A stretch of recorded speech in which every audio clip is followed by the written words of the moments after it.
history, prestige, legacy. Words synonymous with the most coveted title in chess. To be a world champion means your name etched in the history books alongside greats of the past. Ding Liren, a deserving world champion. Ding is overtaken by emotions. What a match this has been. But for 8 men and 8 women, it's here and it's now, as the road to the World Championship goes through Toronto, Canada.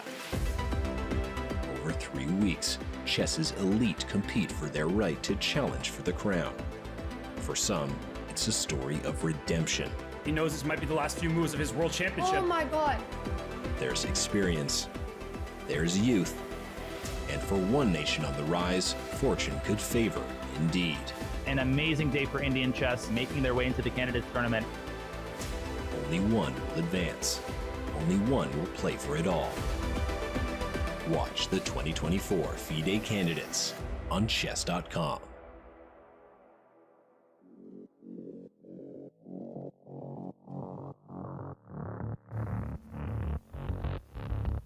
We are back, the beautiful city of Toronto, Canada, which is playing host to the 2024 FIDE Candidates, one of the most anticipated tournaments in chess history, and thus far, it has not disappointed. We welcome you to the third round of this marathon event that will decide the challenger to the next world champion title.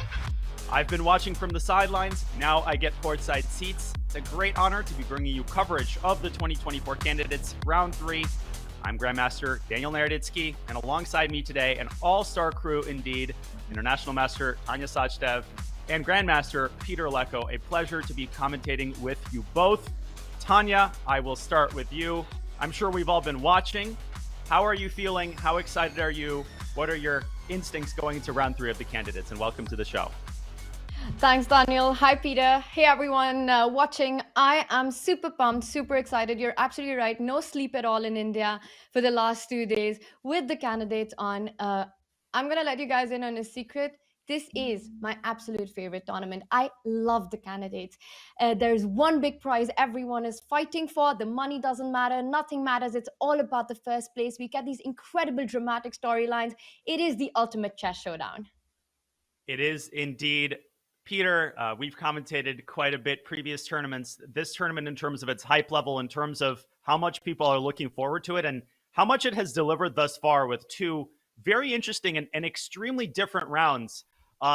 What are your thoughts going into round 3, a very, very important round, which will start to determine kind of the initial leaderboard?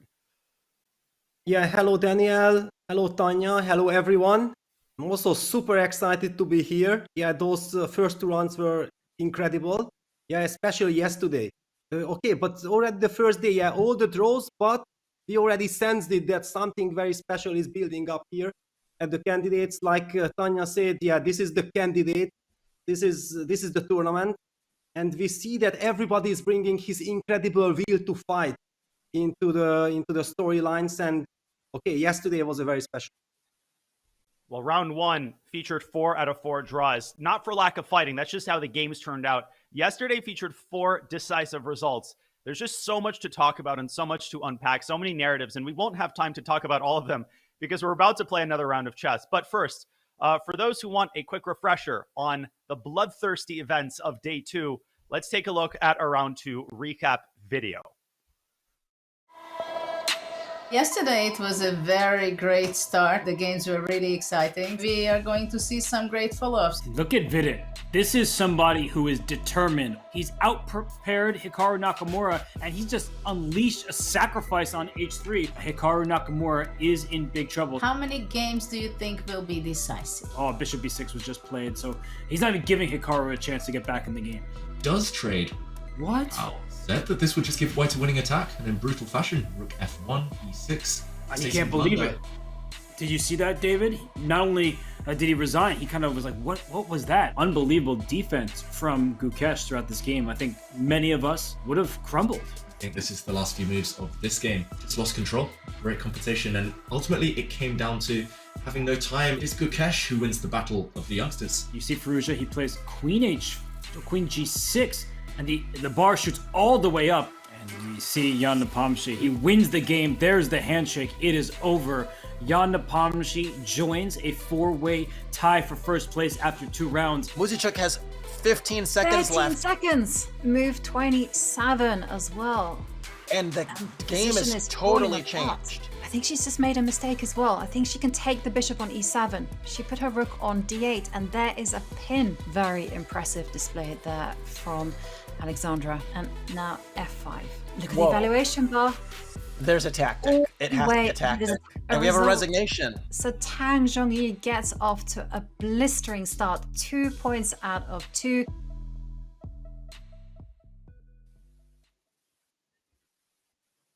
Peter, I think a chess show is the only show where we can say the words, let's talk about bishop takes h3, and everybody's going to know exactly what we're talking about. Of course, Vidit, with some incredible opening preparation, beats Hikaru Nakamura with the black pieces, and that was just one of 4 really exciting results. What really stood out to you? Was it that Vidit game from yesterday? What do you think is going to be important going into this round to keep in mind from yesterday?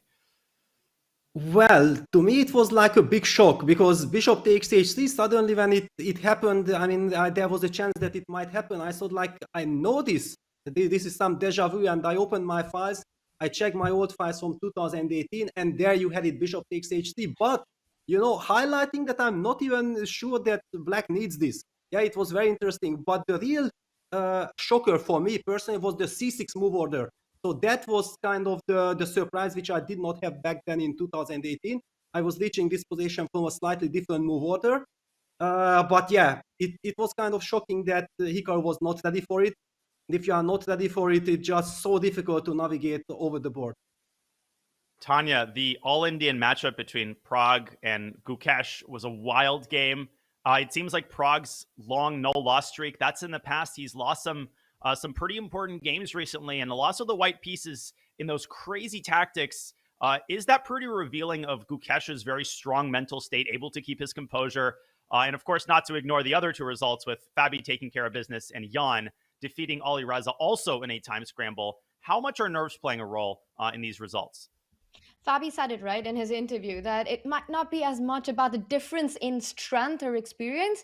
It all comes down to who brings their best chess to this event, who really has the nerves when it counts. And the Gukesh game, now, one of his biggest strengths has always been his resilience, his solid approach of holding on to the position and keeping it under control. For Pragg, it was a wild game. In the end, it went into Gukesh's favor. And that just shows the kind of dynamics that we're seeing all around the candidates. In the 22 candidates, we did not have a single day with 4 decisive results. And this time, just in round 2, an explosive start, round 1 as well, full of fighting chess. We're seeing incredible preparation, players sacrificing pawns early on for the initiative. And I was just asking myself this question, why is that the case? Is it because of the mix of players? Is it this renewed ambition, knowing that it's not Magnus Carlsen waiting on the other side of the candidates? This motivation to become world champion is the highest that it's ever been for these players. Peter, what's the reason for this explosive start that we have in this candidates? Well, I think that the players are extremely motivated. Yeah, all these youngsters, for example, yes, now that Pragg has lost yesterday, maybe one could argue that, no, he should have been a little bit more cautious. Why to go all in right from the start? At the same time, it signals some incredible self-confidence, yeah, that Pragg feels like, I don't need to warm up, I'm ready for it, I want to do everything. And if he would have won the game, we would be praising that, yeah, it's brilliant. Now that he lost, we might be a little bit critical. In any case, we're loving it. This is the right attitude. And also the game that we haven't talked yet about was Nepomniachtchi against Aliza Firouzja. That was a stunning game. It featured some very, very delicate, deep preparation from both sides. Then things escalated. Both of them were on their own, finding incredible resources. But at some point, Aliza lost the right track. And then Jan went on to win a very impressive game, getting a very good start, which is, of course, very, very important in the candidate. Indeed, he did. We're going to get a lot of time scrambles because, well, increment doesn't appear until after move 40. So what will today's round of action bring? We need to check the temperature from the playing hall from the city of Toronto. And for that, we have our man, Mike Klein, who is live on the scene. Mike, let's go to you. What's the temperature like on this afternoon? Mike is Thanks, guys. At the outset of round 3, how on earth are we going to top the action from yesterday with 4 decisive games? We'll try, because each one of the head-to-head encounters today has a bit of intrigue. We'll start with Gukesh Nepo. In their only other game earlier this year in FIDE Candidates, Gukesh won also as white. He has white today. We're going to see if he can make it 2 in a row against Mr. Candidate, Jan Nepomniachtchi. Can Nakamura bounce back as black? He's been playing some of the most creative chess. Of course, it backfired yesterday. He has black against Abasov. They've only played one time before. Interestingly, Nakamura was minus 2.5 after only a dozen moves earlier this year in the Bundesliga, but managed to come back to win. We're going to see if he can bounce back. Vidit versus Pragg, another all-India matchup. They've played 7 games lifetime, only 1 draw. So that's pretty rare at the top levels of chess. We're going to see if they can make another decisive game. Firouzja Caruana, a battle of the pre-tournament favorites. Firouzja coming off a loss. Caruana and Firouzja played 2 decisive games at the prior candidates, and they both won their game as black against each other in Madrid. Caruana has black today.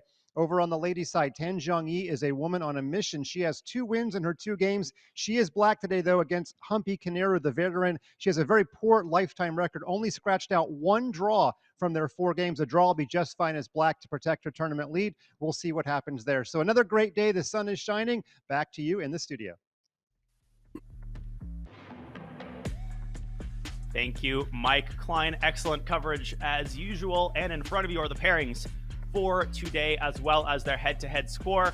I mean, Hikaru Nakamura is probably expecting to win his game, but 0-1 refers to the game he beat Abasov in the Bundesliga, where Hikaru was kind of famously, I think, down 2 pawns out of the opening, managed to turn around.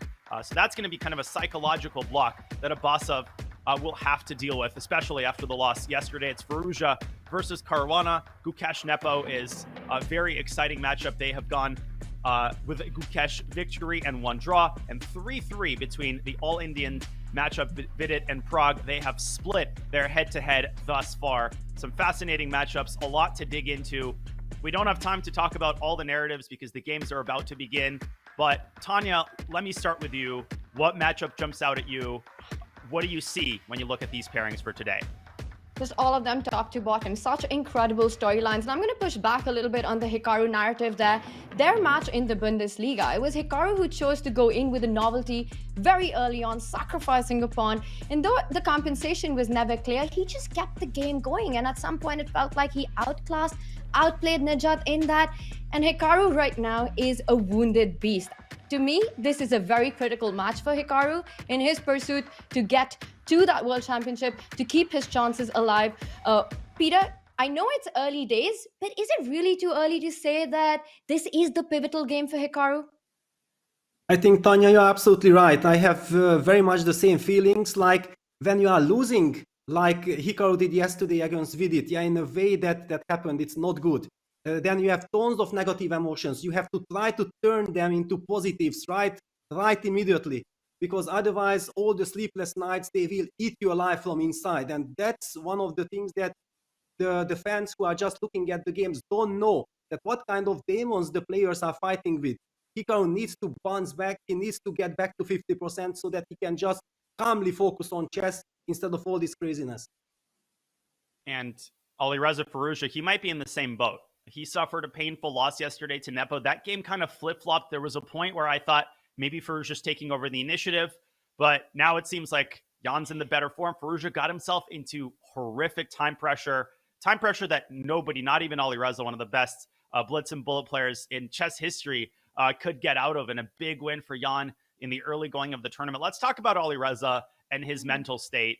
Peter, do you think he's going to go into like here we go again mode, where another failure, or is it way too early to make these kinds of pronouncements? How is Alireza dealing with all the emotions and all the kind of negative attention that he gets as someone who maybe hasn't fulfilled his potential thus far, which I kind of disagree with, but what do you think is going through his mind right now as we see him on camera? Yeah, he's still very young. Yeah, that's the most important thing. He's amazing. Yeah, he's just a brilliant player. And okay, he lost to Jan Nepomniachtchi in a crazy fight. It can happen. You shouldn't be overstating the case. Yeah, he needs to calm down. On the other hand, it's a very tricky pairing now that he's facing exactly Fabiano Caruana, against whom he has a very bad score with the white pieces. I checked it out. I couldn't believe myself that Fabiano has won so many games with the black pieces against Alireza. So we do talk about this, that the players who lost, they need to bounce back, but is it not the right opponent, Fabiano, to try to win at all costs? I'm not sure. I would suggest some kind of a cautious approach. Of course, if you get a chance, you have to squeeze, but not to go all in. I agree. I think he's got to kind of toe the line. You've got the white pieces. You need to pose some problems, but you can't tilt yourself into, a half out of 3 or half out of 4 start. We'll see how Alireza handles the pressure that is on him. A very contemplative pose struck by Alireza there just a couple minutes before the games begin. And time for us to talk a little bit about the vote. There's so many ways for the fans to engage with these games. Of course, you should watch our coverage, but that's not all you can do. You can also vote on who you think is going to win each of the matchups. I'm going to do that right now with Vidit against Pragg, and I'm just going to make it very clear this is not my decision. I don't like to vote on results as a commentator. I try to be as unbiased as possible, but as tempting as it is to indicate draw, I think that would be the easy way out. That would be the cop-out. I don't think chat would like that. I'm going to go with a second Vidit victory in a row. He's feeling confident. He's operating on the strength of some incredible tournament results, and now he's got the white pieces. Pragg has to deal with that loss from yesterday. I'm going to say Vidit. I'm going to indicate that white is going to win this game, and you can do the exact same. So vote on today's game. Vote on the women's section as well, not just the open section. Voting is open across the board, across all of the games, with some pretty juicy prizes on the line. A $250 Chessable course voucher for those who vote most accurately. Exclam vote in the chat for more information. Make sure to vote on the results before the games begin momentarily. Okay, let's get back to the playing hall. Let's get back to all of the narratives. I don't know who that is. Some sort of imposter, I think, infiltrated the lax security measures at the Toronto Candidates. No, of course, that is Hikaru Nakamura and Jan Nepomniachtchi coming up behind him. Abasov versus Hikaru. And I think it's easy to assume that the players think of Abasov as not like a rest day, but as an easier game. But there's the opposite side of the coin, Tanya, where, yes, Abasov is 100 points lower rated than Vidit, the next lowest rated participant, but that also puts a lot of pressure, particularly on a player who has him with black. Abasov's a solid guy. Who has him on black and who's coming out of a very difficult loss in round 2 as well. You mentioned imposter. To me, his chess has actually felt like a very non-characteristic Hikaru chess. And I'm not just talking about the score line here, about Hikaru being on half out of 2, but even the quality of play that we witnessed from him in the first 2 rounds, it just feels like he's not found his rhythm yet. He's not found his form yet. The first game, he was slightly worse against Fabi. The second game, none of his pieces came out. Speaking of Fabi, the reigning US champion, he's on our screens right now. And Daniel, I just want to say one thing, that I hope this Candidates, you don't end up 100-game bullet match. I don't remember anything like that. I don't know what you're referring to or what you think you heard, but fake news is all I have to say. Fake news. No, just kidding. I think that's the reason Alireza lost yesterday. I mean, if only he had practiced his time pressure abilities, maybe with a short bullet match, I think we could have seen a very, very different time scramble yesterday from his match against Nepo. As we see, the games are going to begin 90 seconds or so from now. A sip of water from Fabi. That is Gukesh in his usual pose against Jan Nepomniachtchi. I don't see any tea next to Jan. No, there is that vintage thermos full of caffeinated tea. You got to wake up because the games are starting. It's 2:30 p.m. on the East Coast and in Toronto, and we are 1 minute away from the start of the games. Peter, always a very exciting moment for us, always a very stressful moment for the players. They just want to get it underway. Exactly. Yeah, you never know exactly what your opponent is about to play with the white pieces. Yeah, this is one of the big differences in the absolute modern era, that all these players are capable of playing any kind of first moves. Yeah. So e4, d4, c4, knight f3, all of them can happen. And basically this case, from the black side, you have to be ready for all kinds of scenarios. Yeah. So tremendous pressure on the players. If you would be checking their heart rate at the moment, I think it would be extremely high. This is the modern era, and the handshake. Beautiful. Just right on time. That was Nijat Abasov and Hikaru shaking hands. We have the 4-board view there. The handshakes have occurred. Vidit is performing his usual routine, meditating, getting locked in. He hasn't made a first move yet. We've got 2 d4 so far and 1 e4, predictably, from Alireza Firouzja, a Sicilian. is Fabiano's choice. We're about to go to the bird's eye view and check out all 4 openings. Vidit still hasn't made a first move, but that is how he's been able to get so locked in. And we see a Sicilian between Firouzja and Caruana. Any first impressions from these openings? A little bit early to tell so far. Well, if you ask me, then let me highlight that the Alireza Firouzja Fabiano Caruana is something very special. If you would have asked me that which opening will happen, I would have said no way Fabi will play like this. Yeah, he wanted to play the Sveshnikov. Alireza said, no thank you, I'm going to play bishop b5, the Rossolimo, the system that Fabiano had played yesterday against Abasov from the white side, and now he goes knight f6. Take a look at this. Knight f6. I have seen that move. It's definitely not the main move. g6 and e6 are considered popular. e5 was employed by Nijat Abasov yesterday. I saw this in an old Bobby Fischer game from the 1960s, so I want to say that knight f6 is a really old move, but I'm outside of my purview, and I know that Fabi is a Rossolimo expert from the white side. It can be very hard to play your favorite openings from the other side, but that's a two-sided coin. It also means you know more theory. Tanya, knight f6, interesting choice, and, well, it's gotten Alireza thinking, at least for a little bit.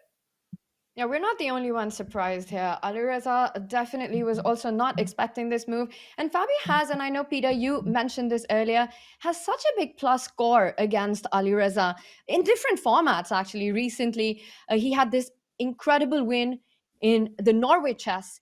I think it was with the black pieces as well, playing the French defense against e4. And it was Judith who called it the game of the tournament. And he does this, there's been this narrative, this pattern in their matchups where Alireza doesn't end up getting his kind of positions, the Alireza mess that he aims for. Fabi keeps things under controls. Alireza goes desperate, starts sacrificing material for initiative. Fabi grabs it, holds on to it, keeps everything under control, and Alireza is not able to prove, and that often sees Fabi come on top. Peter and Daniel, and I want to ask you guys this question, that are you expecting Alireza with his loss yesterday, will he try to go all out with white, considering the fact that he's playing against the world #2 Fabi right now? Well, I think that this is his style, no? You're the opening czar. Take it away. Yes, I just wanted to say immediately that this is his style. He cannot do differently. Yeah, this is the trademark of Alireza Firouzja. That's why all the chess world loves him. Yeah, that he's very aggressive. On the other hand, Fabiano is also provoking him. Yeah, look at this opening choice. It reminds me that actually it's like an anti-Sveshnikov now with knight c3, knight f6, bishop b5. Yes, all these Fostolimos turning into anti-Sveshnikov businesses from different angles. I had it against Kasparov in Linares in 2003, I believe. I was not ready at all in this line with black so much, but I entered it, and ever since I know that it's extremely dangerous. But Fabi is Fabi, so I'm assuming that he knows what he's doing. Yeah, it's a safe bet to assume that Fabi has studied this at some point in his career. I have some crazy news from another game, and normally we'd stop and start discussing, but we have one of the most unorthodox openings I've ever seen in a candidates tournament in the game between Pragg and Vidit. We have a deferred Schliemann. I had to pause for a second and remember what this opening is called. So I'm going to break precedent for my normal commentating experience, and we're going to take us directly to this game. Yes, we have a deferred Schliemann, which is considered to be, as far as I know, one of the most dubious responses to the Ruy Lopez. The Schliemann itself, which is f5 without a6, bishop a4, is already dubious enough. The deferred Schliemann, I can probably count on one hand the amount of times I've ever seen it played by GMs. Again, Peter, I have to start with you. What are your first impressions from seeing this? Well, black is challenging the center in the most aggressive way, yeah, f5. And let's just very quickly highlight that, yes, why we are surprised what we are seeing here, because usually black plays this move one move earlier. Okay, I'm not, okay, doesn't matter. So, okay, right now we are dealing with this a6, bishop a4 moves included. It just again shows on to show me that Pragg is in a very aggressive mood. Tanya, take it away. What is your feeling when you saw this?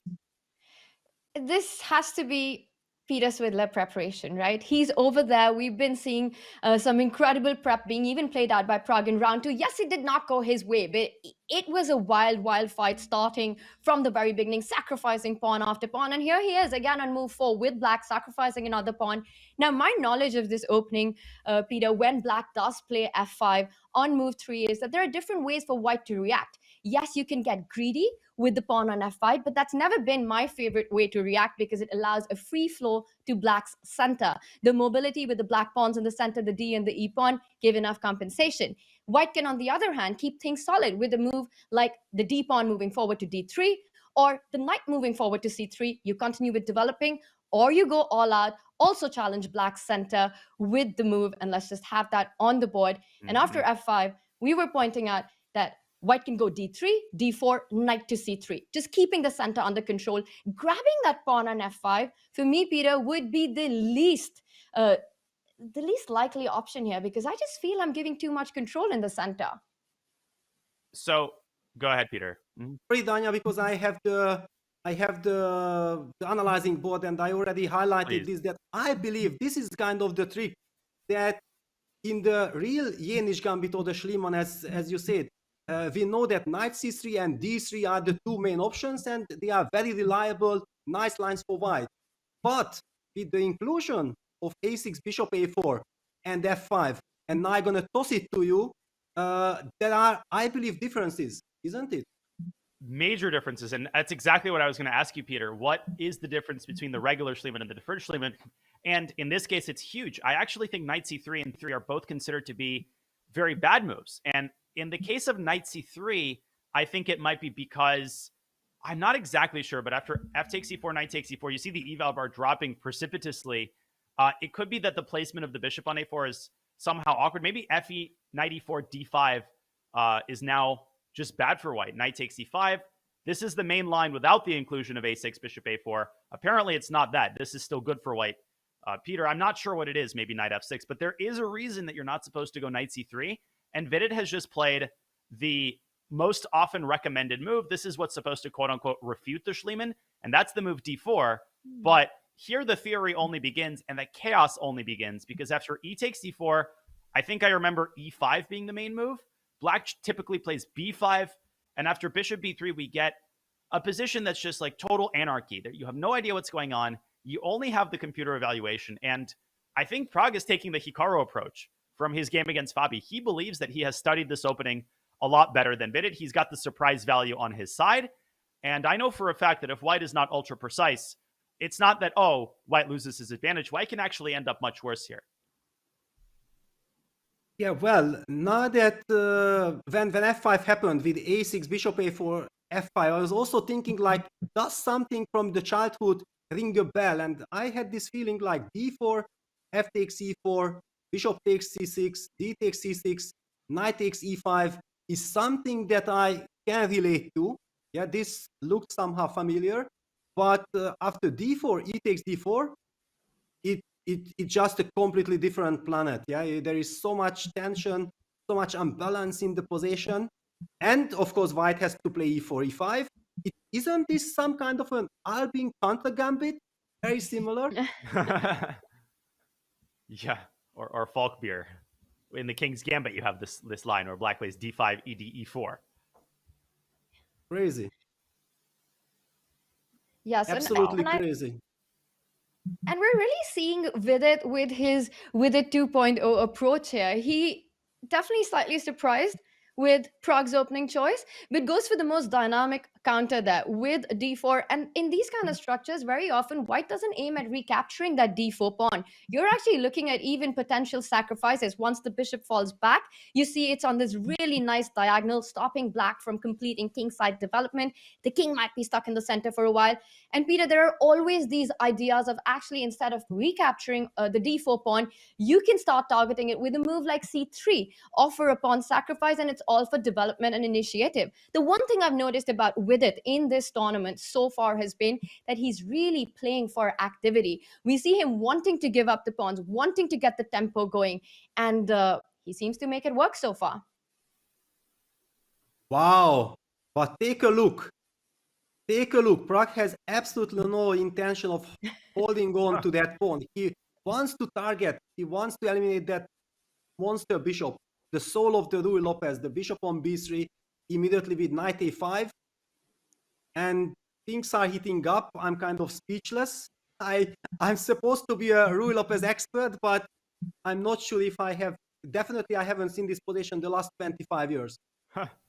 I've only come across this line in one context, and I should mention our Toronto correspondent Mike Klein informs us that in the position after a6, bishop a4, f5 in over the board play is 7th in popularity. In most positions, if you go down to move number 7, you're basically in like queen blunder territory. So I don't know if I could guess what moves are more popular, but definitely knight f6, b5, d6, bishop c5, probably even like a move like bishop e7, g6 for sure.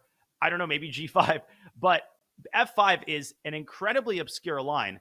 And my only experience with it has come with my blitz matches against Greek Grandmaster Nico Theodorou, who I know is one of the only players who does this over the board consistently. And he has told me that this is a very underrated system, and that if white is not ultra careful, white could get crushed because black typically castles queenside in these lines. And it's so easy to see the computer evaluation +1. Okay, this is just a garbage line. No, this is could not be further from the truth. And even here, Peter, I don't remember the move. I think bishop d5, bishop takes g8, c3, castles. If you don't remember and you don't have a clear roadmap, how on earth do you make a decision here if you're Vidit? Well, I think that you first of all spend some time. You have to calm down. Yeah, that's the first thing. We are talking about classical chess. We are talking about quite a lot of time for the players. And this kind of line would be very unpleasant in the blitz game. Yeah, your opponent blitzed out everything, and then you might not be able to understand how do I control things. But thanks to the classical time control, I believe that it is not the right moment for Vidit to pause and take a 15-20 minutes thing to understand not his next move, but the next couple of moves, to envision the kind of scenario that he's ready to bring the game, because after all, he certainly is really surprised here, and it cannot be any more preparation from his side. Wow. I love it. I'm digesting this. Help me digest this. Daniel, I'm going to turn it over to you to help us all digest this, because this is some crazy stuff that we're seeing, right? This is early stages of the candidates. We're seeing these opening lines, these preparation by the players, very specifically done for certain games. And I'm also wondering if there is some strategy around the idea of using these double-edged opening preparation very early on, when perhaps players are still kind of getting their motor going, getting the engines working. Right now, Vidit, in a think, for me, it just feels like so tempting to destroy the ability for black to short castle ever in the game. Grab that knight, grab that d4 pawn. Daniel, to me, it feels like the most intuitive decision here, where I don't want you to take my bishop. I want to take your knight, force your rook on g8. I don't know what's going to happen, but it's going to be a fun one. What do you guys think? What would be your intuitive decision here? Wow. I just have a quick update from the database. I checked the position after white's move bishop b3, and knight a5 is another very obscure move. Just a handful of games, whereas bishop b7 is much more popular, and one of those games is a Nico Theodorou game, so I wasn't totally wrong. Bishop b7 is a somewhat more well-known line. Knight a5 has been played by some strong players. I see Johan Christensen, not Johann Sebastian Bach. I always make that mistake. Johann Sebastian Christensen, opening expert across the board. He played this in 2021 and lost. But still, the fact that he never plays an opening by accident. So clearly, there is some bite to the move knight a5. Tanya, my instinct probably would be to play knight takes d4, which has been played 6 of the 9 times. And Christensen responded bishop b7. Things get crazier. Knight takes d4, bishop b7. And it's like a game between two bots. Knight takes f5. Just look at these moves. Knight takes b3, a takes b3. Okay, normal. G6. White castles because you can't take the knight, and black plays h5. And that's where I'll stop, because I don't think I have anything more to contribute to this conversation. I can understand that. Yes. Oh, wow. No, this just shows it's a beautiful illustration. Yeah, that things are completely out of control. Let me just very quickly show to the public that why after castle g takes f5 is not possible, because then clearly white plays queen h5 check. After king e7, bishop g5 check. That's the only thing that we understand from this position. That's right. Oh my gosh. My first reaction was we're never going to get this g6 h5 stuff. Sorry, Daniel, just going to finish that thought ahead. that if Pragg is the one who's clearly better prepared here, it's his surprise. He's the one coming in with this idea. He's clearly looked into the move knight takes pawn. There have been games that have been played in it before. We actually might see this then being played out, because if that's the best continuation for black, this might get out of hand in just a couple of moves. Well, it already is kind of out of hand. But I'm probably the only one who haven't revealed my kind of preference. Well, first of all, I'm not sure if it's preference or not, but there is a move that smiles on me. Yeah, the move bishop bc to d5 is, I don't know, somehow innerly, it's kind of the first move that I want to take a look, just to sidestep from this knight. I'm not really afraid of bishop b7, because then we can trade the light square bishop, and I hope to be in control there. So I'm assuming that black would be kind of forced to play the move c6. And then whenever that bishop gets to b7, then that long diagonal will be closed. So that's my first kind of intuition, how I feel like I get some safety. And then after bishop d5, c6, I might follow it up with Tanya's idea of bishop take g8. Let me put it on the board. Example, bishop d5, black plays c6. Then bishop take g8, rook take g8. And I want to highlight that this bishop on c8 is not that scary anymore. So knight takes d4. You can now play, and there's some awkwardness on the queen side. Queen h5, of course, becomes an idea.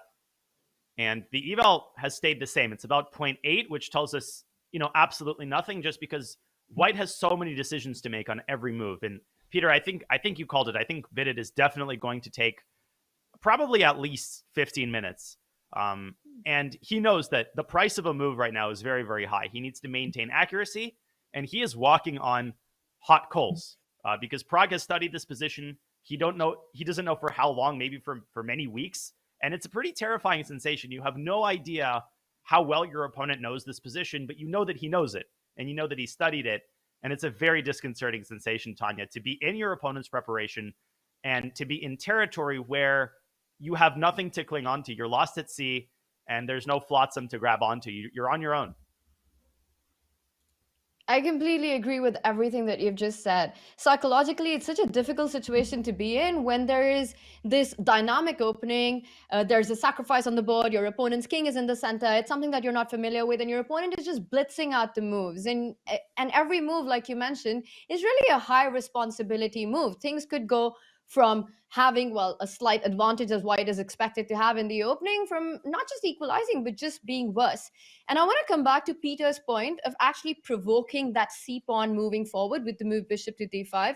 The more you look at it, the more you understand. I was with the idea of capturing on g8, but Daniel, it's so important to actually, I think, push black to play c6, because that bishop, when it lands on b7, will be such a monstrous piece. And you're just making sure that the bishop on b7 will not be as active once black has committed to c6. So a really important decision, and I'm saying it's just move number 7. With it in an early think, he needs to be. And Peter, you're the player with the experience. I'm gonna just rewind. 22 years. The year is 2002. The city is Dortmund. It's the candidates, and I know it's a long time ago and it was a different format. But so early on, playing with white and having to deal with such an early surprise, how does a player actually overcome that? And what are the thoughts in your mind? Are you thinking about ways to bail out? What's going on in Vidit's head right now?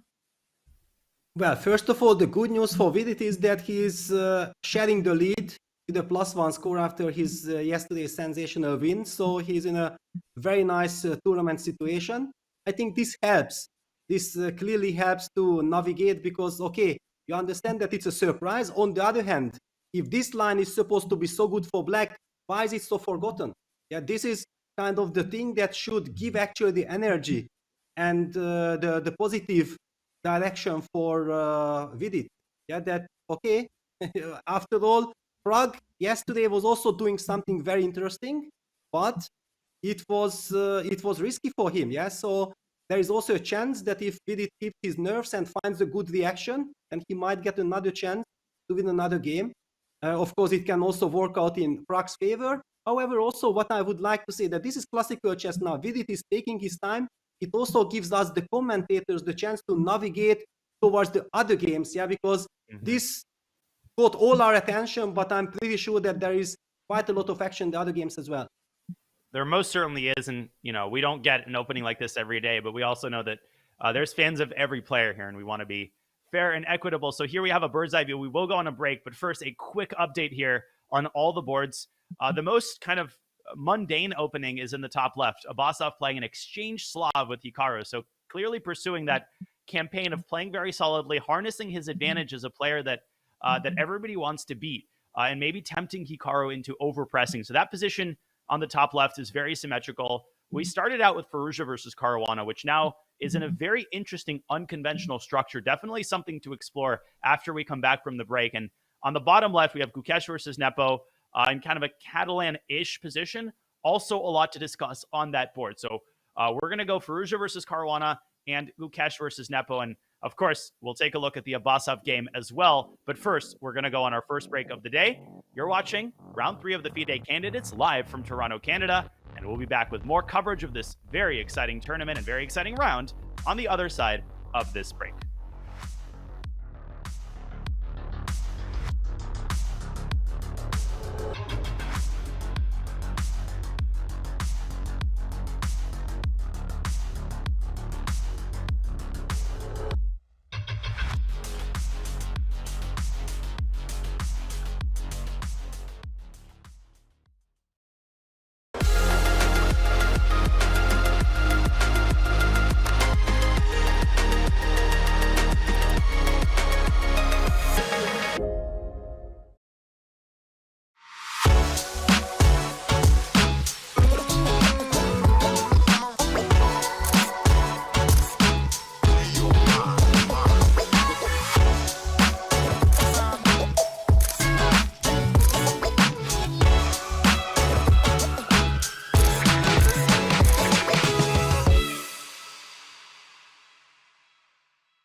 I am deeply offended by your porn eats porn rule.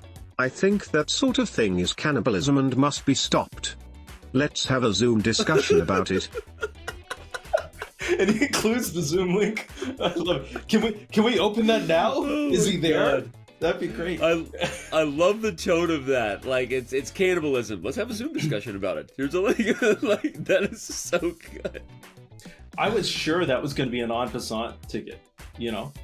Yeah, I right thought up when until it started, cannibalism. Yeah, I thought we were ready for en passant. He took us down a deep, dark world of cannibalism, and here we are. And by the way, I hope he's not waiting for us on Zoom. I wasn't even swearing in a mean way. I'm Australian. It's how we talk. Crikey, wallabies walking about. I'm actually with him on that. Have you ever talked to an Australian? They drop an F-bomb like literally every other word. and I think one of the things we've actually are working on now is that friend chats have a different filter. So that if you're playing a friend, you can actually engage in some fun trash talking. So that is something we realistically are looking at, because people deserve that experience if they want. Sean McCoy bringing the knowledge. Didn't even know that was a feature. I love it.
Excitement from the very first minutes in round 3 of the 2024 candidates from Toronto. We've got some crazy opening choices already. A delayed Schliemann trotted out by Praggnanandhaa as he attempts to rebound from a loss yesterday with the white pieces. But it's time to check out some of the other games. And first, for those who are just joining us on this lovely Saturday afternoon here on the East Coast and in Canada, let's take a look at the bird's eye view. No, let's maybe go straight into the FIDE game as we promised, because we have a Sicilian in the Caruana game, a Rosalimo. Here we have the bird's eye view. It's a Slav exchange in Abasov, Nakamura, and kind of a more tame Catalan in Gukesh versus Nepo, while Vidit has decided to take on d4. So I definitely think the second most exciting game is Firouzja versus Caruana. Let's travel over there. And we saw the first 4 moves. A lot of stuff has happened since then. Black now has the bishop pair and a very unconventional pawn structure. Peter, you're kind of showing the last couple of moves. We're only on move 8, and yet it feels like the position has already transformed several times. Exactly. Basically, if you ask me, at the current position, yeah, after e5 takes, knight d5, c4, knight c7, knight cc, that where did we come here? I would not be able to say the name of the opening. I would be like, okay, what is this? But luckily we have seen the first couple of moves, and thanks to this, we know where all this came from. Sure. Yeah. Black is the bishop pair. Tanya, your first impressions on this position with black to play? I'm just thinking about the fact that this did come from a Rosalimo, and that is an opening that was that sort of had a resurgence in the 2018 World Championship match as well, which was played by Fabi. And he's definitely somebody who has a lot of experience, but he's also the one who's burning more time in the position right now. And you're pointing out the bishop pair, but the big question is, where are you going to develop this bishop pair? You need some open diagonals for that. And my first impression was exactly around that point, that do you want to fianchetto the dark squared bishop on the g7 square with a move like g6? But to me, what is more attractive is to actually fight for the center here. I think if white gets a free hand, Peter, if white is able to, let's say, break with d4, get short castle going, things can really go into Alireza's favor here. Try to get the initiative early on in the opening. And I'm just wondering if it's time already to strike in the center with a move like d6. Yeah, it makes perfect sense. Yeah, just to challenge white center. Yeah, especially that e5 pawn. So let me even push that pawn to d6, because I'm very much in love with this move. And certainly I have to say that I'm not happy. I'm not happy from Alireza's side that he gave up the light squared bishop so easily. I just cannot understand this. Hang on. Let me just go back. After knight c6, knight d4, the main move is supposed to be bishop c4, isn't it? I think bishop c4 is kind of the, or short castle. No, bishop c4, yeah, bishop c4, and then black was playing some queen c7 moves. I mean, all kinds of very murky stuff happening here. But after the move e5, knight takes b5, takes knight d5, c4, knight c7, knight c3. I do believe that, yeah, let's just go d6. Let's break the center. And what's our problem? What could be our problem? Daniel, what is your take on this? Yeah, I mean, that's what I'm trying to figure out, because if you give black several moves, you know, g6, bishop, g7, castles, black is better. So white has to demonstrate something big here before black is able to get his king side out. But that's easier said than done. So I'm trying to find the right moment for white to push d4. One option is to push d4 immediately, but I don't like it, because if you push it immediately, black can play d takes e5. And it feels like no matter what you recapture, either you allow the queen trade, that's bad. Knight takes e5, c takes d4, just drops a pawn. So maybe white can start with e takes d6. And Peter, I assume that your instinct was to recapture the queen. I mean, taking the pawn doesn't look that terrible actually either, but queen takes seems more ambitious. Yes, yeah, queen d6 is the most natural one. And here maybe d4. I mean, it's pretty toothless though. I mean, even c takes d4. Like, what's the big issue? I mean, maybe I can play queen takes d4 and equalize, but that's not, you know, what the doctor ordered with the white pieces. Exactly.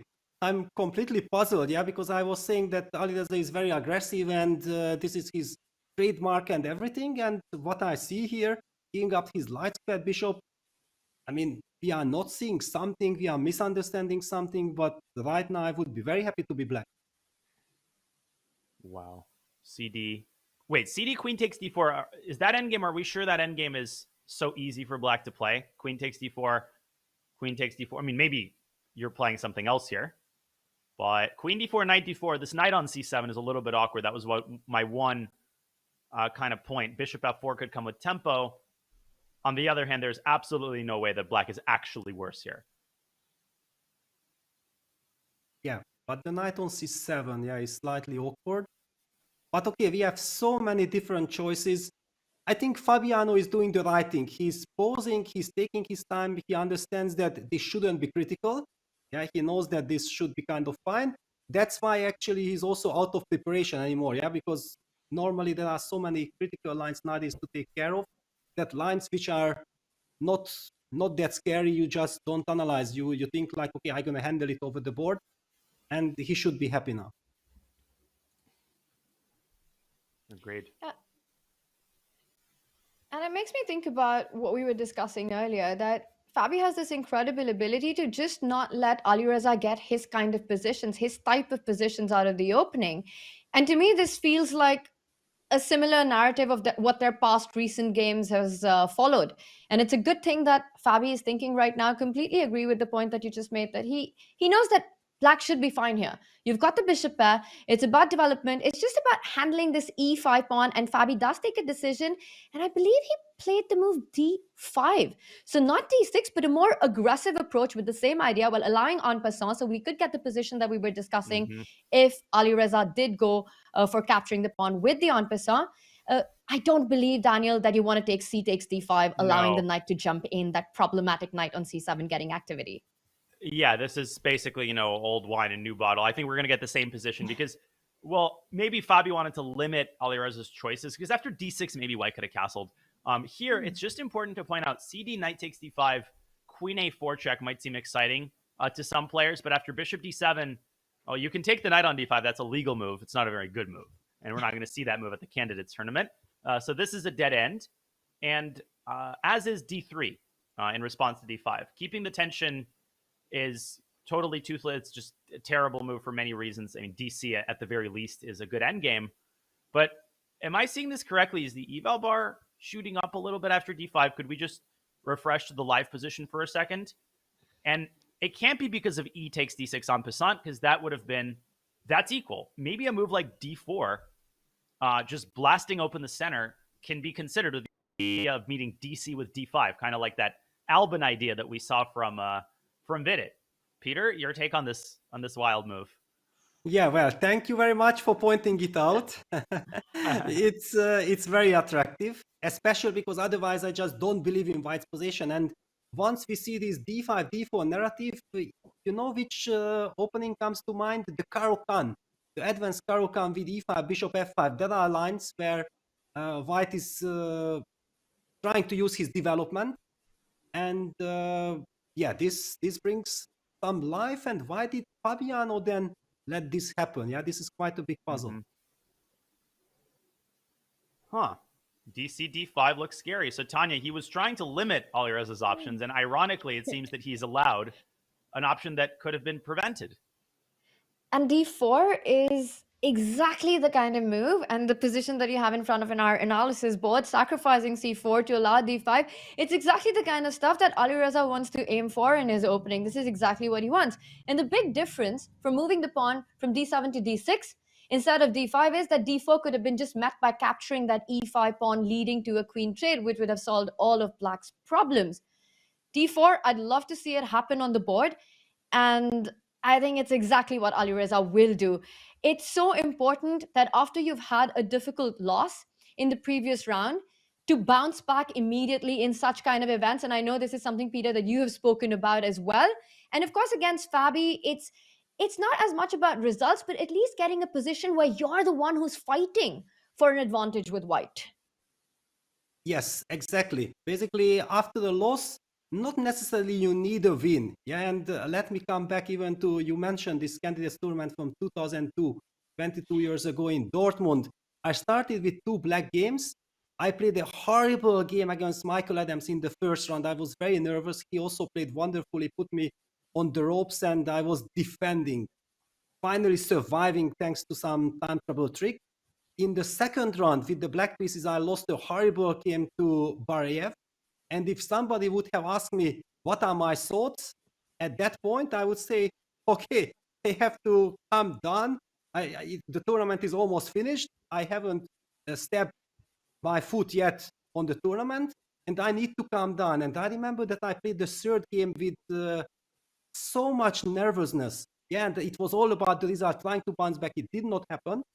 And then in the fourth game, then with black, I made a very nice throw, getting the upper hand, and I felt like, wow, my brain is working against Modozevich. The game ended a draw, but I felt like, okay, now I'm ready to fight, and I went on to win the 5th and 6th round. So it's often like calming down, make sure that you erase all these negative emotions and forget about the result. Because after all, you can only succeed in a candidates tournament if you play well. And in order to play well, you have to keep your nerves under check. And it's a double-sided sword. I mean, literally, Peter, you have a double-sided sword behind you. But you can start badly, and that's hard. But starting well is not a guarantee that you're going to win the tournament. And it's very, very easy to kind of overhype a player who wins 2 or 3 games. This is a 14-round event. Fabi has had some well-publicized struggles to finish tournaments on a strong note. So no matter what, you're in a difficult psychological state. If you start badly, that's bad. If you start well, everybody's saying that you're going to win the candidates, and they're going to jinx you. So it's kind of a lose-lose. Let's go back to the bird's eye view. These are the 2 most exciting games, but our job as commentators is to give you an understanding of how all the games are going. So I propose that we pay a visit to Abasov Nakamura. I know it's not, this game is not going to win any Oscars for best thriller of 2024, at least not yet. But there's an interesting narrative going on, which is that, remember, Hikaru, he wants to win this game. Well, who doesn't? But he really feels that pressure, and that may infuse an otherwise just sterile position with a fair bit of intrigue, as he might be looking for ways to unbalance the game without doing something stupid and just getting into a bad position. So, Tanya, I'll start with you from like the general narrative perspective, and Peter, obviously, I also want your take on this position in the opening. Is Hikaru annoyed right now looking at this position? Like, is he feeling like kind of like Nepo felt in round 1? You're playing against an opponent who's got the X on his back. He's the clear underdog, and for Hikaru more than ever, this game matters so much. He needs to get this point in his bag. He's lost game 2. He needs to get back into the tournament. A really, really important, crucial early round already for him. And look at the position. The pawn structure is symmetrical. The only imbalance is that white's the one with the bishop on d3. It's a bishop versus knight imbalance here, which to me feels like if anyone it favors, it's got to be white here. All the pawns are on dark squares, as you're pointing out. Black's pawns, on the other hand, fixed on light square. In a faraway future situation, you can imagine them becoming targets. White can also think about just doubling up on the C line, trying to push the queen side pawns. To me, my first feeling looking at this position is that it is very close to being equal. But if anyone has that slight pull, it's got to be Nejat with that bishop on the board. I'm liking white's position. I have a feeling Hikaru hates what's happening right now. Yeah, and Tanya, I think you very nicely highlighted that Hikaru is certainly not happy. First of all, take a look at his clock situation. It's 1:27, almost half an hour behind on the clock. And let us just go back a bit, yeah, because I always like, and we all together, we always love to go back and to understand where all this came from, yeah. So d4, d5, d4, c6. In my mind, this is some kind of a surprise from Hikaru. Yeah, he is trying to play some very messy Slav complex position, and Abasov says, you know what? You want to get your double H positions? I'm not gonna give you. And he plays c takes d5. It's a very frustrating move from black side, yeah, because you know exactly that Hikaru is not a Slav player, so he's willing to take risk. And instead of going for critical lines, his opponent says, no, thank you very much. I want to have it completely safe. So takes, knight c3, knight f6, knight fc, knight c6, bishop f4. So everything symmetrical. And now Hikaru is the first who breaks the symmetry with a6, e3, bishop g4. This is some older line. Black is giving up the pair of bishops, but knows that this is a very solid construction. So That's my take. EC, HC takes, E6 bishop d, rook c1 first. Okay, I'm not getting any moves right, but it's all the same. Bishop d6, bishop d3, takes, castles, rook c8, and queen f6 just had been played. That's also a surprising move, retreating voluntarily. Daniel, wow, what do you think about this? Yeah, I'm still digesting all this because, I mean, Hikaru deviates from the symmetry, as you said, with bishop g4, and bishop f5 is kind of the old school prearranged draw. I think in the old days when two players wanted to make a draw, they would play this line with bishop f5. So although he formally unbalances the position, the structure remains the same. And if anything, it gets even more frustrating for him because I also think if somebody asked me whose side I would rather be on, ignoring the context, the game context, it would be white.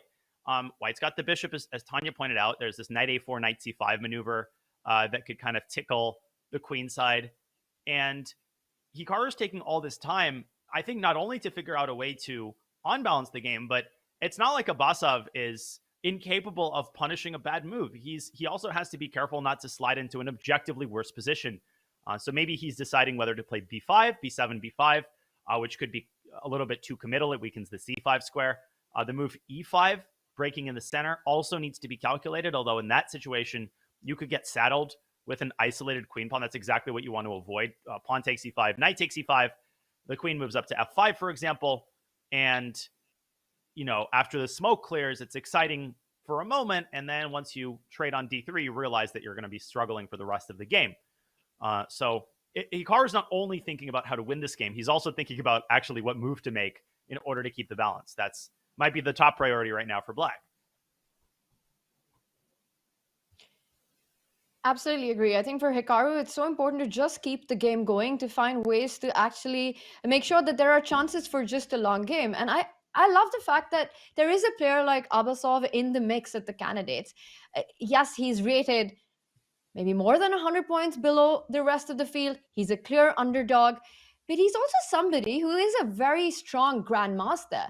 And just because he's the weakest, it's not given that everybody is going to win against him. In fact, in the first round, he did hold Jan Nepomniachtchi to a comfortable draw. And it can be so frustrating for these heavyweights for whom it's so critical to beat Abasov to actually try and do that. And especially when you're playing against the black piece, especially when you have a position like that. Now, for Nijat, he often strikes when his opponents overpush, when they give him that opportunity. And I feel that it's very difficult for Hikaru to be sitting here trying to think, how can he create his chances right now? And when you're in that mode, it can often give white the chances to push given the opportunity. And Abasov has shown in the World Cup that once he gets the opportunity, he is ready to strike. To me, this last move by him, queen to f3, is a little strange, simply because to me, it felt that the queen on f4 was actually better placed. It was more actively placed on the f4 square. You're kind of just passing on the buck, passing the move to Hikaru to improve his position. Daniel, you pointed out the idea of knight a4, knight c5. Can't Black have similar concepts in mind? Can't Hikaru start thinking about putting his own knight to c4? Yeah, definitely knight a5 is on the radar, I think, for Hikaru. And one difference is that white can play b3, and Black can't really play b6 because the a6 pawn is going to hang. I'm not suggesting that b3 is not without its faults. But yeah, knight a5 is a completely viable option here. I don't think that, you know, one good way to put it, the price of a move in this position is not very high. It's not like if you make the quote unquote wrong move, you're much worse. Like the game is over. So Hikaru's not thinking because he's afraid to make a huge mistake, but you don't want to slide into a nasty position. You want to make the right decisions in the early middle game so that you have a comfortable game later on. And he's really in the tank here. This is not the most fun position to play given the context, given the fact that he really wants to rebound to the black pieces. So I'm curious how this game unfolds. It's a slow burner. It's a boring position right now. There's no sugarcoating it. But if Hikaru decides to take some risks, if he plays e5, if he plays b5, we might see a complex positional battle. This isn't necessarily just going to be a boring draw. So maybe we just need to wait for the game to reach its critical phase, Peter. And probably a good time for us to go to our fourth game. But I'll give you the final say. Yes, I think also we spoke enough about this game. There is nothing really exciting about it, but we never know exactly. One thing about Abasov, yeah, that so far what I have seen him, in the very first round as well against Jan, that he wants to be super solid from the white side. Yeah, this clearly gives also the opponents the feeling that, okay, you know what? As long as Abasov keeps on drawing against everyone else with the white pieces, then it's fine. We have seen that Fabiano has used the white color against Abasov. So clearly with the white pieces, the players will feel tremendous pressure that we have to target Abasov. But like Tanya said, that Abasov is fundamentally correct. Yeah, he doesn't want to do any unforced errors. He wants to play solid positions. And if you are not careful or you are trying to pin on demand without the fundamentals in the position, that can actually help Nijat Abasov to win some games. So be careful there. Being aggressive does not necessarily mean that you will be the one winning. It can also backfire. Absolutely. Tanya, I think you will approve of our decision to move on to our other game we haven't covered. We have some crazy developments in Pragg Vidit. We are aware of that. We will go to that game, we promise. But we got to do justice to everybody, right? And Gukesh versus Nepo is a pretty interesting position. It's more interesting than the Hikaru board for sure. I think in the Hikaru Abasov matchup, the intrigue is the psychological aspect, the mind state of both these players and how it develops. But the one that we have right now, we see Jan on the board, the 2-time World Championship challenger, trying for his third victory at the Candidates. And he started off pretty solid. He had a crazy wild game against Alireza, came on top of that complicated forest. He was the one who got out of that narrow path wide enough for one, Daniel, as you like to say, saying by Mikhail Tal. And that was a crazy game. This one completely different. Now Gukesh, I think he's somebody who has a pretty confident score against Jan Nepomniachtchi. He beat him earlier this year in Vaikanze in 24, and also in the WR Masters in the playoffs. He had a good result against Jan. I think he feels pretty good about his chances. The position that we have, yes, it feels like it's a balance at first sight, but in these kind of structures, I've always liked the light squared bishop of white on g2. It really restricts the activity of black's counterpart on c8, not so easy to finish development. Right now, the knight on d5 is threatened, so a decision to be made. Where do you want to retreat it? c7 is not a happy square. If you go back to f6, you're always in line of the move e5. So first for Jan, I think it's going to be between b6 and b4, but that allows white to continue the harmony in a development of the queen side pieces. The knight from b1 can jump to c3. The bishop from c1 can go over to e3. And we do have a move, I believe. He's gone with knight b4. Well, threatening queen takes d1 and knight c2. That's the extent of my insight into this position.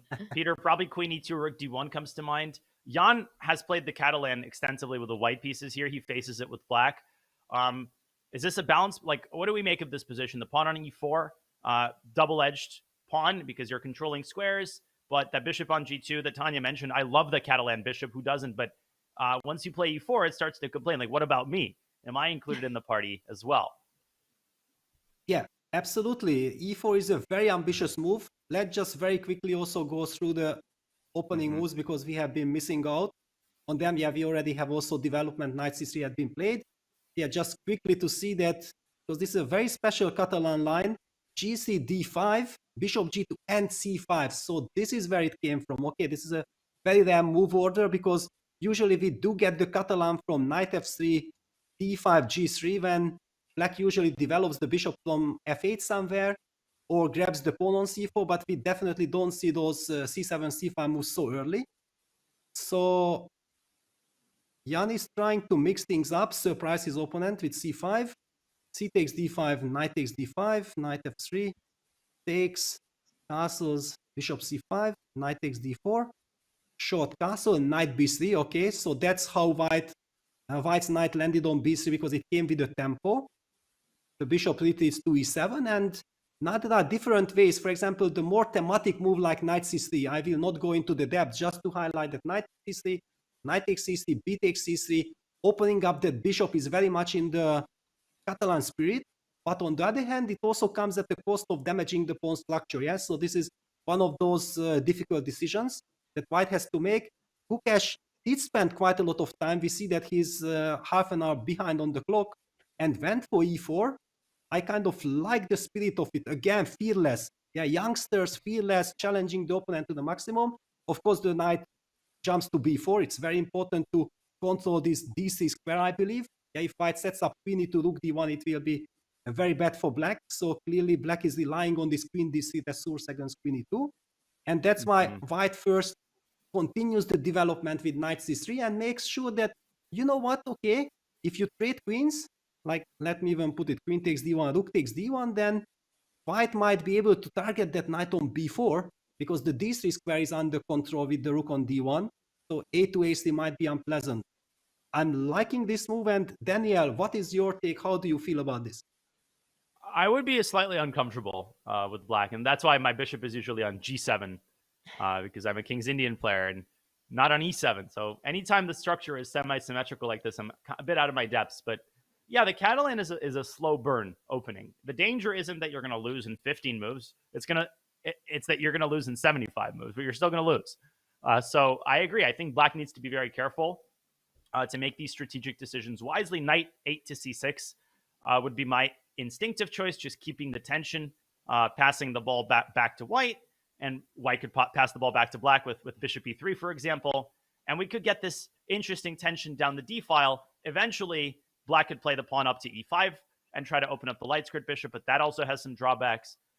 So it's not, the position is not as interesting as the Vidit game, but it's still interesting. There's still some strategic decisions that have to be made.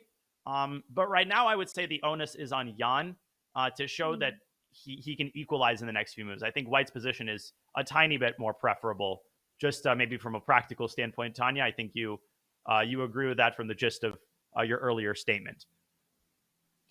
Definitely, Jan has to, it feels it should be equal, but I think he still needs to completely equalize the position.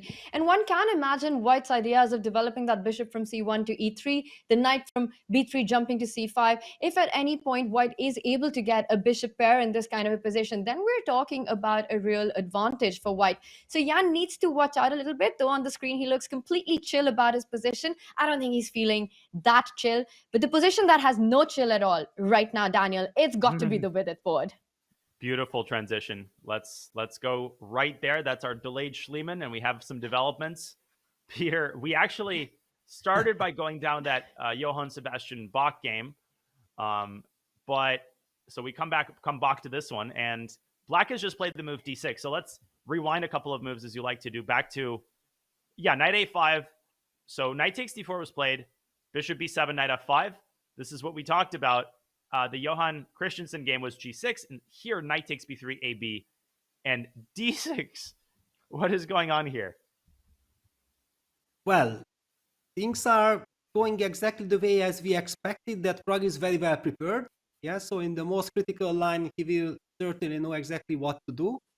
And seeing that he has been, okay, he did spend some time, but he's clearly in the book.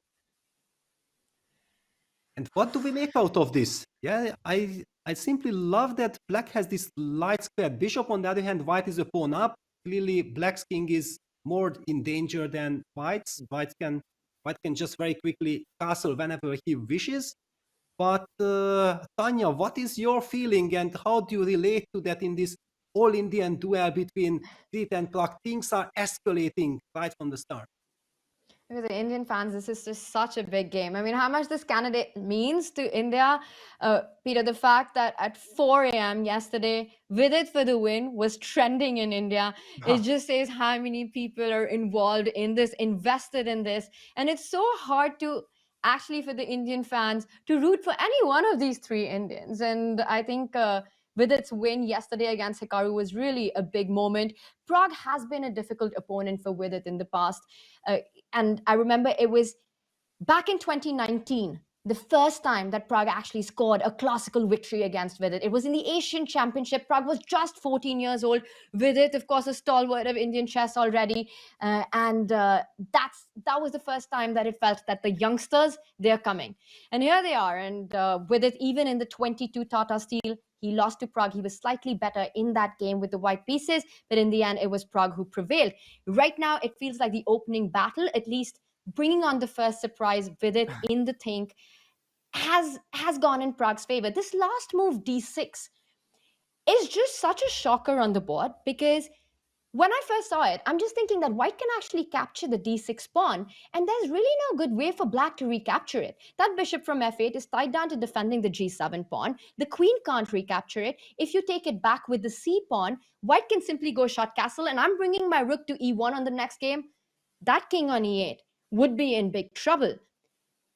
I'm just trying to think, what does Pragg have in mind? Because he's barely taken any time to play this move out, Daniel. What's going on here? Well, first of all, Tanya, very well said. And if like 3 years ago, you would say that Pragg would be facing Vidit in the Candidates tournament to challenge Ding Liren for the World Championship title, you'd be laughed out of the room. But yeah, this situation reminds me of this Bobby Fischer story from the Olympiad, where Fischer was showing a game to his teammates, to his American teammates, and they were all GMs too. And he shows a move that his opponent makes, and he starts laughing uncontrollably. And here my opponent played this incredibly stupid move, and he like can't get it out because he's laughing so hard. And I think Benko was saying how they all started laughing too, because nobody could tell why the move was so stupid, but they all didn't want to seem stupid in front of Fischer, because clearly Fischer thought it was obvious. So I have the same thing. Like, why can't we play e takes d6? I keep looking and looking. And Peter, you're showing queen d7 and queen f6. That's kind of what I settled on. Queen to d7 and queen f6 have the benefit of setting up long castles, which is really the place that black's king wants to be. But queen f6 allows d7 check, but that's not even the end of the line. d7 king f7 doesn't even, bizarrely, doesn't look that terrible for black. I mean, the eval bar is also not, it's not +6, but maybe queen d7 is the less adventurous option. I would argue that black is choosing between these two moves. Probably Pragg is still in his preparation. Is Pragg still in his preparation, Peter? What do you think? And which move does he choose? Yeah, that definitely is in his preparation. The first move that came to my mind that, e d6, queen d7 is the move. Then I suddenly saw that, okay, but white can give a check with queen e2, and then black won't be able to castle long. But maybe it's not the end of the story. Maybe black can just put the king on f7. And because now the queen is hitting the knight on f5, that's a big tempo. The rook is coming to 8. Things like this, especially banking on that powerful bishop on b7, that light squared bishop is such a monster. So I'm automatically, of course, I'm a player, that has tremendous respect for opponents' ideas. And my first instinct is, you know what? You want me to take on d6? I'm not going to do that. Never. Yeah, so bringing my king to safety, offering black the chance of taking d takes e5, that's certainly not a move that frightens me at all, because then black destroys the structure. I'm not even believing that Pragg wants to take. But on the other hand, I have a small little cheapo, and let me just highlight this. With short castle, if black plays queen d7, trying to set up long castle, then I have e6. Lovely. Takes e1, bishop e4, knight exactly. g3. Yeah. Exactly. So this is kind of the trick. Let's just put it on the board. Yeah, that this wins for white. There is just too much, and after bishop e4, clearly the knight simply retreats, and then white follows it up with f3. So my big question is that after short castle, why should I be afraid from the white side? If you have to take d takes e5, I might just play a move like queen e2, and am I not slightly better without any risk? You're saying things I agree with, Tanya. I mean, d takes e5 it would be a little bit anticlimactic if, Pragg did all of this and then got into a slightly worse endgame. But, castles is a very Vidit move. I mean, he's a super practical player. He knows how to manage his risk. And now that Peter pointed this move out and put it on my radar, I feel like the air in the room got a little bit deflated from black. Peter, it's your fault. You're responsible for this opening choice. No, but I think after castles, I'm really curious what it is that Pragg has in mind. It feels like the most pragmatic approach in this position, which will not be by Pragg, but by Vidit in this case. But it's also so disconcerting when your opponent is playing this opening. You know that you're sort of fallen into some kind of a prep where your opponent has all these ideas. It's a crazy position that you want to try to find a way to keep things under control. Taking that pawn on d6, realizing that black can't recapture, moves like queen d7 come into your mind. You look at it, it's a crazy position, that bishop on b7 in the diagonal. I agree with you that there's a big possibility here that Vidit will want to keep things solid, keep things under control. He doesn't want to make this a wild position where black has the option to go long castle. That bishop on b7 is sniper. The white king on e1 might be the one that comes into fire. Short castle might be the move of choice here. I don't believe that Pragg wants to go into that endgame. And I'm trying to think what it can be to keep the position going. I really don't have a good developing move. I hate the idea of bringing my knight to e7 to take out pieces. I don't know if the d6 pawn is hanging, but I just don't want to allow white's bishop on g5, for example. Bishop g5 would just turn me off from knight e7 completely. And I'm just wondering if black can actually continue with putting pressure, asking the questions. With a move like g6, I hit your knight on f5. Where do you go, Daniel? Maybe nowhere. Maybe I go e takes d6 and gf What? queen h5. In a bullet game, I would definitely play this move. Yeah, I mean, Yes, gf queen h5 is curtains, I think. I agree. I absolutely agree. Yes, because now we got the extra move short castle in, and we are the one who is targeting our opponent's king. I take it back. I completely missed queen h5. Gonna be honest here. I thought white has to fall back with the knight. Seeing that d6 is hanging, g6 might just be a really bad move. I was going to propose it as well, by the way. So no, you want to kick the knight away, but it's crazy. You can't go queen d7. You can't go g6. Knight e7 runs into bishop g5. The knight on f5 looks like the most vulnerable piece on the board. It might be the safest one because it's defended tactically. And I mean, d takes c5 is not a move that I want to play, but maybe you have to play it. Like, we're not finding much of an alternative. How bad, like, what exactly happens after de? It does look very scary, not just because of the endgame. For me, as someone who, you know, tends to keep the queens on the board, queen e2 hits the e5 pawn, but maybe concretely it's not that scary. Queen d5 is a nice defensive move, and white's queen side is not developed, so maybe queen f6. So maybe white does go into the endgame. Queen takes d8, rook takes d8, and I'm leaning towards suggesting that this is in fact what Pragg has in mind, and we were expecting something more glamorous, but maybe the endgame is close to equal if we look at it carefully. I don't know. Yes, and this is my feeling as well, that the reason why Vidit is taking all his time, that he wants more than this. On the other hand, short castle is like the Cemento move. Yeah, that's why it was also my first instinct. Yeah, just making sure that nothing can happen to white. On the other hand, maybe it's not ambitious enough. I don't know. Yeah, but after d takes e5, white is certainly not risking anything. But thanks to this bishop on b7, black might just be fine in this resulting endgame. Let's just put it on the board once. Queen takes d8, rook takes d8. White can follow up with rook e1, for example. Yeah, that would probably make sense.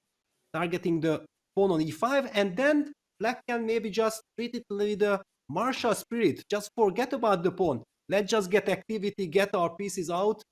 And also the evaluation bar saying like black has nothing to worry about here.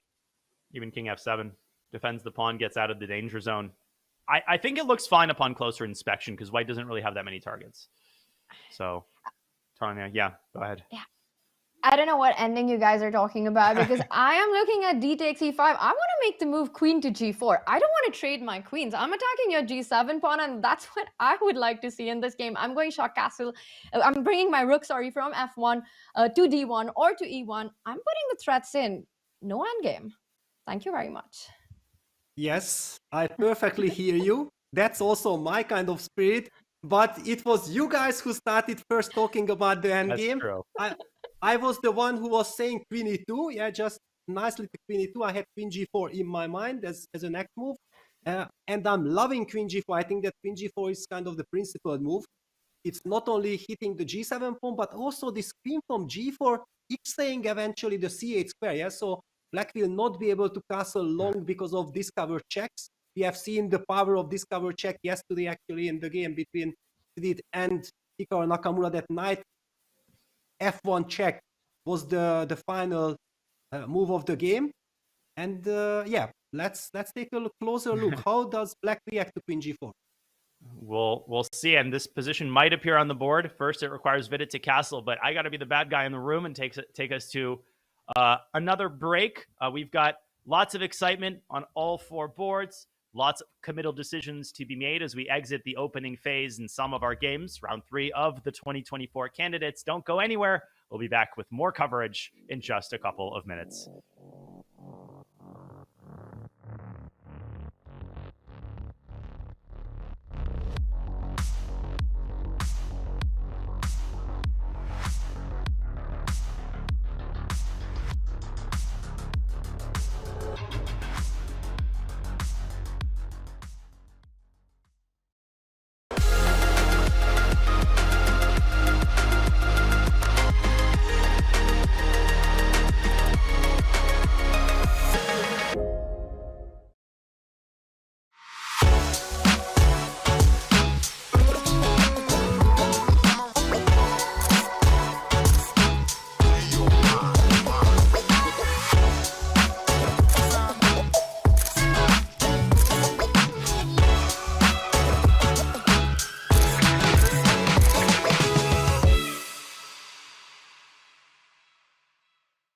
Hi everybody, I'm Grandmaster Yango Savzon and I welcome you to my course. An aggressive 1e4 repertoire, part 1. I believe this course is aimed at all levels, which of course is always an easy thing to say. Basically, the approach has been to be as aggressive as possible against the main lines, setting an emphasis on surprise value while still having some soundness in order to pose unique problems. Knight f6. We're going for the most aggressive. Knight to g5, d5, e takes d. Knight a5. Bishop b5 check. That's just the main line. dc, bc. And here I have a bunch of new ideas after queen to f3. And hopefully this will not only fix my chickenness of not being able to play 1e4 aggressively, but also give you a bunch of fresh ideas when we're done.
We are back with round 3 of the 2024 FIDE Candidates to decide the challenger to the world champion throne and possibly set up a match against Ding Liren, although nothing is for certain anymore in the chess world. We've got some very exciting games alongside with International Master Tanya Sachdev and Grandmaster Peter Leko. I'm GM Daniel Naroditsky, bringing you coverage of round 3 of the candidates. You might see us on the screen, but there's plenty of people off screen who are putting in the hours to make sure the production is a good one. Our producer, Vic, and of course, so many people making snazzy graphics, including our win probability graphic after round 3. Wow, that is some very high praise for Fabiano Caruana they believe that he has a 50% chance of winning this tournament. Jan close second with 45. Wow.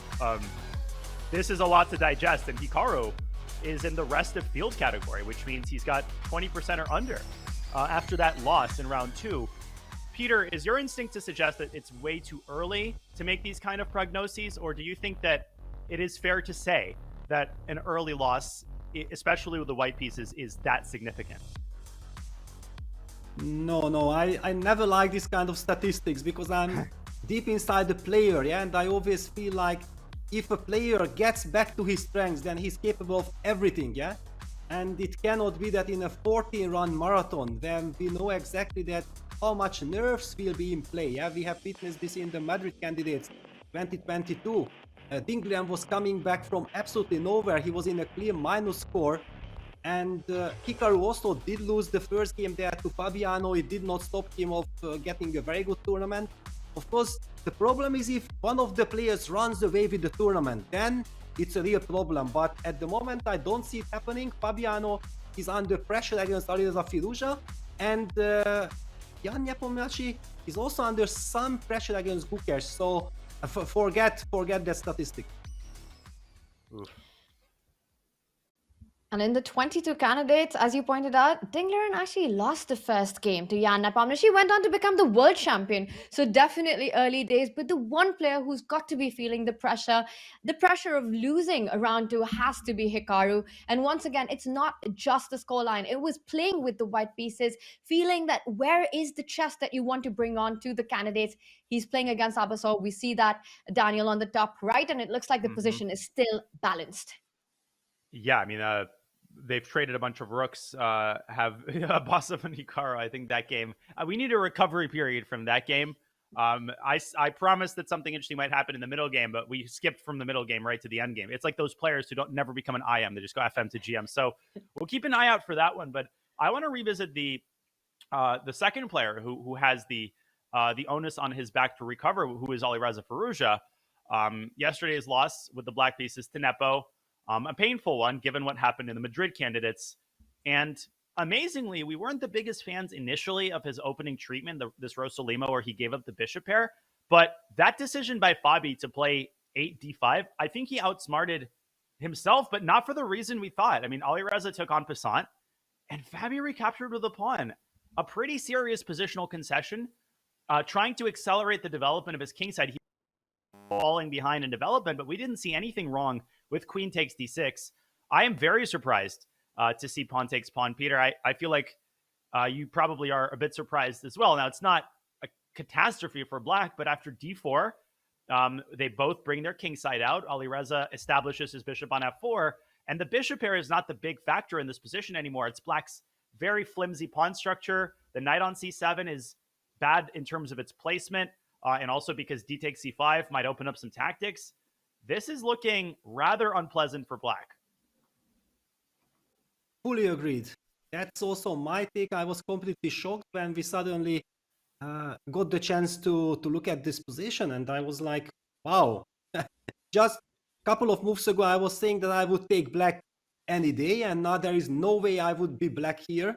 I just see that, first of all, yeah, we highlighted the pair of bishop before, but this is not the structure where the knights are actually so beautifully controlling the center squares, and that knight on c7. So the only justification that would help black to kind of get counterplay is bishop g4 and knight e6 together. If these two moves would be possible, then everything would be fine. Black is jumping out. But as you highlighted, there is this pressure on the c7 knight. So d takes c5 is very much a concern for black. And black has to solve that issue right now. It would be the dream for black to get 2 moves in a row, but that would be illegal. So it seems like you can only get one of them. And perhaps you can show what the problem is. That if black does make the natural move, bishop g4, move that you really want to make, I think the tactics just work out for white. You capture on c5, not giving black the time to jump into e6. Black recaptures. And now when you take the queen on d8, for example, just to finish the line, queen takes d8, you don't have the ability to actually recapture with the rook. You have to make a really inconvenient move, fall back with your bishop to d8 to defend that knight to c7. And I think white just continues bishop d6, and you at least end up picking up the c5 pawn. So it looks like Fabi actually doesn't have the time to get his bishop out to g4. Yes, you can start with the move, Peter, that you were pointing out, knight to e6, hit that bishop on f4, but then that bishop on c8 is just not happy having that knight in front. You can't finish development. Pawn takes pawn, d takes e5 is a threat on the board. I think this is the first big question, the first big practical question that Fabi has to answer. There's a threat. How are you finishing your development? You never want to capture on d4. After c takes d4, knight takes d4. I think that's a big advantage to white. The d6 pawn is a forever weakness. White's pieces are super active. Who cares about a double bishop when you've got a d6 target? I think it's already quite unpleasant for the world number 2 right now. Agreed completely. You mentioned that endgame. Now, that endgame after bishop takes d8 is not necessarily that bad for black. It's just awkward, and it's not something that you do unless you're deeply unhappy with your position. Now, Tanya, you mentioned that there are 2 moves you want to play simultaneously. You could also try to start with the other one. And by the way, after bishop g4, d takes c5 is not forced. There's a more sort of positional approach that could be advocated with d5, getting kind of a Benoni structure. I was not a fan of this move initially, but I also don't really do positional chess very well. But yeah, if you look at that knight on c7, that knight is not going to be a happy camper without access to the e6 square. So there's options there for white. And if black starts with knight e6 instead of bishop g4, I just wanted to point out, it's a tempting move. It's a tempo move. But after bishop g3, what's the big deal? If black trades everything on d4, then he's just solidly worse with essentially no winning chances. I mean, you're not winning this game. You're saddled with this weak pawn on d6. And the bishop pair was black's greatest asset, and now it's just not important anymore. Exactly. Yeah, I feel like this is a very critical moment, and Fabiano has to come up with some very deep concept, super deep concept, to make sure that he is having things under kind of control, because he's certainly under pressure, so I don't believe that he can equalize, but more or less there should be some way for him to limit the damage. But I just still can't really understand, because what happened here?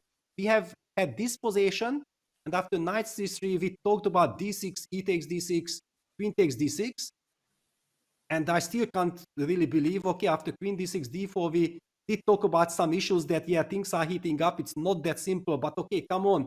The classical game, you can invest your time and you will find your way. But after e takes d6, just after a couple of moves and natural moves, white gets the upper hand and has a very comfortable, very easily understandable position, while black has to find a way to solve that terrible issue with the knight on c7. Yeah. Ugh. Why did Fabi let this happen? Queen takes d6. He caused these problems himself, and maybe fearing ghosts. Alireza's got to be really happy. We're 12 moves in. The game has just begun, and this is exactly what you want on the next day after a painful loss. You have a relatively risk-free advantage. It's a calm position, and Peter, you kind of described the perfect circumstances for a post-loss game, and I think these are the ones. Firouzja has gotten what he wanted, and big decision here for Fabi. Feeling pretty uncomfortable. There's a direct threat he needs to deal with. Pawn takes pawn. Your development is not over. The other idea, the positional idea that you mentioned, is also always in the air. White can also just go d5, really take that knight from c7 out of the game and block the bishop pair advantage. The bishops need an open position. You're not giving it to black. So it looks like Alireza has somehow managed to come on top of the opening battle. But the clock situation, he's touching the 1 hour mark. How much of a factor do you think within the FIDE candidates, there being no increment until move 40, is that going to play? Well, as the one with the more candidates experience, I think I'm going to take this one. No, just kidding. Peter, no increment. When I heard that, I was obviously I'm probably the only one who was happy about that. And it affected Alireza yesterday. I mean, you get into situations like Ding got into right in the World Championship game where he froze, where you literally cannot make the number of moves in time to reach the time control. So Alireza here also spending a lot of time. How much of a role does the no increment play? How much of the players actively changing their time management strategies, Peter, in your opinion? Well, honestly, I don't really understand what FIDE is doing. I really have to say this, because I remember as a very active player in like 2001, when suddenly FIDE all of a sudden introduced that now we have to play with the increment instead of this usual classical, because actually what the players are playing now till move 40 with that increment, that's the classical chess that I used to play in the 90s non-stop. And then suddenly there was this change, and I felt like it's very awkward. I mean, we are used to these time scrambles without increment, and this increment changes everything. Now, in those 20 years or more than 20 years, everybody got used to the increment, and now suddenly they take away from the players the increment. I'm loving it. Don't misunderstand me. I just kind of find it very odd that in so many tournaments there is increment, and suddenly in the candidates tournament things are again completely different. No increment. Also after move 40, we have something that never ever happened before. It's all weird, but apparently FIDE has consulted the players. The players agreed with the conditions, so everything should be fine. But still, I don't think the players are very familiar with this situation. Yeah, well, I like it. We all like it as from the commentator's chair. And Alireza got into big time pressure yesterday. Today he's making incremental progress. He's got a nice position. I think it's time maybe to keep going around the horn. We'll leave Fabi to try to figure out a way out of this uncomfortable position. Let's go back to the bird's eye view for a second. Tanya, I'll give you the next choice. The queens are off the board in Gukesh versus Nepo. White expanding on the king side on the lower left there. And obviously, Vidit versus Pragg is always a safe bet. The game just keeps getting more complicated. White now has a pawn on e6, and your wish was granted. There's no queen trade, at least for the time being. Daniel, do you even need to ask which game I want to go to? It's of course the Vidit board. That's where the fire's at. And look at the position that we have already. And I think last when we left it, we were trying to find moves for Vidit, and that's the bottom right board. And I would love to jump in straight into that, because even though we've just had just a couple of moves since we left it last, but the position's completely different. We see that black has managed to line up the bishop and the queen. White's pawn has already arrived on e6, and it was right here. Vidit, instead of going for Shah Castle, chose to move queen to e2. And the point is that it still follows Peter's idea. You want to reply queen to d7 with the move e6. So you just defend that. You're also threatening a check on d6. And Pragg did attack that knight on f5. That's the gem and glory in White's position. You want to get rid of that knight on f5. But of course, Vidit doesn't allow it. And before we move on to e6, I want to ask you, Peter, if you can just highlight, why was the pawn on d6 not captured? You take it with a check, you're picking up a pawn. And I think it's an idea we mentioned earlier, but let's show it one more time. Yes, after he takes d6 check, black will happily play the move king f7, and then suddenly black's rook from a8 is ready to join the party with rook e8. And then combined with this bishop on b7 and the hanging knight on f5, black is the one who grabs the initiative. Forget about the black's king seemingly weak on f7. It's perfectly guarded. Black will have very active pieces jumping out with knight f6. Bishop takes d6. So this is absolutely no-go territory from White's perspective. We did see Vidit spending quite a lot of time before queen e2, and clearly he had been anticipating the move queen d7 because there was no other move really for black. After queen d7, e6, queen c6 is now the critical position. And again, this battery, the battery that black is hitting on g2, let's just highlight that if White tries to protect that pawn on g2 by castling, that would just run into checkmate on the spot. Yeah. Look at this. Wow. Yeah, Black has one piece developed and it's responsible for the mate. Go ahead. This is not going to happen, but very nicely pointed out. I also just realized that queen c6 is not only the most natural move in the position, but also it was a must in the position. I think any other move by the queen and you just lose on the spot. Peter, if instead of, you don't even want to put it on c8, but for example, if you go to c8 or to d8, I think knight takes g7 would have been checkmate on black's king with the queen jumping onto h5. Can we do it anyway? After queen c6, can we play knight g7? I think the point is that you've got the c8 square for the king. So you just run with your king. You run for your life. Knight takes pawn, bishop takes knight, queen h5, king to d8, bishop g5, king c8. And what if I try queen f7 here? There must be some refutation, but... Ooh, so sorry you're threatening the bishop. Oh, queen e4, queen g6, maybe. I actually think that's very important. Otherwise, No, but that's queen d7. Queen d7. Oh, good. There's a that square too. That's the problem. Yes. I was just testing your attention, you know. Okay, you can play a move like bishop f6, no? And then try to go queen e8. Ah, very nice. In Gukesh's spirit from yesterday, yeah, Gukesh was mastering things like knight d8 and everything on the back rank, surviving that scary attack. Wow. Well, one queen cannot checkmate an entire army. Who knew? But I just wanted to try it out. Sorry to derail the conversation with coffee house tactics. So after queen c6, Vidit is thinking again. And that's a bad sign because Tanya, you, I think, are correct. Queen d7 has to be anticipated. So what exactly was he relying on? Now he's, oh, I didn't realize this. It's kind of a bad sign that he's thinking for the second time. It tells us that something was either not anticipated or underestimated, or something went wrong here for Vidit, but I'm very surprised he didn't castle. I mean, that just seemed like the practical option. He's down on time. He's got some justifying to do. And the guy's been out of book, out of preparation since move number 4 in this game. He's been navigating it in his own mind, and it's always so difficult to find the response in these kind of positions. Queen takes pawn, queen takes g2 is already a big threat on the board. You need to find a way to defend that. And I just think that for Vidit, even though our eval bar says the position is level, it's so difficult to play as white. We've been talking about the no increment, the clock situation, and far more than the Ali Reza board. I think in this one, it really matters. Vidit is below an hour mark on the clock. He's what, 53 minutes right now, and we're on move number 12. A lot of moves to be made. The position's as hot as it was since move number 4. This is going to be a tricky battle for Vidit to keep under control, Peter. Yeah, perfectly agreed. Also, that before, my feeling was that things are unclear, things are sharp, but white is in control. However, at this very moment, I don't feel that white is in control anymore, because black will get that long castle that we have been all talking about, that black wants to get long castle in. That queen on c6, bishop on b7 construction stays there for the moment. The rook after long castle can eventually go to e8, target the d6 pawn, and everything is kind of hanging in the air. White might have to play a move like f2, f3, which is some kind of a weakness. Yeah, then, for example, if white castles, black might have a timely queen c5 check when white has to fall back with the knight to e3. Ooh, that's horrible, because then white's bishop from c1 will not be able to develop nicely.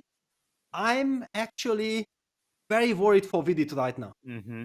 Some people in the chat were asking what happens after e7. E7, black can just play knight takes e7, and you have enough defenders. And even if you were castled, e7 wouldn't work, because at the end of the line, black would be able to put a rook on e8, as Peter indicated. So I have 3 castles, and yeah, e7, whatever, knight e7 or bishop e7, maybe there's a difference. But the bottom line is that this is the nightmare scenario for white, which we're actually moving toward. But definitely some questions to answer for Vidit. We're going to get out of this game for just a second, and we're going to take a break to share a quick interview that Mike Klein is conducting live with Women's International Master Charlize Van Zyl of South Africa, who works in marketing and PR for FIDE, and who is currently in the fan zone. So as Vidit contemplates his next move, let's go over to Fun Master Mike in Toronto. Take it away. Somebody played that against me, the same thing that Vidit did yesterday. They played it against me in a Hi guys, we are here in the fan zone, but it might as well be called the fun zone, because WIM Charlize Van Zyl from South Africa is helping run the show. She is the FIDE marketing and PR coordinator. But tell us what's happening here in the fan zone. So it's basically a place for us to engage with the fans, because you can watch the broadcast on TV, but to actually be in the venue and hear GMs and residents speaking about the games, it's just a cool way to bring the community to chess. And have you noticed a bit of a difference here on Saturday with the crowd? Well, it's a weekend, right? And people literally have come out of town from the US just for today. Yesterday, I met a guy who traveled 3 hours to spoil himself for his birthday, like one day. And so I think a lot more people over these next 2 days will be here just to spend the weekend. Well, that's not short sell your own journey. You had to leave your own national championship, which you were doing really well in, to fly over an ocean to come. Was that a hard decision, leaving the South African Women's Championship to be here? Look, it was, because the game I missed was a critical one for the title, but you know, it's the FIDE Candidates, and this only happens, every 2 years. It's a huge event. So yeah, I had to be here, and I think that I will be able to play the national championships next year, the year after. But to come to Canada, to be here, it's pretty special. And let's give the audience a little bit of a live look here. It is pretty much standing room only. We can actually come around here. The games were getting crazy, so Eric Hansen had to call in Ari and Tari.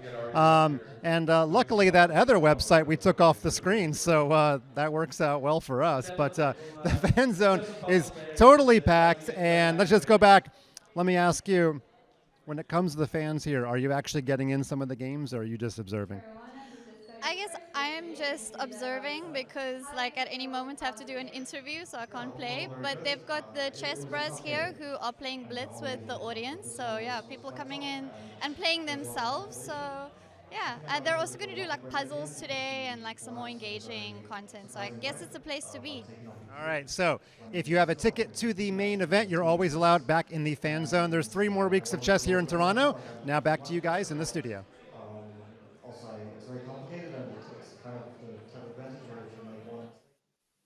Thank you, Mike. Thank you, Charlize. Looks like a great atmosphere over in Toronto and a great atmosphere on the board in round 3. Makes us happy. So Vidit continues to ponder his 13th move as he dips now to 48 minutes on the clock. Maybe a good time to go back to the bird's eye view and see how the other games are going. I think the Hikaru game is very quickly making its way to what seems like a peaceful conclusion unless we get something cataclysm. Yeah, no, I mean, the queens are now off the board. Is it fair to say that it's just a matter of when we're going to get a draw, not if, and probably very, very soon? Peter, am I missing anything?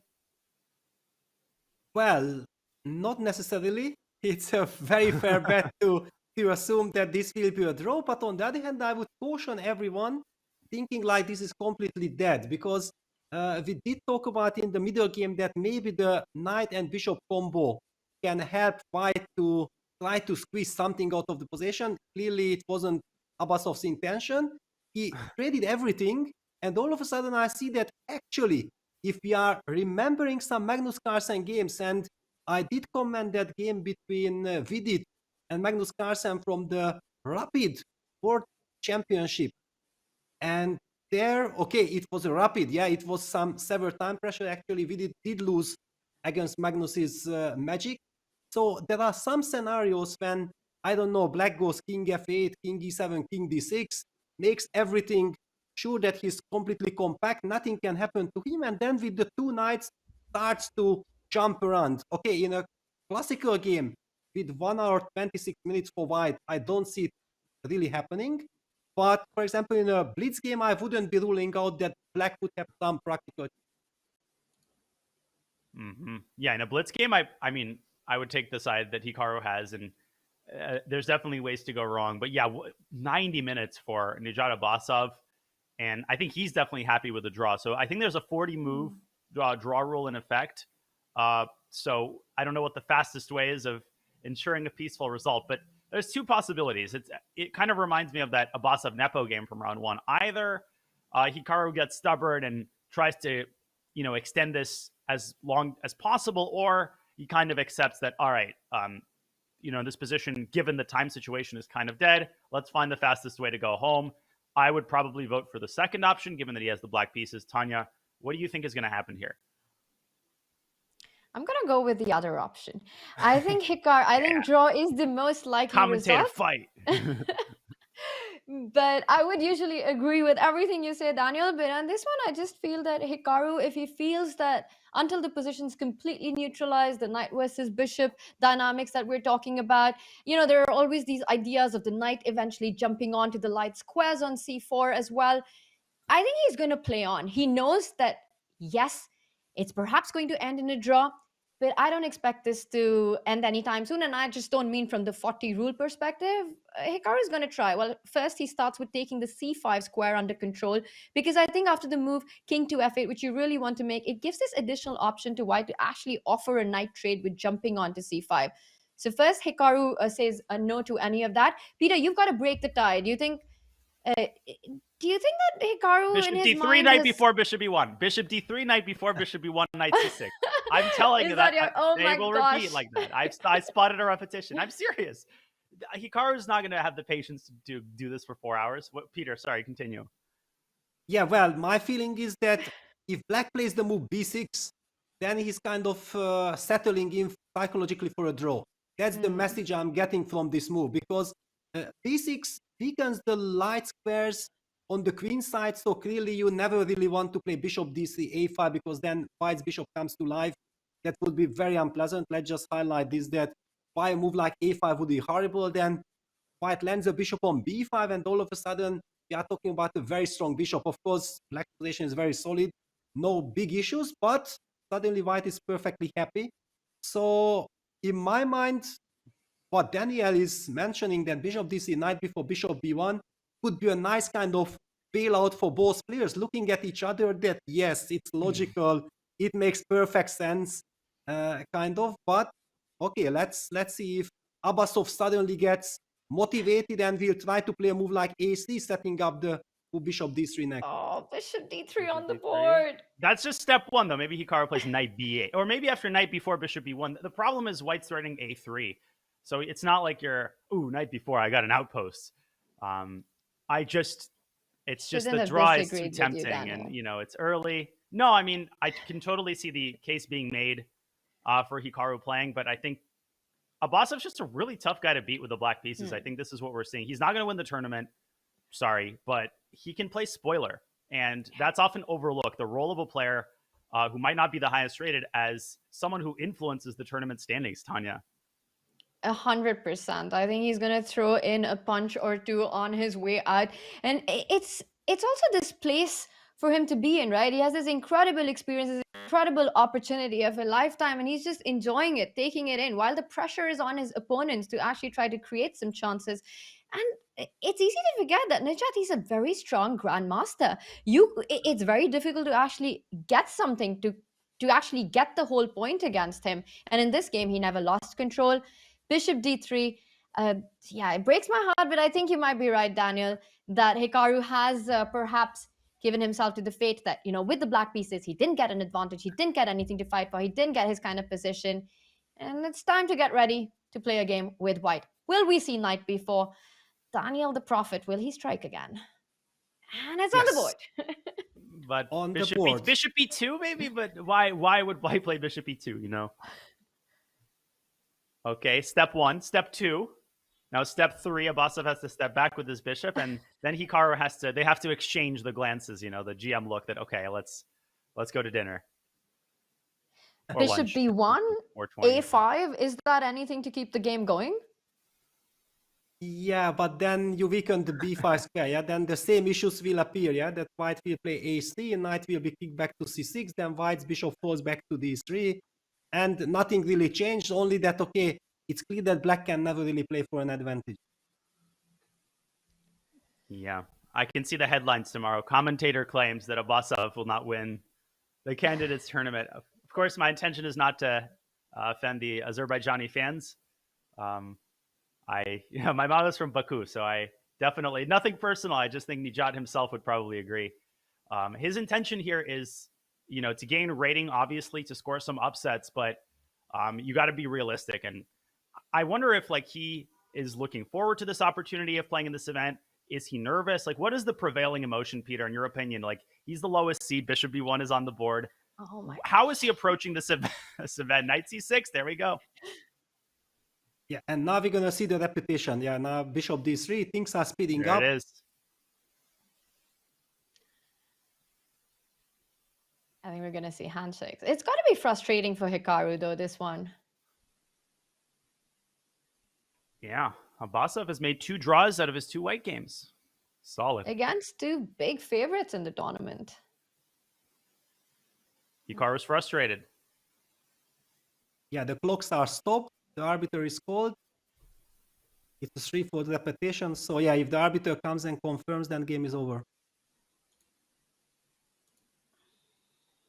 Yeah, I don't think that the arbiter is going to put up a fight here. No, you must play this position. This is very combative position. Must be disputed until the end.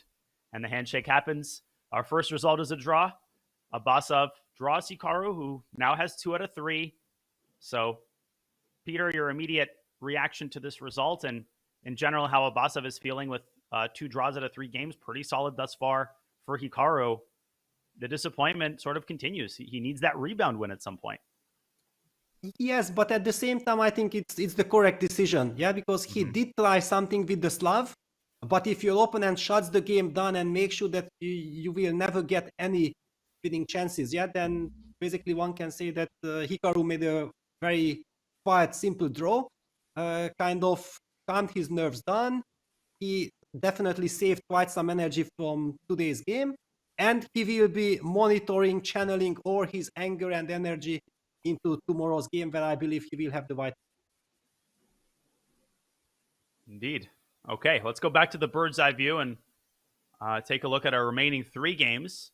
Vidit is the gift that keeps on giving. Bishop g5 was his last move. Queen takes g2, knight takes g7 is forced. Maybe we don't necessarily have to go to that game. Well, Fabi Firouzja has had no developments, basically, or minor developments. So I guess we're between Gukesh and Nepo and Vidit and Pragg. Tanya, I know what your favorite is. Should we compromise and, well, where do we go first? You can't please Let's check in. Let's check in with the Jan Gukesh game, because the last time we left it, we were talking about the Catalan bishop on g2, and that's the bottom left board right there. And we see that Black's knight is planted on c4, but White has managed to actually develop that queenside rook from d1 before getting that bishop to defend the b2 pawn. And, you know, again, material balance, it might feel like it's equal and maybe headed towards equality. I'm not sure, but I love the space advantage that White has. I still like that bishop on g2 against its counterpart on c8. It just feels like White's the one that's in control. The d file, also the only open file that White has under control. If Black offers a trade, you can trade once, bring the other rook to d1. Just feels like a very pleasant endgame to me for White.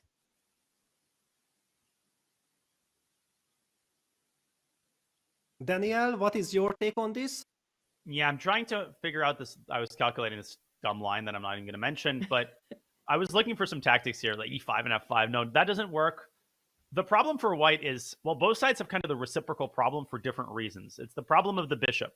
White's bishop on c1 is on its initial square, but it's not really complaining. It has a job. The bishop on c8, meanwhile, well, that bishop really wants to be on, you know, g6 or h5, and the d7 square is controlled by the white rook. So what was Jan's last move? It was f6.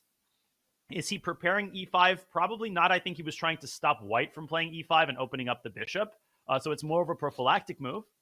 So I don't really know what Black's next move is, but from White's perspective, how do you improve? How do you ask more questions? Well, one idea is rook f2 and bishop f1, trying to get rid of that knight on c4.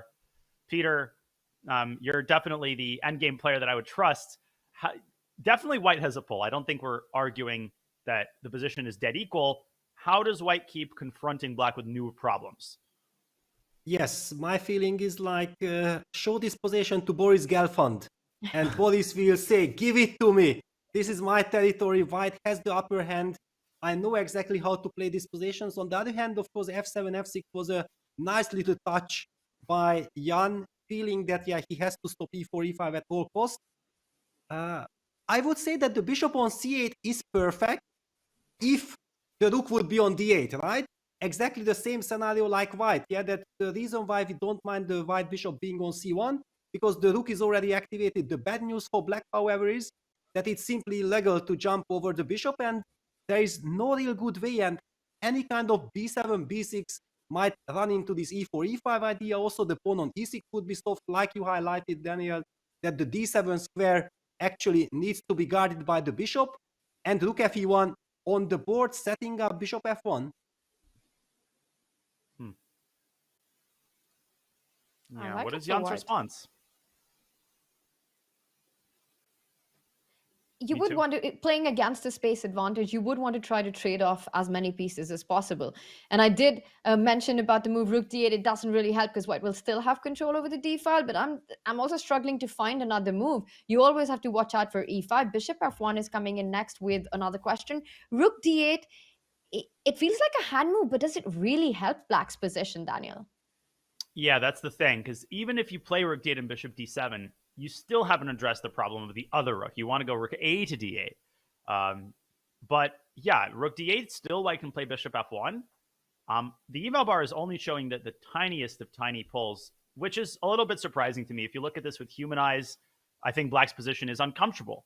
At the very least, until Nepo solves the big problems, the developmental and coordinational problems in his position. I'm trying to generate candidate moves here. I'm stalling because I can't find a move that I like. A6, that doesn't do anything either. Again, you're not playing b5 because white's going to respond with e5. So how do you deal with this vice-like grip that white has over black's pieces? Peter, any candidate moves that come to your mind?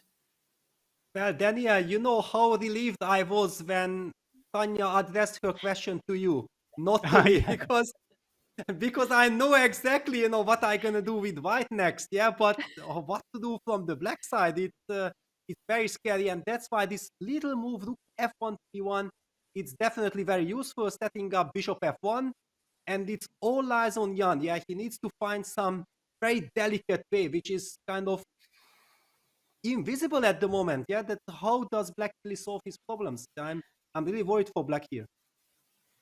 Yeah, it's so hard to understand this position being balanced. It just feels like white's the one who's in control, and it's such a pleasant situation for Gukesh to be in. You know, you have this feeling that you're kind of playing for two results. You've got the ideal scenario. You have the space advantage. You're the one with the easy upcoming moves. Your opponent has to be careful, has to find the right moves, and it might be level at the moment, but give white just a few moves, and if black is not careful, bishop f1, e5, knight e4 jumping in, things could go from equal to bad very quickly for Jan. Yeah, maybe rook b8. I was thinking of taking the plunge and proposing a move, trying to insist on pushing the b pawn and trying to take this thing out of e5. Okay, it's not a terrible move, but here the problem is bishop f1, b5 runs into knight takes b5. That's just actually a pretty important tactic, right? Nothing seems to work out entirely for black, and rook b5, bishop c4 hits the knight and hits the rook and protects the knight on b3. So that doesn't cut it. Maybe it's one of those situations where there is exactly one line, and that line solves black's problems. And if you don't find it, then you're going to be worse for the rest of the game. I think that might be the situation we're in. Yeah, but I've always felt about those kind of situations, Peter, where there's one line given by the computer which leads to equality, and you need to find it. That position is far from equal then, because from a human perspective, it's really hard to be that accurate. Absolutely.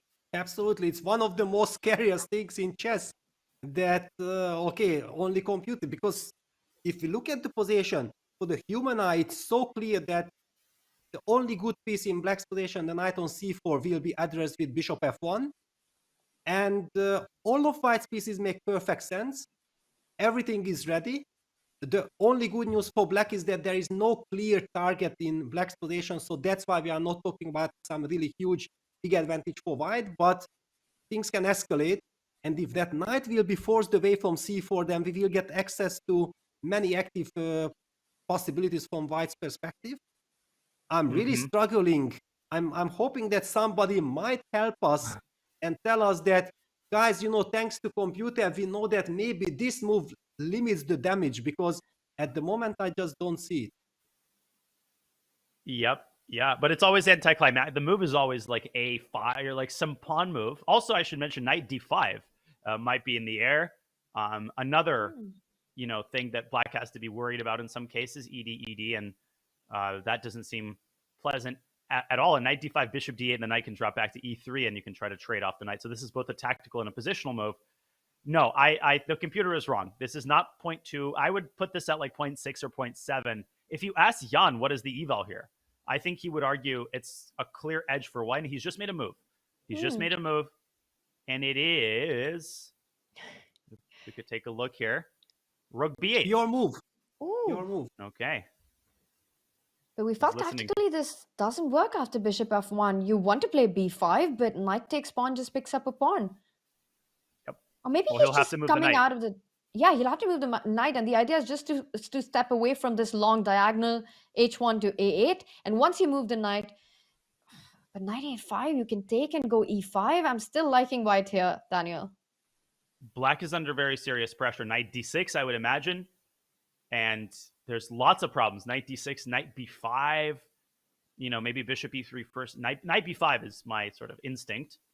Pursuing the knight, trying to make it very hard for black to play b6.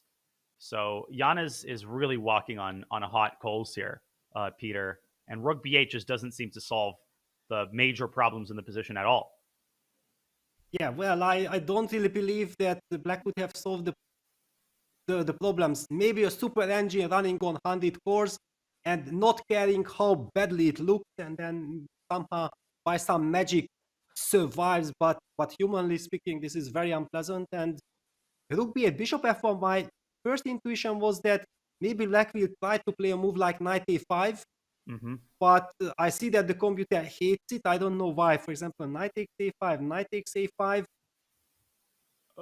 Maybe b4, bishop c4. Yeah, and okay, you just develop because the knight cannot jump to c4. The bishop is still controlling the c4 square. Yeah, that's the problem. And knight b3 doesn't do anything because then after bishop e3, this knight will be trapped. Bishop c4 or rook b1 coming in, trapping that knight. So yeah, Jan in a lot of trouble. Bishop f1 on the board, by the way. Yeah, this is getting nasty. Jan does have a lot of time on his clock. That is a big benefit here. He's got over an hour, and he'll have to use it wisely as we pan out to the playing hall. Big game underway. Gukesh putting Jan under serious pressure, the winner of the last two candidates. And we already have a result, of course, as Hikaru Nakamura draws Nijat Abasov. That game never really got off the ground. It was an exchange Slav where they traded all the pieces. We've got 3 games remaining. As Jan drops his knight back to d6, we'll go on another break, and we will keep coverage of those games going when we return to the 2024 candidates. Stay tuned.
Mom wore this to my wedding.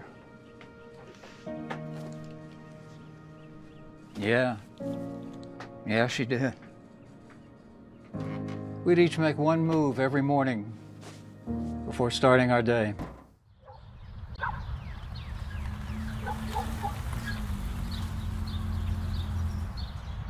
Okay, we'll just see. All right, well.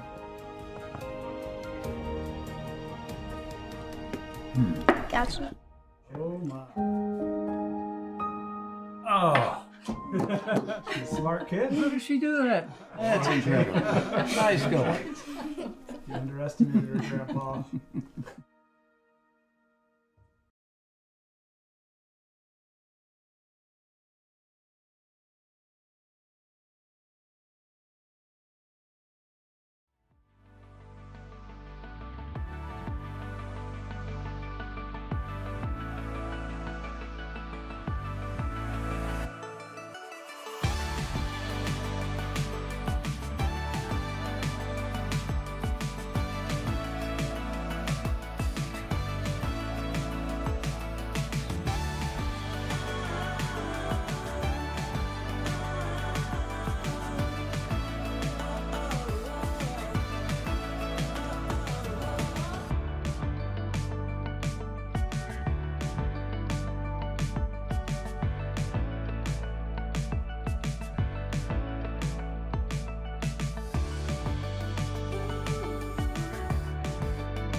Entering the third hour of round 3 of the 2024 FIDE Candidates to determine the challenger to the next World Championship match. A look at the playing hall in Toronto as the games are starting to reach their boiling point. Already one result in the books, a draw between Abasov and Hikaru Nakamura. And there we see Ali Reza and Fabi locked in a difficult positional battle. Some trouble for Fabi, some trouble for Jan. So the players who won yesterday are not necessarily in the best of positions today. Alongside, I am Tanya Sachdev and GM Peter Leko. I'm GM Daniel Naroditsky. We hope you've been enjoying our coverage. It's been awesome to cover this tournament that everybody has looked forward to for so long. It's finally here, and it will be with us for 14 rounds. We're just getting started. Okay, let's go back to the bird's eye view. Let's kind of set the stage again, maybe for people who woke up late this Saturday and are just joining our coverage. Peter, I'll start with you. We had that draw on the top left, Abasov Nakamura. What can you tell us about the other games? Any big surprises thus far this round?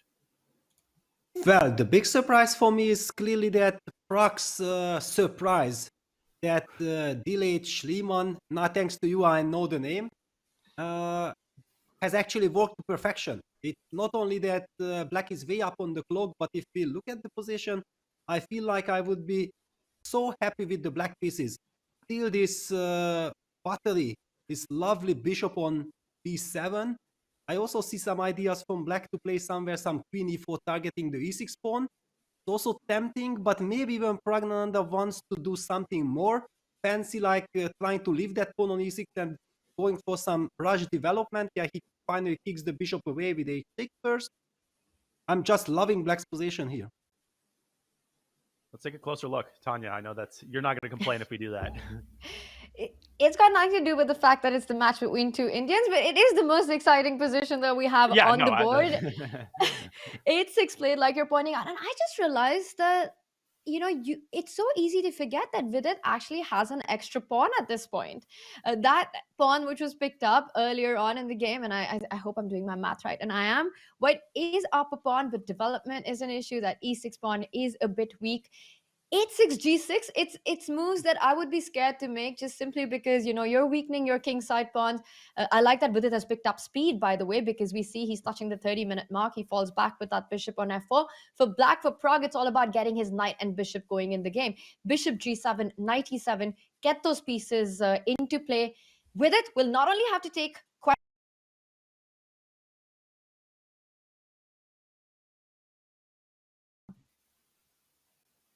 Yeah, you can also castle. Peter, what is the order of operations here? Start with bishop g7, start with castle queenside. I think that is the big decision for Pragg. I mean, these squares are calling his name, but does it matter which order you do it in?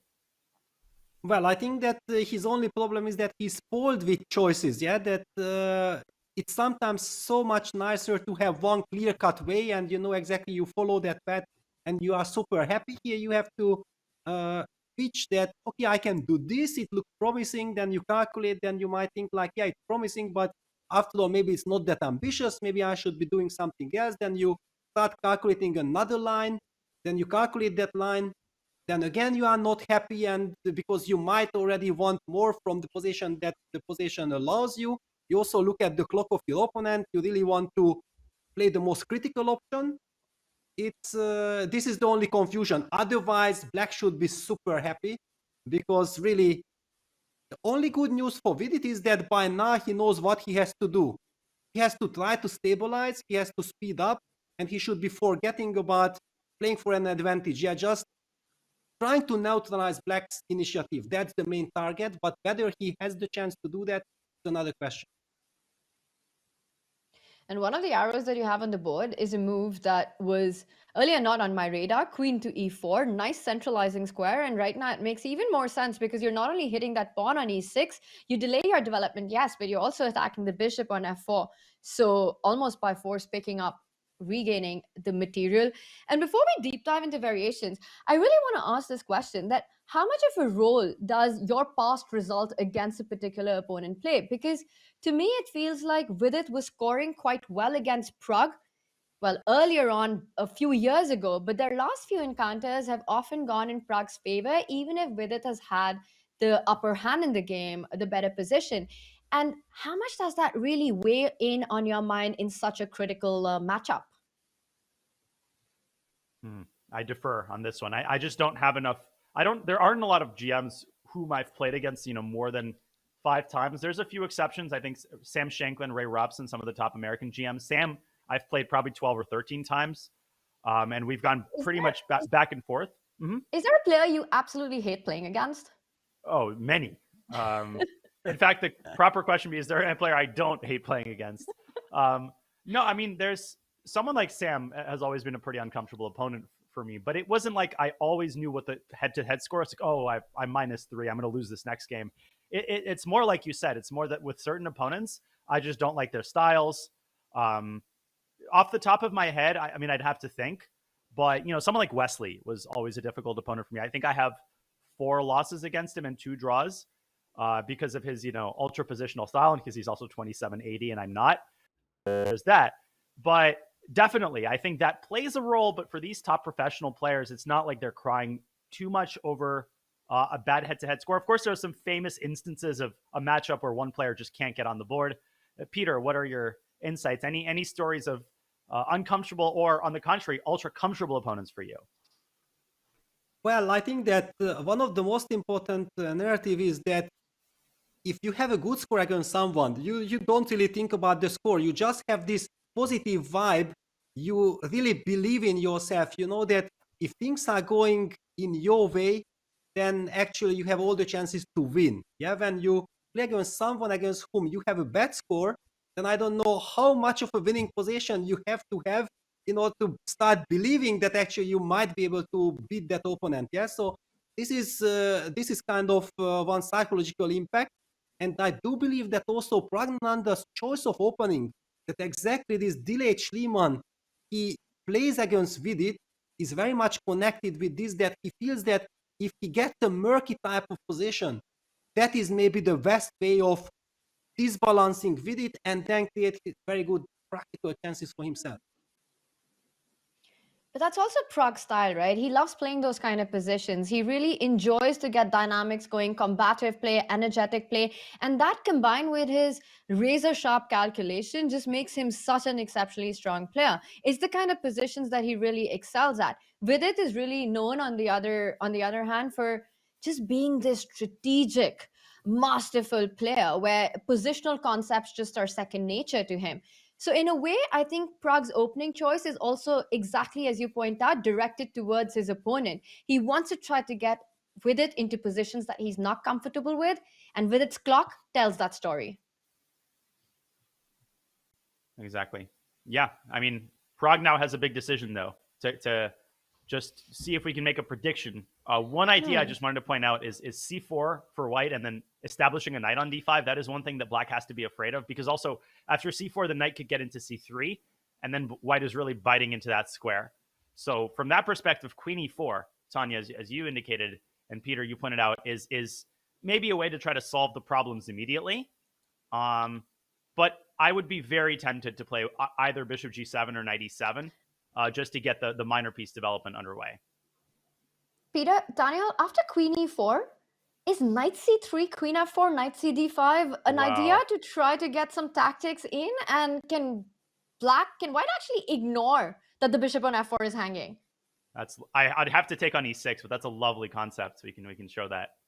Yes, let's show this because it's beautiful. Yeah, knight c3, probably the professional move is queen takes e6, but let's just show what happens if black picked up the bishop, then white plays the move knight c or e. I don't know exactly. But okay, let's just highlight here that this is the point. There is a double attack on the queen on f4 and on the pawn on c7, which might lead to a fork. And white wins the game all of a sudden. So yeah, be careful. We are assuming that after queen e4, knight c3, obviously the response would be queen takes e6. When you have to start calculating some knight takes b5 tactics, but I was not that tempted to do that, and I believe it also does not work because knight b5, a b5, queen takes b5 check. Yes, seemingly the bishop is hanging, but there is this very interesting tension on the a file, and probably black can just ignore with king f7. And well, queen takes b7 runs into rook takes a1. and rook takes 8 is answered by bishop takes 8, and black wins material. So I don't think that we can be smart. And if we cannot be smart, then after queen e6, okay, nothing really happened. Black has the pair of bishops. He's clearly trying to play knight e7, bishop g7, completing development, and start to squeeze. Yeah, but your point is well taken, Tanya. It feels like white has to look for tactics here while the king remains in the center. So that's a good find. Yeah, I mean, this is a spot where I can totally see Pragg thinking for 30 minutes, I say, as he makes a move. And he plays knight e7. So he opts for minor piece development and also covers the d5 square. I like this move because c4 is now not as doesn't come with as much of a bite. And I think he wants to go queen e4 next, because now the d5 square is under control, so you're actually hitting that bishop on f4. So knight e7, a really nice developing move, also taking control of the central square, as you pointed out. But Daniel, since you mentioned the idea of c4, it feels like it's really the way for Vidit to play. You want to try to create your own tactics, your own counter chances, and target that king on e8. I don't know how safe Vidit would feel about going short castle here. After short castle, of course, there's queen to e4, but also ideas like knight f5 come to mind, trying to target that defender on e3 in some moments. I wouldn't be surprised if we actually see c4 and the position just really blowing up all sides of the board. Agreed. c4, bishop g7, knight c3. Again, yeah, you covered the d5 square once, but white attacks it another time. I think bishop g7 is wrong. Maybe black needs to play prophylactically with b4 before white gets a knight to d5. Maybe queen e4 here. So it's not easy, but yeah, b4 also creates some holes. Maybe even rook a5. No, then queen b6, but it's a very irrational position. Yeah, rook a5, queen b6, rook d5. I don't know. That's more of a blitz idea. Oh, very creative. I have to give it, but yeah, somehow I'm not a believer. I have to say that b5, b4 is such a lovely touch. When you mentioned b4, I felt like something is hurting my heart. Yeah, because I'm looking from the white side. I felt like, okay, yes, now d4, knight c, and I get some stability. But with b5, b4, you just stop my dream. And with it's reaching out, I think he's reaching out for that c pawn. Let's see it. Let's see it's on the board. Okay, we caught it. And this reminds me of a story. I had this, like a lesson with a celebrity years ago, back before I knew how to be delicate. And they were a beginner. And so we were analyzing some games. I was maybe 16. And he offered a move that blunders the queen in one move. And I just kind of shouted him. I was like, oh, well, that blunders the queen. And then afterward, my dad got angry at me. And he was like, no, that's not how you're supposed to say it. You're supposed to say, well, this is a great idea. It's a lovely concept. There's just one minor problem. But had the queen been elsewhere, this would have been a brilliant move. So I appreciate your support, Peter. But c4 is definitely the way to start. And after b4, maybe just castle kingside or knight d2. Development is also good. But I also like the idea of going queen e4 instead of b4. b4, like you said, lovely move. Keep everything under control. Don't allow the queen side to open up. But I feel Pragg's mind right now, and the way he plays and the positions he likes, queen e4 is definitely on his radar. He played that last move, knight e7, stopping any knight jumps on d5. I'm hitting your bishop on f4, so I don't believe you have time to pick up the b5 pawn. If you do, then I just don't understand chess anymore. Taking on b5, taking on a6, it just feels like too much. I think that Pragg might actually choose to keep the tension on the board, Peter. Well, again, he doesn't. He has a choice, but yeah, he goes b5, b4. It's my feeling is that if he already decided on knight e7, then he does not necessarily want to play queen e4. He wants to be even more ambitious, yeah, because to my heart, to my mind, knight e7 was really signaling that Pragg is feeling that this is my chance. I have the chance to bounce back, and I want to make the most of it. I don't want to be slightly better. I want to put the pressure, increase the pressure on my opponent who also has little time on the clock. Practically, I think this is a very good decision. Mm-hmm. And now, again, difficult choice for white. Castles, knight d2, maybe try to put the knight on f3. But black is just a couple of moves away from fully coordinating, consolidating castles, queenside, bishop g7. We've mentioned those moves many times. And if black ultimately eliminates the e6 pawn, strategically, white is in big trouble. Black's got the bishop here, light squares, better pieces. So white's got to make something out of nothing here, and nothing is really announcing itself. I mean, that's why I started to propose these crazy ideas, because you just don't have that much time remaining, Tanya, before black makes these moves. You literally don't have that much time remaining. I mean, Yeah. so with it, he's really running low on the clock. He's touching the 30-minute mark right now. And the position, it's, you know, it's got all the elements of a complicated middle game. And bishop, once that bishop lands on g7, we've been talking about b4 shutting down the queen side, but it really takes away key development squares from that knight to b1. The most natural move for white would be to go shot castle, but give Pragg the chance to put that bishop on g7. Now you can't even go knight to d2 because the b2 pawn is hanging all the time. And Peter, the more you say it, yes, I think Pragg is actually quite ambitious about this position. He's down a pawn, but look at the bishops. Look at that queen and bishop lined up on the long diagonal, with it still struggling a little bit with development. And even though to the eyes, the e6 pawn really looks like the most beautiful pawn on the board, you analyze it deeper, you realize it's actually a long-term weakness that black can start targeting and pick up at any moment. Exactly. That's the way I feel about this pawn. At some point, I feel like even removing that pawn from e6 would be maybe beneficial for white, because then I could at least do something on the e file. But with this pawn on e6, just to highlight what you are saying, if black gets bishop g7 short castle and eventually rook a8 in, then it's just a matter of time when this pawn falls. Black goes knight f5. Let's not forget about the tremendous pressure on the g2 pawn. White's position can actually just fall apart. Okay, pardon me, after knight f5, there is knight d5. That's a resource that white has thanks to the pawn on c4, but it's just very, very shaky for white.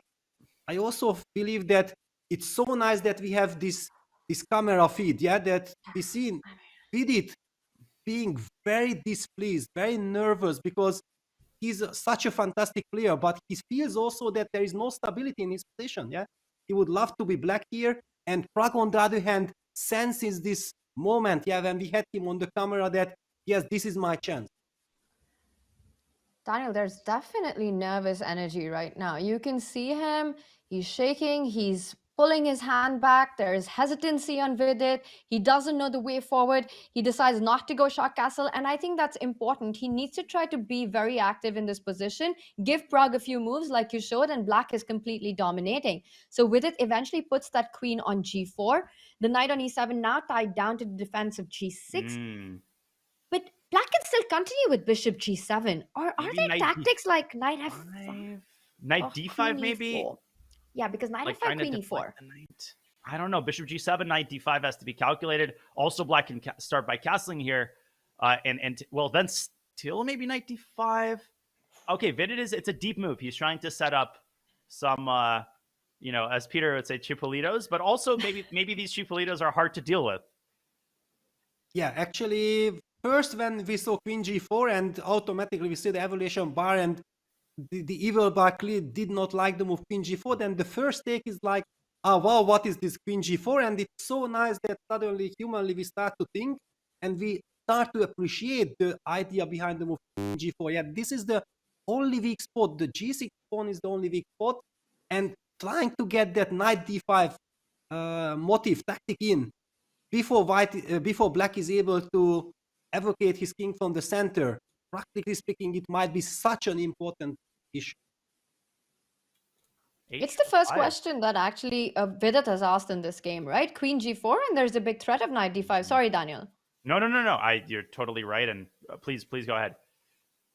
I was just going to say that this is so important in dynamics because you're under pressure from the very start. Your opponent is blitzing out. He gets this completely crazy position out of the opening where you as white need to keep things under control. But then you see a weakness in your opponent's camp and actually are setting up a big idea. And I believe that bishop g7 here would, the more I look at it, bishop g7 and your idea of knight d5, it looks extremely dangerous for black. That pawn on g6 can't be defended. You don't have time to pick up that knight on d5 because there's an intermezzo check on g6. So really quite a big threat and a really nice find from Vidit. I don't care what the eval bar says. I think practically it's the move that you want to make in such a situation. Yeah, he's trying his best. I had this idea of playing h5, but I'm not totally sold on it. The point is the queen just doesn't have that many ways to maintain contact with the the g6 pawn, and if the queen slides back to g3, I was just going to illustrate a funny line. Black can do this typical h4 and then h3, and try to provoke more weaknesses. Okay, maybe h4 is not correct, but dealing with all of this in time pressure can be hard. Eval Bar is not a huge fan, maybe still knight d5. But I agree with you, Tanya. I'm with you. I think queen g4 is a high effort move. He's not just like mailing it in and letting Pragg run all over him. He's trying to actively withstand the initiative and turn things around with some high level tactics. So it's a typical resilience that we've gotten accustomed to from Vidit.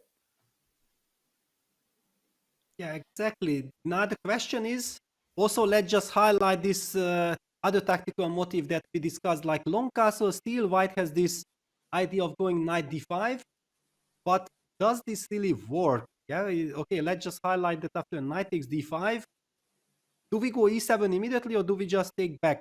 That's e7, I think. Okay, e7 check. And we win material. Yeah, tremendous amount of material. Yeah, this is just winning on the spot. Now we can appreciate the queen g4 move all the more, because if black plays rook d7, then we queen and we deliver checkmate. Yeah, it's not just check, but it's checkmate. Or a rook. Yeah, and after queen this, yeah, also rook. And after queen d7, we can just take e takes d8 and we win the game. So be careful for all these tactics. It means that after knight d5, black has to ignore it, but at least one has the feeling that there is something to play with from the white side. And how do you really ignore it as well? I mean, the idea of h5 still remains. You want to target that white queen, ask questions, but white does have this nice h3 square to fall back upon, and then just keep all the threats that you're pointing out. And after h5, also to mention the drawback of every pawn move in chess has its own set of consequences. You do leave the g5 square for white's bishop to eventually land into to start targeting that knight on e7. So long castle, losing control of that e7 knight, and also allowing these checks with the e-pawn moving forward, walking into that. Peter, you're pointing out the move king to b8 to sidestep from all of it. But does that give white the time to, I want to say go short castle? But I'm scared of making any move in this position. Yeah, well, I think it's king b8 is a super important move, because after short castle, now I can just take on d5 and cd5, queen takes d5, have everything under control. The knight on b1 is unable to join the battle effectively. Look at that gorgeous bishop on b7. And also black's pawn structure is just fantastic, because this bishop on f4 has also no job at all, thanks to this granite, the cemento pawn structure, c7, d6, making sure that white's bishop on f4 is not causing any harm. I actually like this tranquilo, queen g4, long castle, knight d5, and king b8, ignoring the threat and making sure that white is not in time to stabilize his construction. Yeah, king b8, very much like an adults are back in the room, party's over kind of move. And once you eliminate the threat of the discovered check, white's play starts to seem a lot less glamorous. I was going to propose the move rook to d1 here, and then I realized there's no rook that can get to d1. Maybe rook to a5, my old friend. Yes. Actually, here it doesn't look that bad, although it looks very artificial, and there must be something wrong with it. Rook a5 just doesn't work in any position. Maybe knight takes d5, cd, queen b6. But this is. But maybe you can try to take with the rook on d5, no? Okay. Maybe. Because knight d5, rook d5, probably black can play queen e8 and try to win the pawn, but then you disrupt your kind of mechanism. But maybe queen e8, I don't know. But is there a reason that you want to put your queen on e8 and not the rook to e8? You want to defend g6 as well. I didn't see that it was hanging. Oh, maybe rook e8, queen takes g6, rook, queen d7. And But then also, rook if you just want, you can push g5 with a tempo, right? This pawn on g6 shouldn't be our biggest issue. Is there a move like bishop e5 here? Oof. Okay, I ignore it. I just ignore it. Bishop e5, rook h7, and then I'm gonna set up this rook e8, rook h7, and collect this pawn on e6. But here queen f5 maybe, and the rook is suddenly in trouble. Maybe rook g8 instead. Wow, queen f5. Okay, no, wrong. No. Oh, rook e7, no. Bishop f6, rook takes e6. Whoa. Lovely. Develop your pieces, kids. Castle your king early on. Wow. Yeah, wow. just highlighting some issues that the players need to consider. In any case, Queen G4 at least asks some questions and forces Pragg to think. Yeah, that's the conclusion. But we've got a lot to explore here.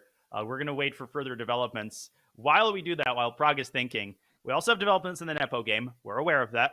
But first, let's have a look at a very interesting video that offers insight into how Vidit made his way, maybe improbably for some players, into the Candidates tournament where he is among the leaders after the second round. Let's hear from Vidit himself. Among the 4 first-timers at the Candidates, Vidit is the oldest. He turns 30 in October, but has never played in a tournament of this magnitude. Until now. Always a star, Vidit has been at risk of being surpassed by his younger countrymen, 2 of whom are also in this tournament. At the 2023 Grand Swiss, Vidit fell behind early, losing in the very first game. But he showed amazing resilience, immediately winning 3 in a row, and 7 of his last 10 overall, with no more losses. Winning the tournament and his candidate spot. That kind of resilience could be just what the doctor ordered at the Candidates. Here, every opponent is tough.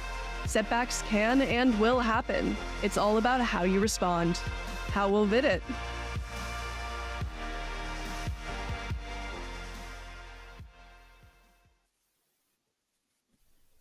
Both Vidit and Pragg have had such an interesting journey to the Candidates. That Isle of Man performance, he's been on, real fans' radar for a long time. I played Vidit in 2015.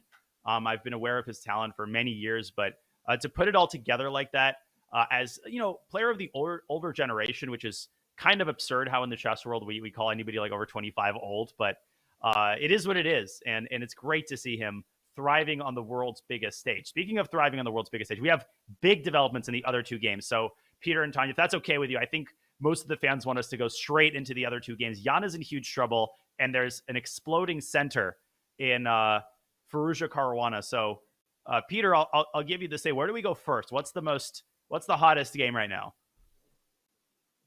Okay, let's first go to Gukesh, because I think there it's quite easily understandable why we believe that White has a wonderful position. Yeah, and then we can immediately jump into the Fabiano game, which is probably more complex.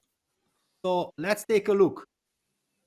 I think it's easy to say that. Let's just highlight that knight on c5. Yeah, that hole, which is basically committed by the move b7, b5, but clearly Black had a very unpleasant position. So you in bad position you can only make bad moves. Yeah, that's kind of a common saying, and White increases the pressure here. Or as my coach would say, there's no bad bishops, there's only bad players. No, just kidding. Tanya, what do you think? I think this was a point that we had made a long time ago, that if White manages to actually get that knight on c5 and get a bishop pair in this game, then we're talking about a real advantage already. And Gukesh has managed to just improve his position so much over the last few moves, while Jan is still struggling with space, with coordination between the 2 rooks. Now, for Gukesh, it's also an idea to start repositioning, rerouting his own rooks. The c file is also open as well. Rook from d1 can move over to c1. The rook from e1 can move over to d1. Also, let's point out the bishop from c8 is struggling. You don't have the d7 square. You can't go to b7 because the knight from c5 will jump over to d7. a6 is a weakness. The more you look into it, the harder it becomes to even try to come up with a move after knight c5. You don't want to take bishop takes knight. I think that's just a long-term advantage for White. Bishop c5 just looks actually like a really, really nice endgame, and I feel it should be something that White should be able to convert. But if you don't neutralize this knight on c5, how do you continue in this position, Peter? Well, first of all, I would like to shout out to Daniel, because after bishop f1, knight d6, Daniel immediately highlighted that, okay, White can even play the move knight b5. And you know what? It really happened. After knight d6, White played the move knight b5, hitting the knight on d6, clarifying the situation. That's why it's all the more attractive for White. Knight takes b5, bishop b5 happened.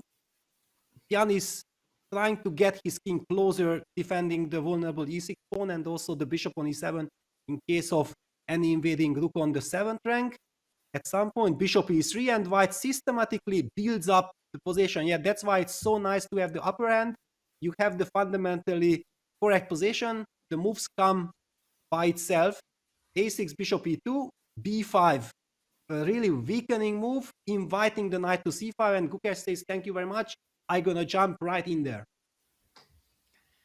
26 minutes, that is a little bit concerning, but it's a pretty easy position to play. Can Nepo sort of change the course of the game? E5 is being suggested by some people in the chat. It's a natural move, trying to get the d4 square for the knight.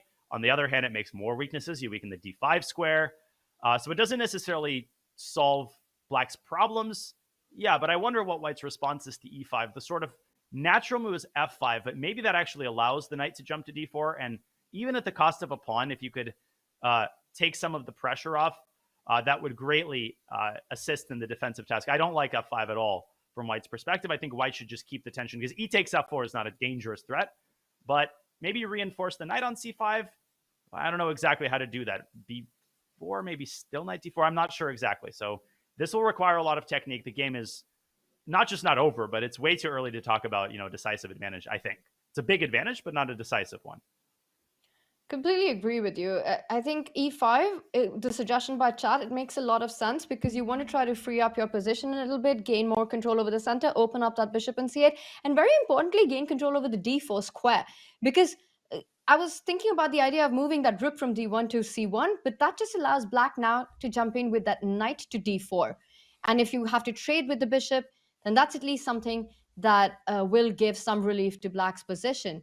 So e5 does make a lot of sense, but instead Jan decides to try to trade off some pieces, rook d8. But once again, I always felt in these kind of positions that doesn't really help the cause because white can always trade off one pair of rooks and then activate the other one to the d1 square or the c1 square while the problems for black still remain. So you can think about going rook d8, knight to d8, and then putting that rook from e1 to one of the open files. I believe if you play the move rook c1, what Jan wants to do directly is to jump in with the knight to d4. So maybe it makes sense to trade off one pair of rooks, Peter. Yes, one thing I definitely don't want to allow black to get any kind of counterplay. No, thank you very much. We are in the driver's seat. We don't want to complicate matters. We want to clarify things. And I'm with you that, okay, rook takes d8. How does black recapture? Yeah, bishop takes d8, knight d8, both look very ugly. Probably black anyway takes with the knight, or is there an argument to take with the bishop and then try to go bishop b6 and then that knight goes to e7? I'm just trying to think out loudly. I don't like any of it, but if the position is bad, we have to take it. Let's jump in with bishop d8 because I do like the idea of rerouting the bishop to b6. Daniel, what do you think? Yeah, bishop d8. I'm trying to figure out where do you put the white rook. Rook c1 is my instinct because the knight on c6 is vulnerable. Maybe bishop b6, king f2.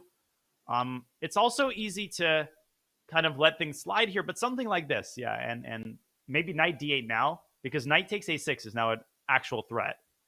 And maybe Nepo wants some sort of passive setup because people think passive is bad. Passive does not necessarily mean bad. Sometimes you need to defend passively. Probably this is not one of the situations where passive defense will get you far because white has a million ways to tighten the screws. b4, maybe there's something concrete here. The eval bar is dangerously high. Magnus would be kind of good with the white pieces here, but probably Gukesh is capable of handling this as well. Peter, b4, rook d1. Do I have the right general gist? Yes, I think that you should just enjoy this position, and it is black, yeah, and Gukesh goes for rook takes d8. Of course, it's the simple move, it's the good move. We also know that the only issue is his clock situation. He needs to speed up. All the more, it's good news for him that he can just make natural good moves, and bishop he knows takes. Exactly that. Yeah, bishop takes. Rook c1 followed by king f2, increasing the pressure, making sure that everything is under control. It will be a very nasty task defending this from the black side. Huge game. I think this it even hurts the eyes to look at this position. Yeah, let's go to the FIDE game. Yes, exactly.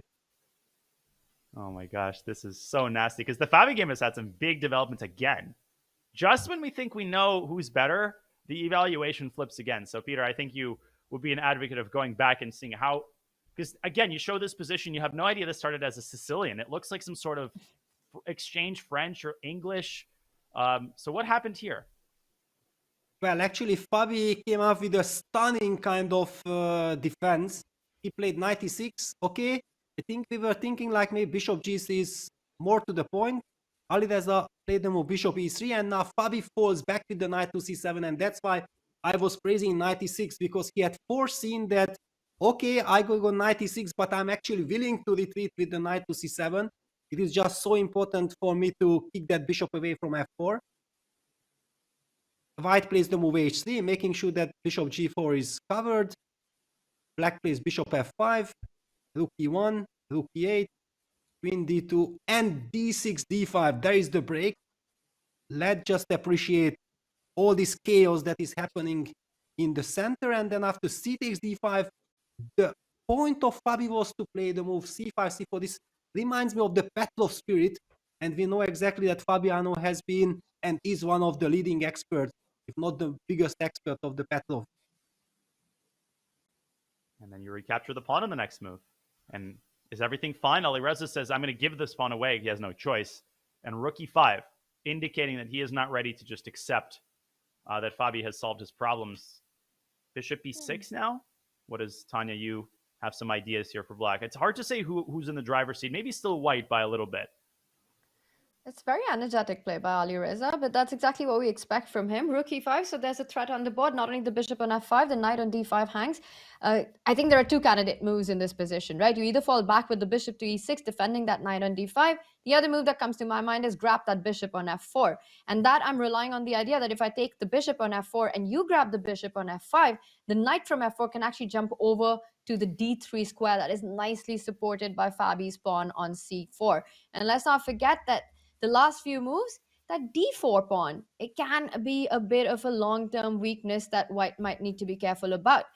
So do you want to keep the knight on d5, move that bishop back to e6, or do you want to neutralize the bishop on f4? I think after knight takes bishop, Alireza wants to get his queen to f4. Bring the queen to f4, hit that bishop on f5, and eventually bring the last toy to the party, that rook from a1 will dive over to either the e1 square. I like e1, it's a more active file, and just feels like a quite nice harmony in white's position. Though I still think that Fabi's got the healthier pawn structure.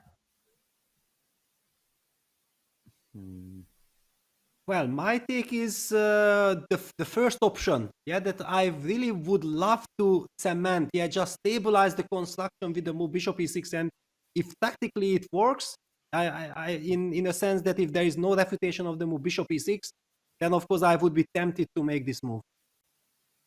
I agree. I think, Tanya, you hit the nail on the head. Knight f4, queen f4. You would get a nice material imbalance, which I like, 2 knights versus 2 bishops. But maybe here I can try to be annoying. Bishop g5 comes to mind, just trying to, you know, undo the Gordian's knot in the center. So if black can find a clean way to reduce the tension in the center, then I completely agree. What exactly is black's move here? Somehow I'm struggling to come up with something I like.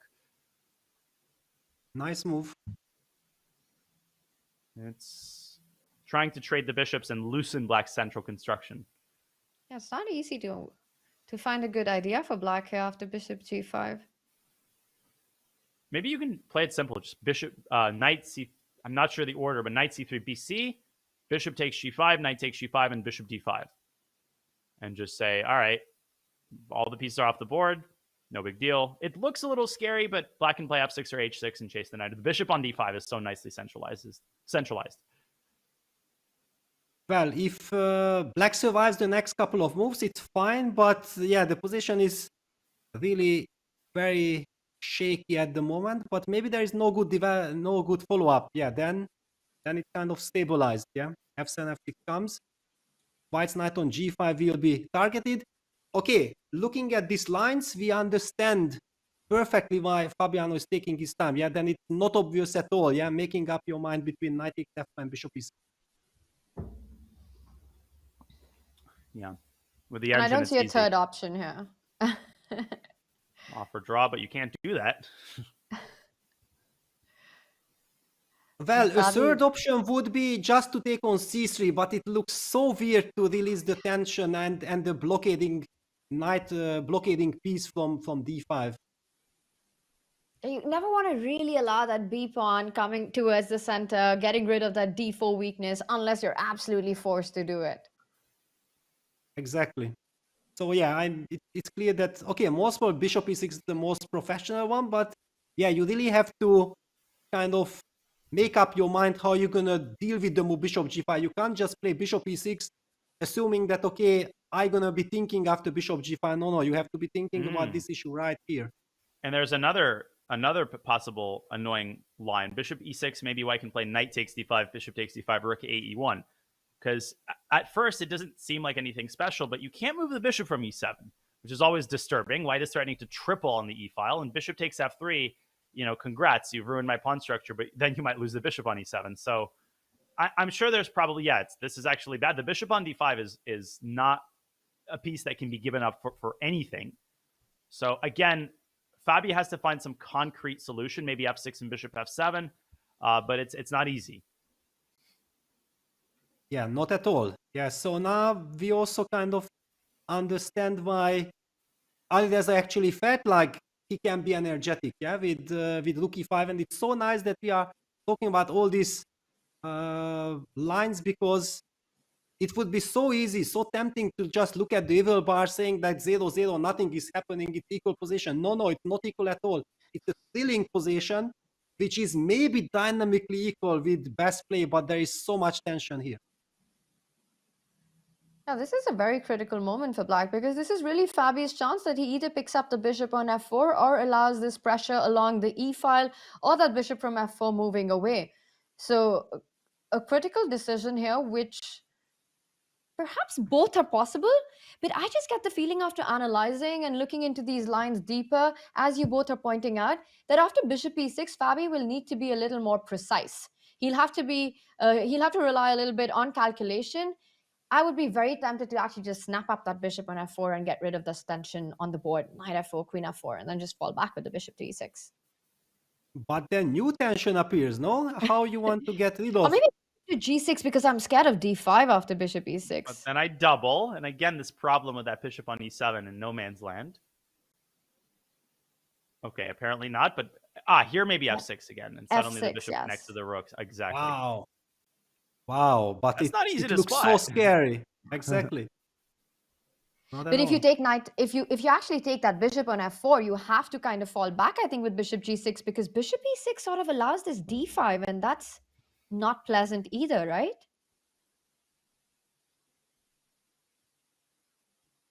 Yeah. Yeah, but bishop g6 rook a1 is not forced, but go ahead, Peter. Yeah, bishop e6 d5 I think is a no-go.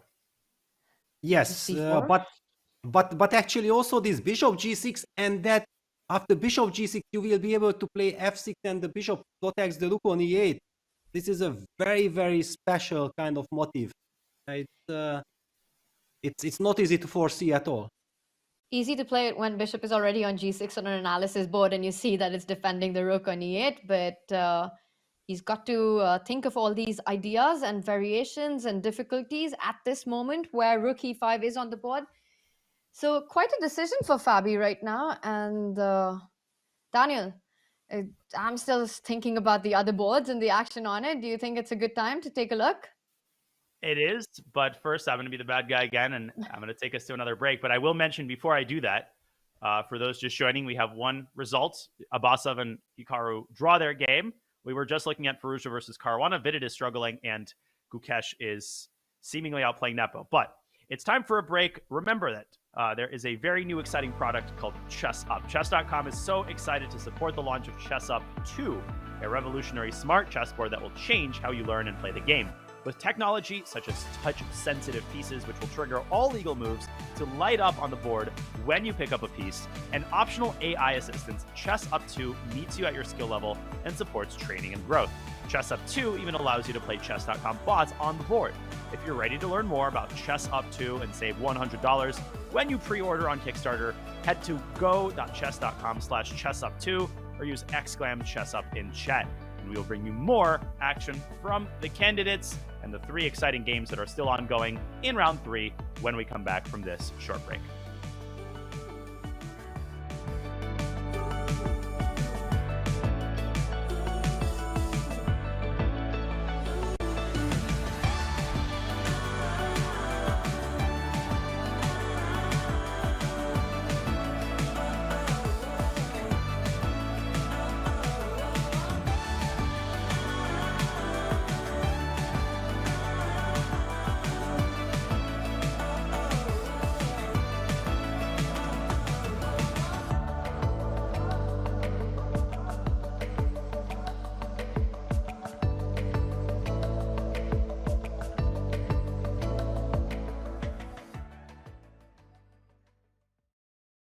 Has this ever happened to you? Oh, shoot.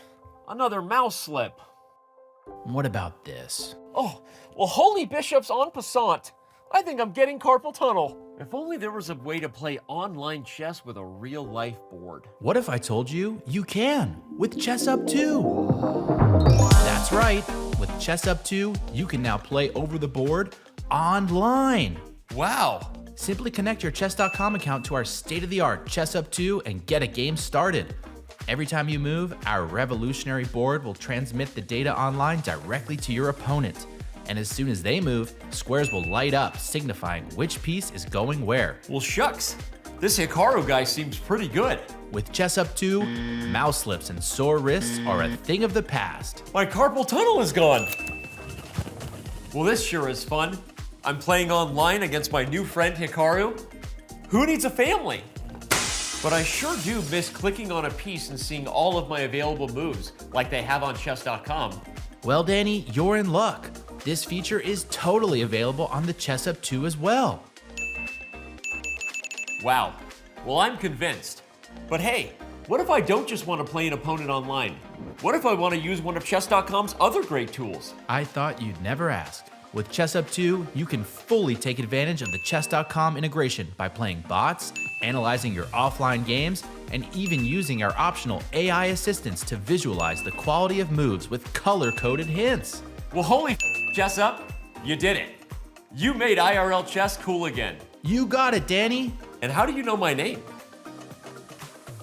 Play chess today on the board of tomorrow. This April, intergenerational rivalries spill over to the chessboard. Face off against the boomers. Grapple with Gen X and the millennials. Or take on the young guns of Gen Z, Gen Alpha, and Gen Beta.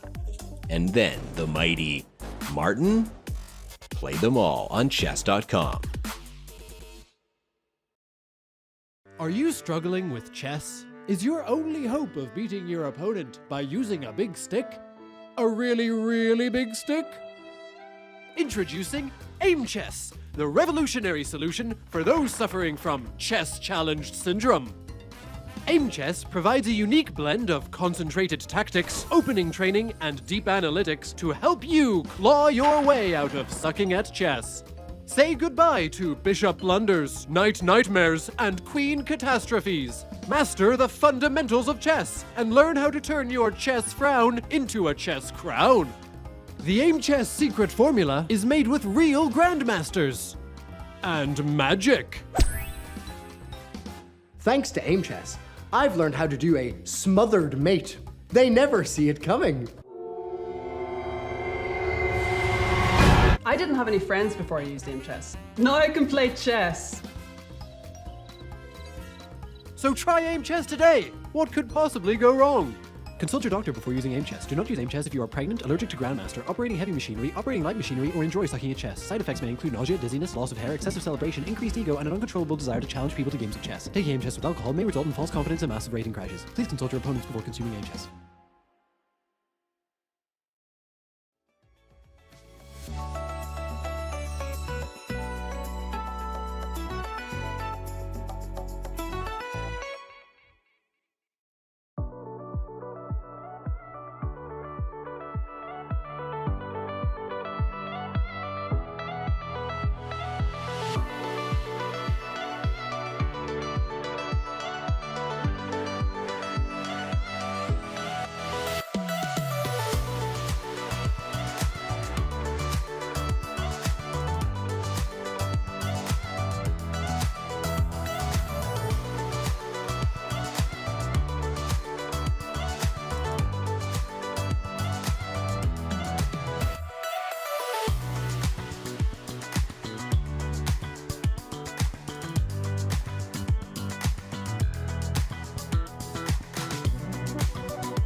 big developments underway as we hit the third hour of the 2024 candidates and a view of the lovely host city of Toronto, which is no stranger to big events. Of course, the Chess.com Global Championship was held in Toronto last year, but oh my goodness, we have to provide a status update on what is going on in the Vidit Pragg game. I can't believe my own eyes as we take a look at the playing hall. There are 3 games remaining and all of them are heating up. So let's go through them in order. Let's start with the bird's eye view and then we'll jump into Vidit Pragg, because apparently there was just a mutual blind spot. Vidit had a chance to turn the game around. A draw between Abasov and Nakamura. Gukesh still pressing Jan Nepomniachtchi, but Jan with some drawing chances. And of course, Fabiano has actually made a third move, capturing on c3, but doesn't substantively change the evaluation. But let's go straight into Vidit versus Pragg. We noticed this right before we came back from break. If we rewind one move, Pragg decided to castle queenside on move 19. And apparently, Peter, Tanya, knight d5 was missed by Vidit. Or was it knight d5? I'm not looking at the engine. I don't know. But I assume it's knight d5. Now I see that knight takes d5 is a possibility, and maybe that was being relied on. Because after e7, there's still rook d7, right? Which I missed, yeah. So now I can see why he castled. And what is it that we're missing here? And not only we are missing, the players are also missing, right? Because Pragg was not afraid to castle. Vidit was unable to capitalize on this mistake. And we are also in the dark. So let's put it on the board. There is rook f1, yeah. Rook d7, right? Go ahead, Tanya. I think the point is that if you take on d5, what Vidit perhaps just didn't like was that black can simply recapture the d5 pawn with the queen. So I don't really think he missed anything. I just think he didn't like this line. And there is something which is just very computerish. And I see the eval bar still thinks white is doing good here. What is it? He just disliked it, yeah, because, okay, there is this pressure on the g2 pawn. There's still all the same issues, and it does not look like there is a tactic, but there should be some. Yeah, rook fe1, rook e8 is very important, actually. Wait a second. Yeah, because I was thinking maybe knight c4, but then queen f5, and it just doesn't look like that's it. Yeah, very strange, because really one feels that there could be something, especially if the computer signals it, but still there is so much healthy stuff going on in black's position, yeah, that simply this construction with this constant mating set on g2 seems to have things under control. Yeah, queen g6, rook e7, very important. And once the pawn is lost, I think black is out of the woods. So maybe it's some slow setup move. But what is it? What move? Okay, let me try to play rook fe1. No, it's definitely not rook fe1. Okay, thank you very much. Oh, knight c4. Okay, knight c4 is the most tempting move, yes. Queen f5. Setting up things. Queen f5. And maybe just queen g3, intending bishop takes d6. Yeah, at least now there is also no more mating idea against the g2 pawn. Yeah, this is, and we're just gonna hit on d6. Wow, rook e7, bishop d6, and then bishop takes c7. Wow. Yeah, but this is so easy to miss, right? This whole construction of putting your knight on c4, you simply give up a central pawn on d5, which looks like a key pawn in your position. You feel the e7 pawn is going to drop, and then just think about this idea that knight c4, you fall back with the queen, line up against d6. It's easy to understand why this was missed by both players. Yes, but can I be the jerk commentator who is the Monday morning quarterback who criticizes the players from the comfort of his room? It feels like Vidit with 20 minutes and 20 moves to make, he needs some tactical promise, and a position with a pawn on e7, even if he doesn't see anything concrete.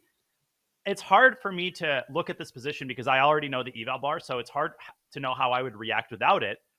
So I get it, but still, this does look like a more promising position to me, even if you don't see anything concrete, than h4. I'm not trying to, cast aspersions on Vidit's ability. This is an incredibly hard position. I would have blundered a long time ago. That's not what I'm trying to say. But h4 just doesn't seem like it changes the tenor of the position. Peter, do you see what I'm saying?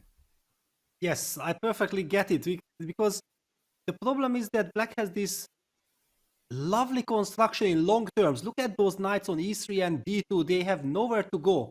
Yes, so basically there was this golden opportunity of going for this knight d5, trading the bad knight on e3 against this lovely defender on the lovely blockader. It's not a defender, it's a blockader on e7, and eventually setting up that c4 square for the knight and creating all those tactics. With h4, you are doing absolutely nothing. You give the chance for black to sidestep with the king from c8 to b8, for example. Yeah, making sure that you get out of these crazy tactics along the hc c8 diagonal. And then what is white's next move? That's my biggest concern. I don't see what white gonna do next. Yeah. But I think you hit the nail on the head. You pointed out to Vidit's clock and wanting to create it, or at least have that pawn on e7, trade off that knight on e7 with knight d5. But it's a move that required time and calculation as well. And with 20 minutes on the clock and no increment, it's a bit of a tightrope for Vidit to walk on. The only explanation I have for the move h4 is that Vidit is playing against black's idea of maybe at some point going g5 to free up that knight from e7. That knight on e7 which needs to defend the g6 pawn. Vidit makes sure it stays there, it stays passive.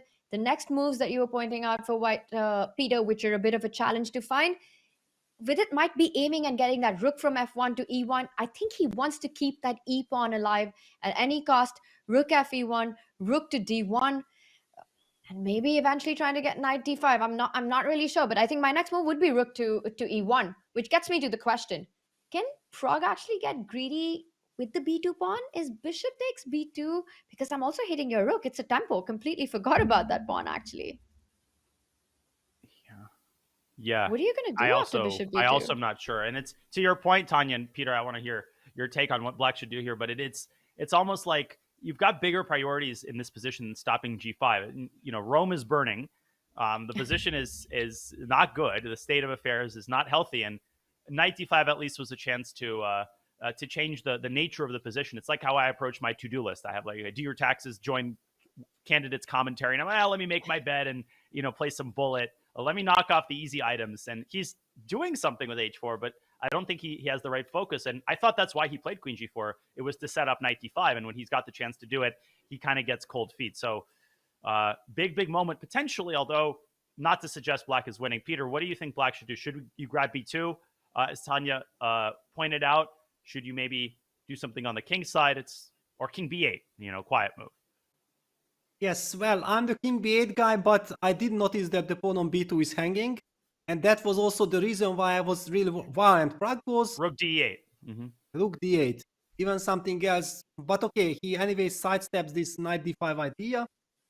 The pawn from b2 is not really running away because it's kind of almost impossible to see white playing a move like rook ab1. On the other hand, if he has no other move to play, then maybe he will have to, but it just shows that the situation is really dire. And as you pointed out, maybe that was Vidit's only opportunity to get knight d5 in, because Pragg with his last move now has made sure that's never happening. There's no threat of e7 on the board ever. So knight d5 would just be traded off, and e6 would be a big weakness that would immediately in fact fall. And you can see it in this angle. You can see it on Vidit. It's not only the board he's fighting the clock as well.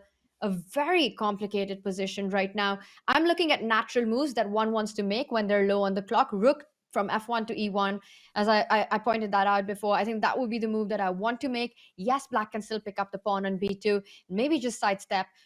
Again, probably rook to d1, get it to the center of the board. As you're pointing out, bishop c3, I'm preempting that.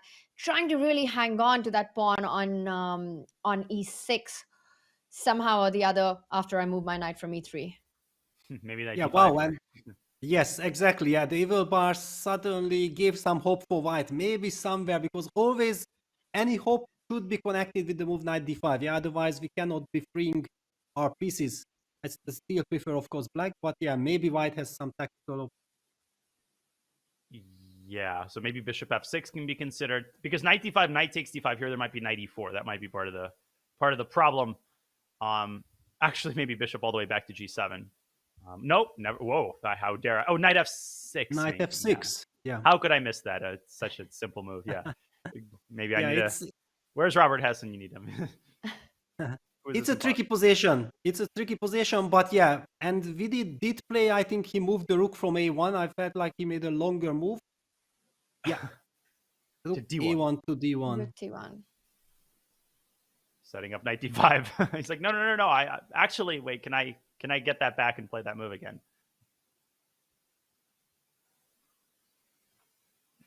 And we cannot overstate the clock situation, yeah, and all this time travel without increment, because people, let's just give one good example.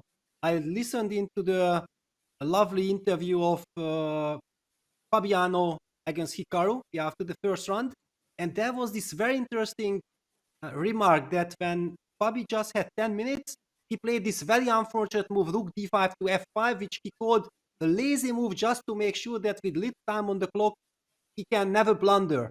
And it was automatically pointed out by both players that if there would have been increment, and if even white goes down to 1 minute on the clock, he would never play the move rook f5. It just changes so completely the dynamic, and the players are fearing the time pressure without increment because you can just be flagged. And people are just not used to this in classical over-the-board tournament. Yeah, they're just used to this in bullet brawls and various degenerate online events, but now it's metastasized to the great stage, as I am not too unhappy to see. But if you want to engage more in the games, you can also vote on your player of the day. Just wanted to remind everybody, you can use !POTD in the chat and vote on who you think performed the best on that given day. Probably a little too early to say. You're welcome to select Abasov or Hikaru. It's your vote, but this is a very problematic situation for Vidit. I think we should let this game ripen a little bit. We'll be coming back to it really often because it's not like Pragg has, hours on his clock either. We've got some developments in both games, but especially in the Gukesh game, all the rooks are off the board, and we just have a minor piece endgame. Clearly, white has retained his advantage, but only 7 minutes on the clock, and I think Jan might be pretty close to holding a draw here. It's kind of a hard position to evaluate. Peter, Tanya, help me out here. What's happening? Wow. Okay, if you ask me what's happening, I have some deja vu feelings because what was this last game of the Chennai tournament in December where Gukesh qualified? I think he was defending a very unpleasant position against Hare Krishna. And I thought like it was very similar, like two bishops versus knight and bishop. I thought, oh my God, poor Gukesh in this decisive game, he gets such a bad position. And then he went on to establish some kind of a fortress and the game was drawn to my big surprise. And now suddenly he's from the white side. And I think that this experience that he also played that game against Hare Krishna might come to his benefit because he's more into the position. But I do hear you that black has kind of survived the worst. It's just a bad position, just the worst position, but with chances to build up some fort. It's a bishop pair for white, right? And it feels like the only player who can push here. It's playing for two results, but you need to create some weaknesses in black's camp. You need to be able to actually either infiltrate with the king or have a target to attack. Right now, Jan's just made the move h5, so gaining more control on the king side, stopping Gukesh's pawns from moving forward. The more pawns that get traded off on the board, the closer the position gets to the draw. The question is, how is Gukesh going to actually try to find a way to break through into black's territory? Pleasant position with the bishop pair. You always look for pawn breaks. I'm looking at ideas of eventually white trying to get an a4 in. I want to create at least one weakness on the king side. I just feel like the clock situation is where one has to worry for Gukesh. In trying to meet time control, getting to that 40 move situation, he might just let go of the advantage that he has. A little accuracy, a trade of the bishop, and then you're just looking at a completely equal position. But as long as he's able to keep this bishop pair, we're looking at a really long game where white just keeps pushing. Mm-hmm. I agree, Tanya. 6.5 minutes. I'm not worried that he's going to lose on time. That was Alireza yesterday against Nepo. Here I'm worried, as you said, I'm worried that he'll have to just make some random moves and, allow a trade, for example. I totally agree with the a4 idea. I think I checked the previous moves during the break, and Gukesh had this a4 move at several points with the rooks on the board. And apparently that was a smarter way to nurture the advantage. He's played b3, and it just seems like he's unwilling to kind of take the plunge and change the position. And if you keep this structure forever, you're not going to make inroads. Nepo's going to keep strengthening his defenses, maybe king e8, king d7. And it feels like eventually White's play is going to dry up. But yeah, of course, like White can press for a long time. Yeah, there are so many ideas, yeah, to press. That's kind of the most disgusting thing from Black's perspective, yeah, that, okay, you are kind of holding the defensive lines, but you can never change the character of the position, yeah? So it is in White's hand to decide when he wants to make an action, or does he want to make action at all, yeah? You highlighted very nicely that the main idea probably is just doing absolutely nothing, reaching the time control, and then after move 40, with a quiet state of mind, we're gonna address the issue. So b2 b3 makes sure that Black is never in time to jump with knight a5, knight c4 ideas. Yeah, so White made this prophylactic move. I'm kind of liking it. How is Black reacting? That's the big question. It feels as if Jan has sort of maximized his defense, right? He's got no pawn weaknesses. The bishop and the knight are ideally placed. I don't really see a better square for that black knight now that the c4 square has been taken away. It has to be the waiting strategy from Jan. He can take a decision to strike in the center with one of the pawns, a move like e5 timed well, forcing Gukesh to take a decision with a little time on the clock. But you don't really want to commit to such stuff. When you've got things under control, when everything is cemento already, I think for Jan it's important he just waits and asks Gukesh to show his hand. Just shuffle around with the king. On the one hand, I completely agree with you. That's probably what I would do when I'm in the player's seat. In the commentator seat, I'm more inclined to play e5 because with 6 minutes, you might not have another chance to force Gukesh into decisions during his time pressure. So it's a double-edged move, and it might allow f5, like e5, f5, but then maybe you can play bishop c8, and I'm not positive. Yes, the trade on g6 creates a weakness, but it gives the bishop a nice home on e6. And my worry would also be that if Gukesh is able to reach time control with this position intact, then he will eventually, with an hour on his clock, find some way to make inroads, but maybe not. So it's a lose-lose, right? The analysts are always going to say, if he does something, why didn't he keep the tension? And then if he keeps the tension, why didn't he change the nature of the position when he had a chance? So I can see why Nepo is thinking here, and I can see a case to be made for both options here, e5 or just a waiting move like king g7 or something. And by the way, I was just going to say, Jan best. It also feels like his style to do something in a position, to not just wait. Are you also expecting him to go e5? Well, it's a very tough kind of question. Definitely, this e5, f5, bishop c8 is kind of a good development for Black. Yeah, if you can really make sure that maybe in the time trouble, I can lure my opponent into this. Because here suddenly, I feel so much more happier with Black. Yeah, bishop comes to e6, the knight on c6 is lovely. The h5 pawn is a weakness, but the king on g6 is nice, and this pawn construction f e5 take away. No, he goes knight e7, I believe. Bishop c8.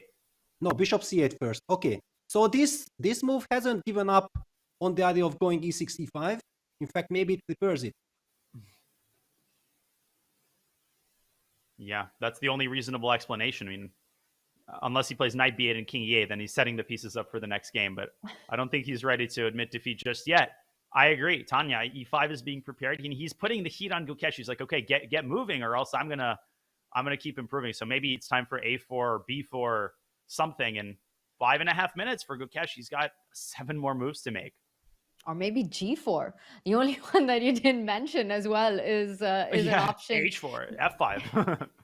The idea of g4 was to let you take the pawn on g4, and once I get my bishop there, I'm stopping you from getting your idea of e5. But it feels so committal with just 5 minutes on the clock.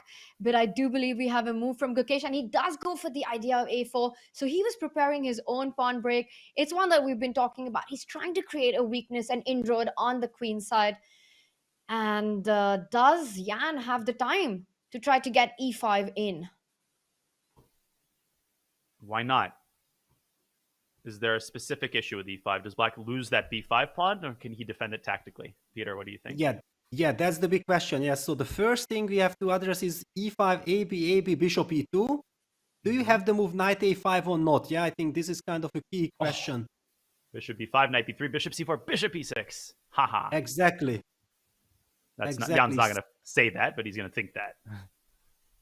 It would be lovely. This would be the only way for black to make sure that we just eliminate everything. And yes, it's a horrible position, but actually it's savable.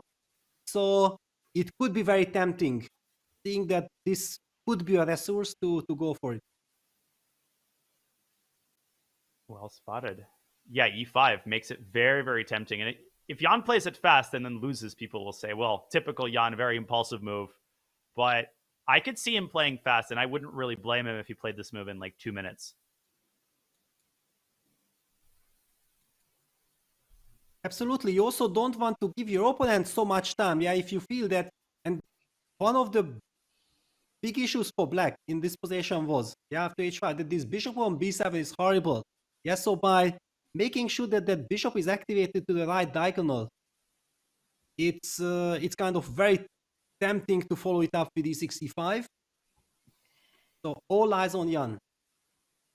It's also important for black here, I think, to not trade on a4 and then go e5. He needs to calculate this line that you mentioned earlier, where you give the b5 pawn, take the b3 pawn, and keep things under control. But this would give white some real chances because of that a6 weakness. For example, if you were to go e5 now, yes, you managed to get that break in. But once this bishop of white from d1, you can even maybe go bishop e2 immediately, really taking control of the position. You never want to play a5, giving the b5 square, allowing white's king the path eventually from at the right moment to infiltrate from the light squares on the queen side. And this would really put Jan's bishop on c8 in a passive situation. So b takes a4 is a trade that I think Jan wants to avoid at all costs here. Great explanation. I think, yeah, making it the pawn on b5 might seem like a weakness, and in some ways it is, but it's also restricting the bishop on white's light squared bishop. So if you give one more concession, it feels like that might be decisive. So you have to hold the fort here if you're Jan. With 40 minutes on the clock, he's got plenty of time to think that over. And he's about to make a move.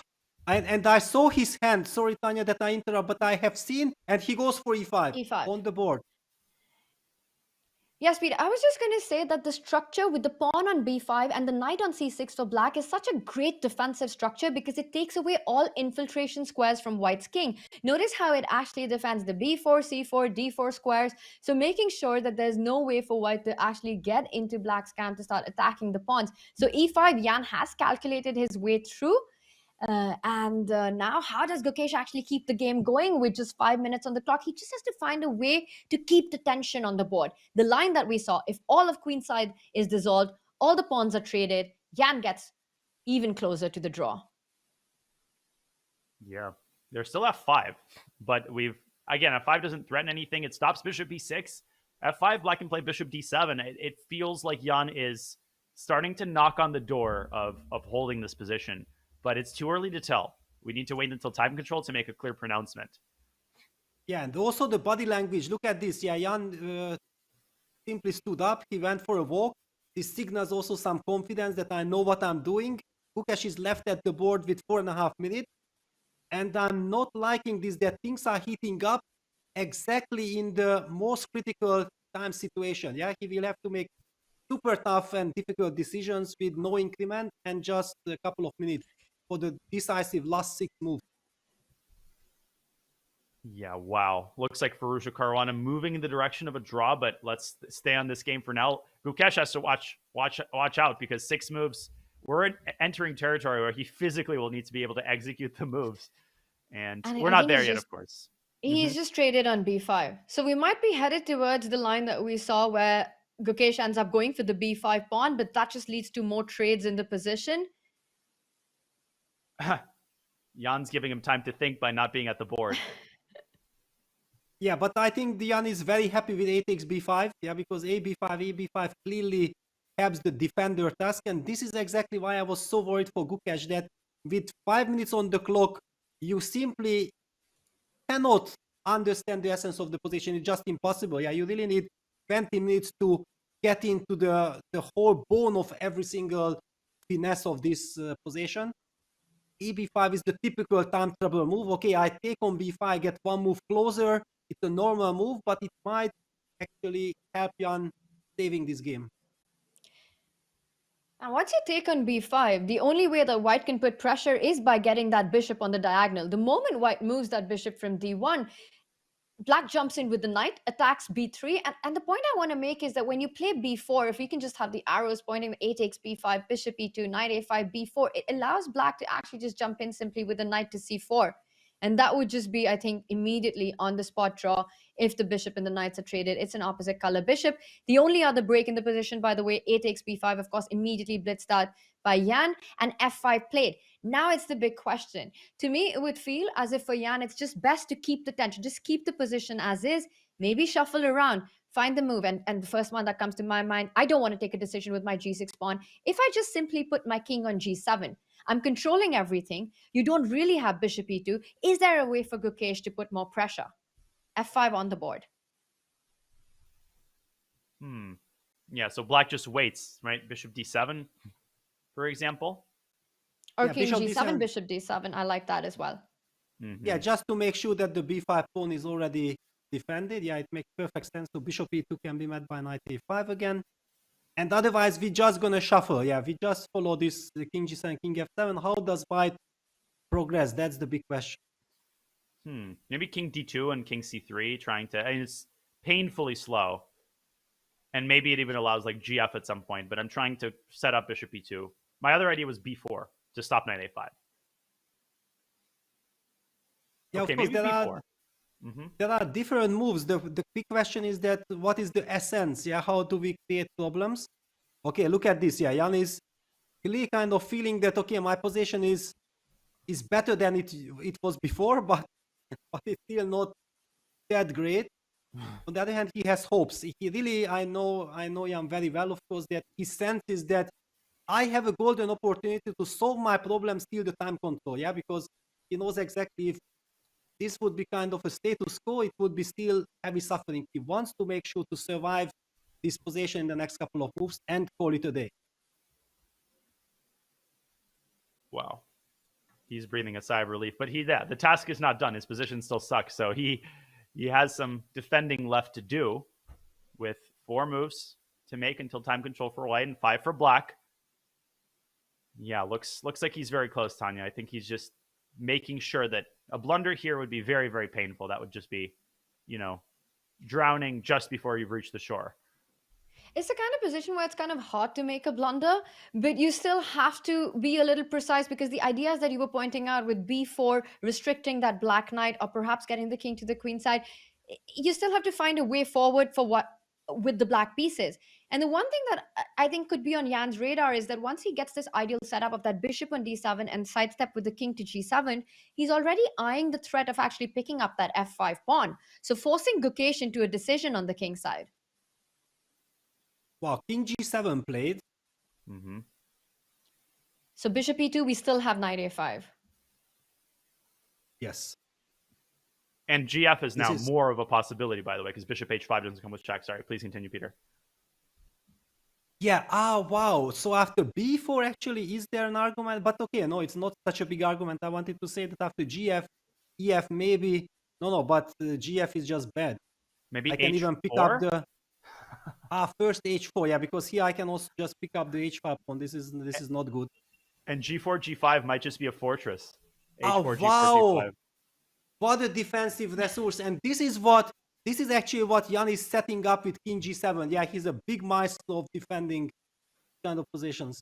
Bishop e2, bishop a6, only move, but it's sufficient. It's not pretty, but it holds the fort. I mean, after g4, g5 also, same thing. No, yeah, after g4, g5. Here he would play gf first, but if white plays, g4, g5, bishop e2, bishop a6, go home. Everything is blocked. It's just impossible for white's king to actually infiltrate. And Gukesh has decided to take on g6.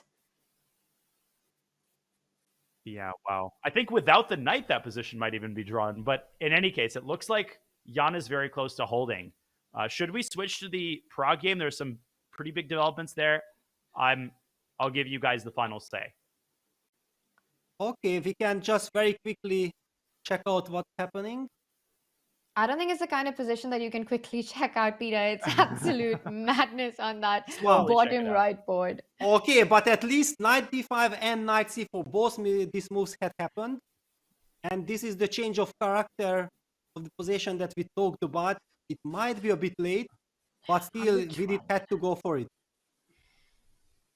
And it's less than 12 minutes for Vidit, and we're only on move 26. There's no increment. The b2 pawn has been picked up. The e7 pawn is still a target and can be picked up. I'm worried for Vidit in this one. Trying to wrap my head around. First of all, does bishop take c4? Do we want to give that bishop away? Or is it... No, it's probably not worth it. Bishop f6 maybe. Just going or bishop g7 going after that e-pawn. So what's wrong with rook takes pawn first? Okay, the bishop is hanging. Oh, completely missed it. Knight c4 was played. Yes, so knight c4 happened. Yeah, exactly. And bishop c3 played.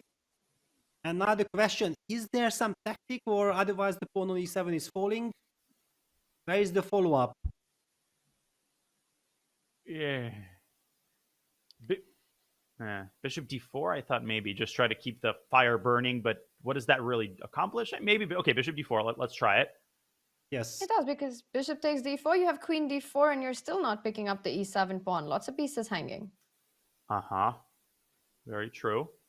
Maybe bishop takes c4? Is that a move? Ooh, bishop h8, you want to take on f1? Oh, God, I don't want to calculate this. We've yeah, done good enough luck, of that yeah. in this game. I have the mouse, I have the responsibility to make a move, but I don't know which move to make, yeah? Capture something. I'll make it easier for you. you. Actually, I take b takes c4. Okay. Queen c4. Then bishop a7 check. Yes. Oh, yes. I was only looking at the rook. I was like, oh, you can't take my rook. Oh, man. And well, bishop d4 has been played.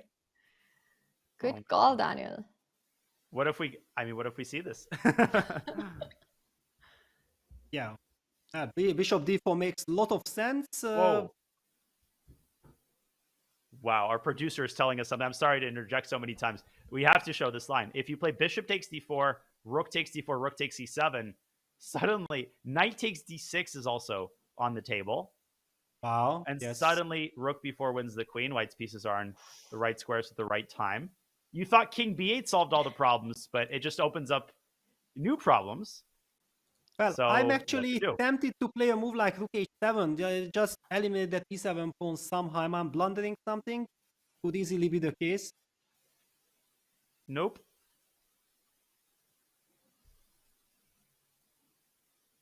Because actually, bishop takes c3, b takes c3. I'm really loving that c3 pawn, that it disturbs white's coordination, and I will be in time to stabilize my my position.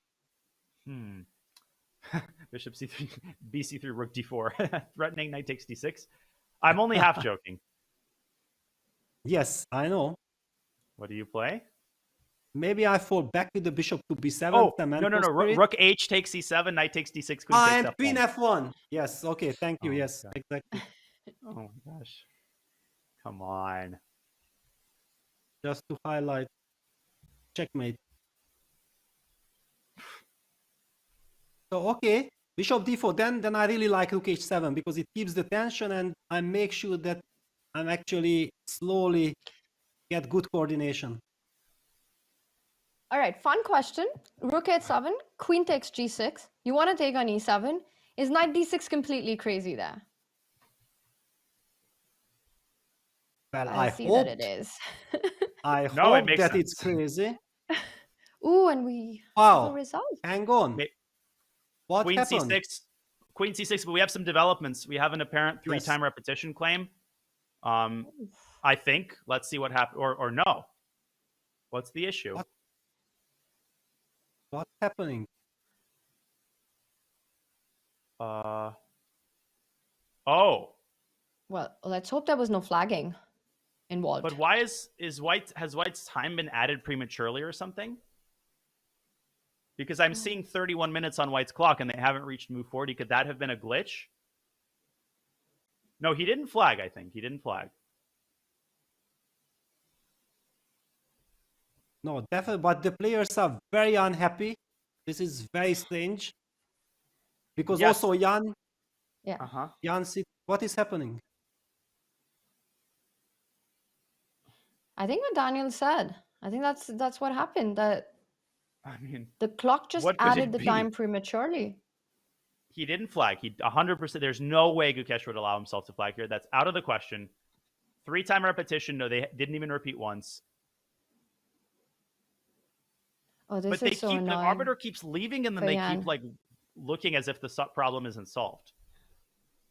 Yes. Yeah, this is glitch. really some clock. Yeah, it's a clock malfunction. Yeah, it's crazy. Which gives Gukesh more time to think, which is why Jan is annoyed. Because there's 2 moves left until time control, and he had 1 minute on his clock. This is very frustrating for Jan because he's the one on defense. He's playing against Gukesh's clock, keeping the position under control. It's just psychologically, it's just not a pleasant situation to be in when this happens. Yeah, and also not to understand that how much time should be added to whom. Yeah, because there is all this distraction. Yeah, you can see it yeah, when look at exactly.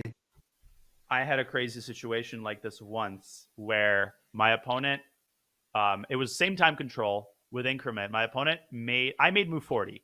And on the 40th move, my opponent flagged, but it mistakenly had added time to his clock as well. And that was at the World Youth in a big game. And the arbiters were deciding that for 5 hours. We didn't know whether the game would be resumed. So it's a very messy situation when this kind of stuff happens. Fortunately, nobody flagged here, but Jan is absolutely in the right to be annoyed. Especially because actually he needs to make a very important decision. White is starting to play the move king c3. Yeah. And if that king gets to c3, then bishop d3 will be a kind of a winning threat. You have to maybe decide, do you play b5, b4 or not? Yeah, and with all this discussion in mind, it's crazy. And now it looks like Gukesh is protesting about something. So, I want those 30 smile? minutes. Why are you taking them away from me? Looks like they've resolved it. And looks like they reset the clock. It's Jan's move with 34 minutes, 133 for white. B4? And he plays b5, b4. Yeah, it was super important. Bishop d1 blitzed out. Move 40, so time control has been made. King takes g6, and the draw agreed. Wow, what a save. What a sequence of events. I can't make this up. It's very dramatic. Jeez And the Louise. game finishes in a draw. And Daniel, understandably so, I think b4, as you pointed out, was the key move for Jan, taking away Gukesh's threat to get the king into the game. And we are getting a confirmation that for Gukesh, the extra time did get added on move 39, and the arbiter then had to fix the issue, which he did. Oh, wow. And then in 2 it's moves. a fortress. It's a fortress It at was the a end. fortress. So it's not like Gukesh isn't trying. They were waiting for move 40 to agree to a draw, and World War III averted for the time being. A draw in our second game. Wow. Crazy. Yeah, and it was a very important save for Jan. Yeah, it can actually... I even don't know how to put it, but we know exactly that as long as things are under control, Jan is playing this candidate almost near to perfection. But so far, he has always avoided those kind of crazy situations when suddenly he loses. Yeah, in Madrid, he did not lose a single game. So super important save by him. Discussing like nothing just happened. And One nothing gets the did really feeling that Jan had actually seen b4 already. It was in his mind. It was a move that had to be played. So as long as that was done, everything was under control. Gukesh tried to push. He was the one with the edge in the position, but never enough perhaps to get more than what he did. Yeah. He was planning to play this move before the clock malfunctioned. And, Nicely and done. indeed, I was just waiting to make this point. This is the level of my commentating. Okay, we have 2 games remaining. I think the drama, there is no drama, much to the fans' chagrin. We missed the drama. Nice. 2 games left. Here we go. Yeah, so what happened after bishop d4? Actually, Perfect Black timing. simply played the move rook 8 g8. we didn't miss out on anything. But the Rook H8, I really prefer Rook H7. Yeah, the other game, maybe we don't have to go to it. I think it's a draw. Like white is up a pawn and technically pressing, but it's like a very martial situation with the bishop pair. I think, is it fair to say Fabi's got that under control, or is there meat on the bone there? Yeah, well, maybe there is a little bit of meat, but yeah, he will hold it without any problems.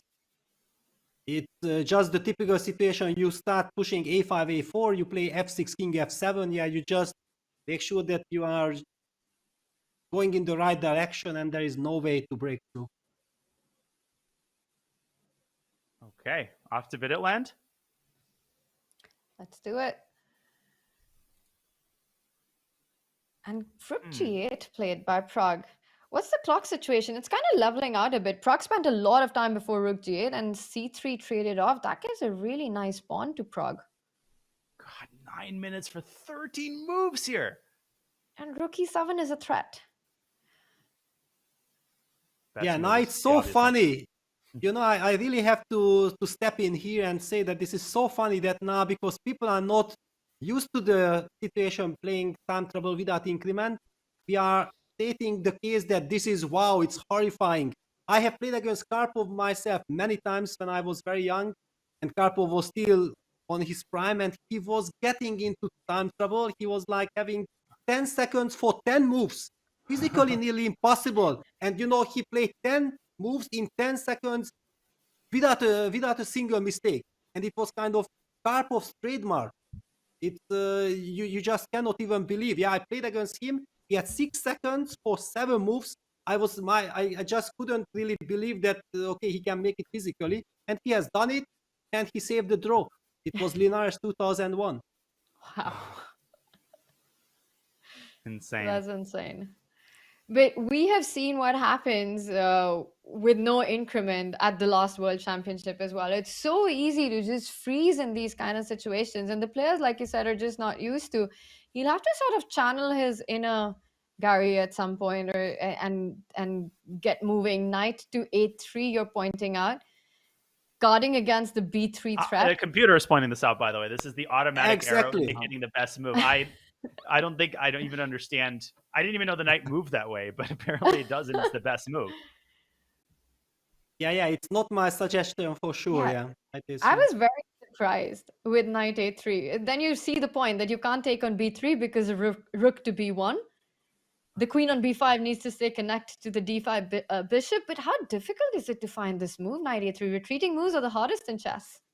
Yeah, and anyway, I'm gonna meet it with queen b7, and I have this case that I'm making that, okay, sorry, but what is that knight really doing on a3? I'm not afraid of it. And I have this lovely battery with the bishop on d5, king on b7. Yeah. Like, what is the point of the move? Why can't you play rook fe1? Bishop takes c4 is not a threat. Maybe c2 is a threat. c2 and queen takes b3, but I am shocked at this move. And I don't think it actually solves any problems. I think it's a false hope. And the eval bar, by the way, is not necessarily correct here. This is a wild position. If you let the computer sit, black actually might be much better here. I wouldn't put too much stock into it. Now 6.5 minutes for Vidit. Oof. This is getting into physically dicey territory. And the position also is terrible, which is the bigger problem. This is anything but a balanced position. I mean, who cares about what the eval bar is saying right now? You've got no increment. You've got that pawn on e7 hanging. There's a pawn on c3. It's absolutely wild. Maybe there is some computer line that keeps the balance in this position, but it's just so hard to find. And it's exactly the kind of situation where every move is a high-priced move. It's a high-responsibility move. You could just be losing in the next couple of moves as white here. You have to watch out for c2. Also, the idea of that bishop from d5 falling back to b7, lining up with the queen along the diagonal, and then a well-timed g5 to open up the g file. I think the troubles are far from over for Vidit in this one. Bobby has drawn. Oh, or not yet. Not basically, that can happen any moment, any second. Yeah. But all eyes on Vidit. Yeah, he's down to 5 minutes 40 seconds, and the big problem is, what is your move? What is the right way here? This is tough. This is so tough. Knight a3, which the computer is pointing out, the blue arrows on the board. I don't believe that's a move that comes from a human consideration here. It's just it's the most active piece you have on the board. It's a nice looking knight on c4. Yeah, I'm trying to understand that knight a3, queen b7, and then again rook d4. Is that the idea? He's And reaching Vidit out, is Peter. about to make a move. Yes. And I think he's not Wow. reaching out for the knight. And did you see that? He looked at his score sheet. He's looking at the number of moves, and he moves his queen, I believe, to the center of the board, and the eval bar immediately drops. Yeah, and bishop falls back to b7. The So queen's coming to pawn- c6. Yeah, and okay, basically, black is anyway a pawn up. Yes, black will be a pawn up if we just trade the c3 pawn for the e7 pawn, and black has the upper hand. Okay, I am very sorry, but we have to go on a break. I'm going to say this is not my decision. This is not my call, but we have to take it to a break. We'll make it a quick one, and we will watch the rest of this time scramble in round 3 of the 2024 candidates when we come back very, very shortly.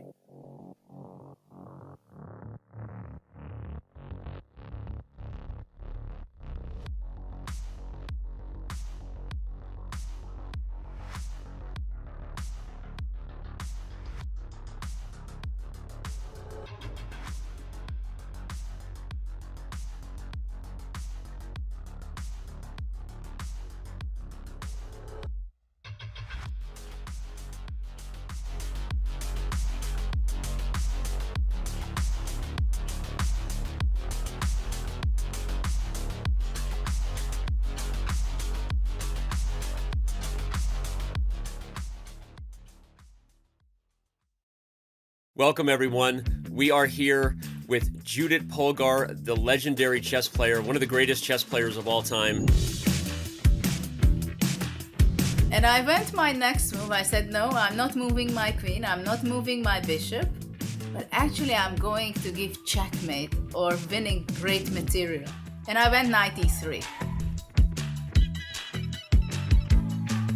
It works only that way. If you're an attacker, you sacrifice something, go all the way until the end. Don't chicken out in the meantime at some point, because many times there is a point there is no way back. It's only forward. How is it to play with Kasparov? When you saw him personally, he really had this incredible energy.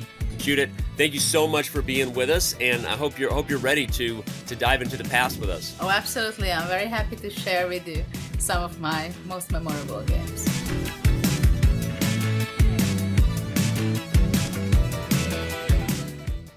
All right, now for this next problem, Stockfish cannot solve it no matter how long you leave it for. And I also should say it's not technically a forced mating line. There is a way that black can get out, but the resulting position is still winning. Let's look at the most forcing line to start. Knight f6 check. The king does not want to go up here because this would queen with check, so it goes towards the knight. King g7. We check it again. Again, black king is attacking this knight, but it's protected by the bishop. But we can sacrifice the knight here with bishop c2 check. King takes, and now the engine is starting to catch up with where we're at. Now we're free to promote to a queen. But wait, wouldn't promoting to a queen lead to this knight fork on f7 and we'd lose our queen? Yes, but that is all part of the plan. I should say that at this point, the engine can figure out that this knight fork is actually the only way to lose. There's only a way to lose right away. Black can play a number of other moves, but this position is technically winning for white. We're up a queen and a piece against 3 pieces. These pawns we can take care of. So let's look at the far more interesting knight fork. Knight f7, and we're not even going to try to protect this queen. We're going to go king e6, let them take it with check, and then the king goes to f5. And now you'll notice we're barricading in this king. This black king cannot go anywhere. All of the squares are cut off. So what we're trying to do at this point is threaten any check, and that would be mate. So we are threatening bishop d1 checkmate. What can black do? They can stop it with e2. Well, we've got ideas. We can go bishop e4, threaten checkmate over there.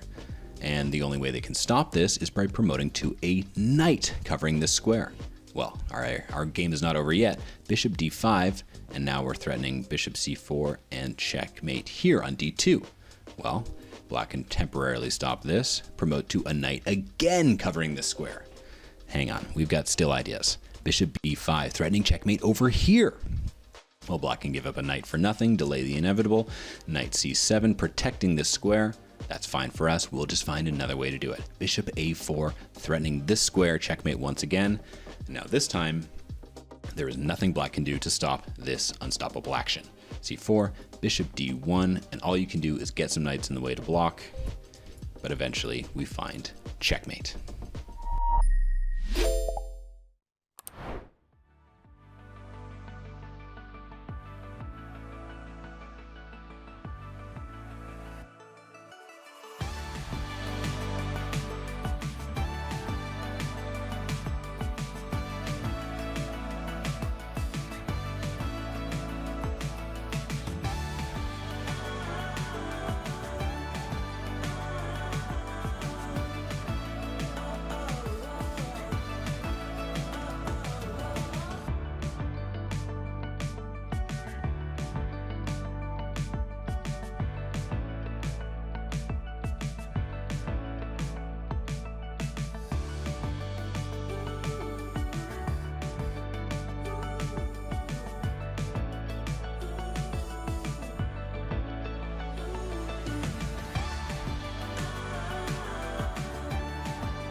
All right, back to the action in the 2024 Candidates Round 3. 2 games are drawn. Alireza and Fabi look like they're going to draw pretty soon, but we have the game of the day between Vidit and a Praggnanandhaa who seeks to avenge his loss yesterday to Gukesh. We have a couple of moves on the board. Time control has not been made yet. Vidit down to 3.5 minutes, but more importantly, it seems like his position has not gotten any better. So let's jump right in. With a bird's eye view, we see Fabi is down a pawn, but the bishop pair and the active pieces handsomely compensate for it. So not expecting too much to happen there. And a peaceful result seems in the cards. But let's go to that Vidit Pragg game and watch if Vidit can even make it to move 40, because the position is getting worse and worse. He is now down a pawn, and the other pawns are falling apart. Peter, Tanya, is there much hope here for Vidit? Well, I think there is one little hope that at the moment Black has to answer a question. Yeah, if you capture that pawn on h5, that would be strange because that would allow White to get active with rook e7. Let's not forget there is some activity going on against Black King as well. I would be tempted somehow to summon that rook on e5. I don't know, with rook g8 or rook ggg5. Probably rook g8 is kind of a more natural move, but still White can try to target that c7 pawn, and Pragg goes g3. Okay, bust White's kingside wide open. That's a huge move. Lovely move. Woo.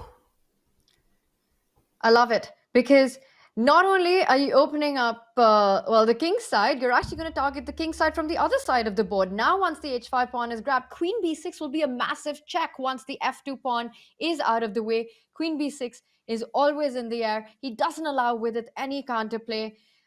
This is a very difficult move to answer, even if you have an hour on the clock, Daniel.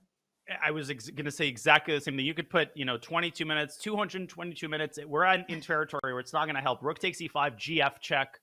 The floodgates have opened, and I'm very close to being able to say that the game is over. Pragg has handled his time really well. He's got 12 minutes. That's enough to handle whatever Vidit throws at him. I don't see a single move here to keep this game going. White is checkmated from both sides of the board. Queen b5 to b6 if the f-pawn moves. Rook e5 takes h5. Vidit is obviously going to keep playing. He has to take the bishop. That's the only move. But, yeah, gf at the very least for starters, and rook g5. No, this is we're 2 or 3 moves away from finishing. I don't think he's going to make the time control. Yeah, it would be very surprising. Yes, Tanya, Absolutely. go ahead. I was just going to say that, yes, you can take on f2, but the thing is, even if you just recapture the knight on b7, you keep all the threats on the board. Now, the queen has taken the bishop's place, eyeing that g2 weakness that we're talking about. Pragg, of course, slows down correctly. He's got enough time to work out. You want to be as efficient. You want to try and wrap this up as quickly as possible. He knows that this is a critical moment. It's close. but it's not an only move option here, Peter. He's got a pleasant choice of either taking on f2 and intermezzo with the check opening up the g file, or simply recapturing the b7 knight, and Pragg can smell blood right now. Yeah, clearly. Basically, g4, g3 is the clincher. The reason why I completely missed g3 is that I expected the position to be bad, but not resignable. Yeah, and after g3, immediately I had this feeling that the game has just finished. It's over. Yeah, GF King F2. It's this always the question: where is the forced clincher? How do you actually terminate the game? Because from a material standpoint, white is down a pawn only, quote unquote only. Do you go queen takes b7 there? Do you go rook f5 check? There's kind of an annoying amount of options there, and that can be a bad thing if you don't have a lot of time to process them. Or queen b7, as Tanya pointed out. Maybe the simpler option, just avoiding the complications. But I'm too tempted by GF. I would take that pawn, to be honest. Yeah, it's of course very tempting. Let me make a move, because GF King F2, so that everybody understands what we are talking about. Something like rook F5 check, King G1, and then just take on B7, and then triple against the G2 pawn. Okay, black is pawn up. White's king is in a mating net. Also, the H5 pawn is falling, and Pragg takes. G takes F2 on the board. And I like the move rook f5 because it takes away a key defensive square. You're stopping that queen from c3 to actually come and defend the king on f2 with queen f3. So rook f5 would be a nice check to give right now. Oh, but he takes on b7, which is the same thing. Yeah, it's good enough. Okay, the position is so winning. Basically, black is up black is up material and has the winning attack. Yeah, queen f3 probably just to check with queen b6. Repetition, by the way, and Firouzja Caruana, they're actively repeating, and they're getting the arbiter to claim a draw. So I spoke a little bit too soon, but luckily for me, it wasn't too long before a draw was agreed. We have our penultimate result, a draw in Fabiano versus Firouzja. Arbiter is not going to put up a fight. They're repeated 3 times. Nice save, nice hold by Fabi. And that means we're down to this final game and potentially the final few moves of this third round. Alireza definitely looks a little disappointed with the result over there with the white pieces. I think he feels he got a little bit of the push, but Fabi just kept everything under control. Meanwhile, nothing's in control for Vidit. Queen takes b7. So Peter, you were pointing out if white was to interject with the queen, black simply avoids the trade by giving a check. Yes, and I don't really see a good way of running away. The same issues remain. It's over. I just don't see any way of really Queen f3. Queen f3 only move, I think. Yeah, but then queen b6 check, and then king f1. Yeah, and okay, I just gonna set up something. But how exactly? It's like you can take the second pawn on h5 and you're winning. Go ahead, Tanya. But it's not forced.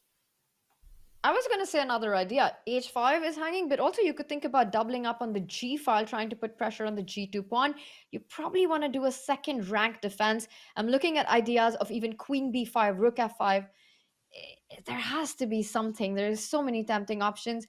Do we have a move? Has Vidit? He's played queen f3. Yeah, queen f3 is played. Well, Pragg is taking his time. First of all, it's 53 seconds for Vidit. Oh, how many moves? But only 3 more moves, but that's not the problem. The problem is that the house is burning. Yeah, that's the real problem. Yeah, he'll make it. But, well, Pragg in his pocket has his queen b6, queen b5. Peter, you pointed this out early. And then even just rook takes h5. You're 2 pawns up. You have an attack. Pragg will win that, even though time control will be made. So maybe that's ultimately what you settle for. You don't want to like burn all your time and try to look for a forced win when it's not there. But any combination of those moves, queen b6, rook g5, queen b5. No, I amend my prediction. I think we will probably hit time control, but probably not much further than that. But it's so tempting in Pragg's shoes right now to keep the queens on the board. Yes, you're winning in these endgames. You're up 2 pawns. But you see your opponent's down to 50 seconds. The king is in the open. The rooks are playing on the open file.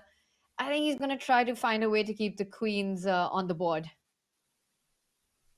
Yeah, why not? So tempting to give a check. Although rook g5 here is probably also completely winning. You know, my old Soviet coach would probably advocate for that. Just go into an endgame, 2 pawns up. Even that seals the deal. Yes, exactly. Rook g5 is a very cruel move, yeah, because after queen b7, king b7, you are kind of inviting white's rook to g1 to be passive, and then you are collecting all the other pawns.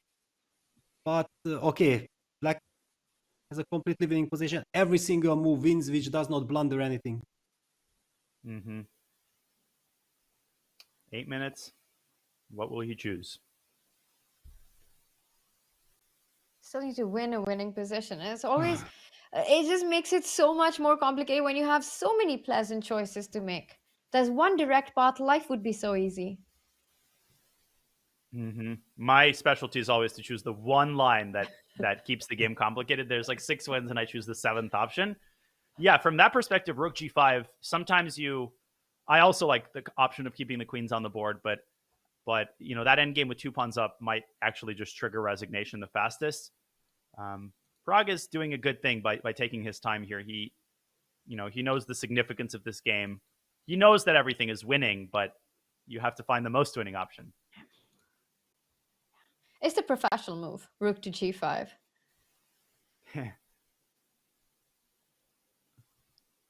I would be surprised if he really plays rook g5. I just feel like Pragg has so much confidence in himself, yeah, that he's a maximalist. He Maybe doesn't in 50 want years, to. he'll play rook Yeah, g5. exactly. But one also has the feeling if he wanted to go queen b6, he would have done it a while ago. Because it's really the first. I feel like Pragg is fighting his own mind right now, where he wants to keep the queen, he wants to keep the attack going, he wants to find something forcing, but he also knows that, and he's reaching out for the rook, and he plays Wow. rook g5. The old Soviet school, right? I'm so impressed with that move. Even if it's not the top computer move, it is going to win the game. And you have to listen to that voice in your head that's like, yeah, it's not the glamorous move. It's not the move I want to play, but it's the move that, you know, Mikhail Botvinnik would play in, you know, if you woke him up from a long nap. You'd be like, okay, rook g5, let's move on. 25 seconds. That's it. And that's not even your biggest problem. Exactly. 17 that's seconds. Now it's your biggest problem, I think, actually. Now it might be an even bigger problem than the game. 10 seconds for 3 moves. He takes the queen. He's going to make it. G4. Pawn sack. And then rook takes g4. Then resign. No, rook takes g4, rook e6. He wants to go after the h6 pawn. Oh. The rook g4, I think he just played it. And Vidit makes time control with rook e6. The game goes on. Okay. Wait, but rook 8, maybe rook h4, rook h6, rook g5? Yeah, that's super professional. But basically everything wins. Black is how many pawns up? 2, and he's about to collect another one. White's king is completely opened up. There is just absolutely zero hope to survive this. Wow. He made it. Yeah, made it, but it does not help. Yeah, and let me put on the board what you have just highlighted. Rook h4, rook h6, rook g5, eliminating the h5 pawn and all hopes. That's completely hopeless. And rook h4, rook d5?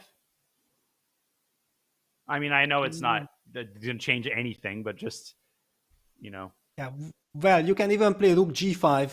It's a completely winning construction because rook g5, ag5, h6, you can never target my rook on h4 because of the defending g5 pawn. So I can just do whatever I want on the queen side.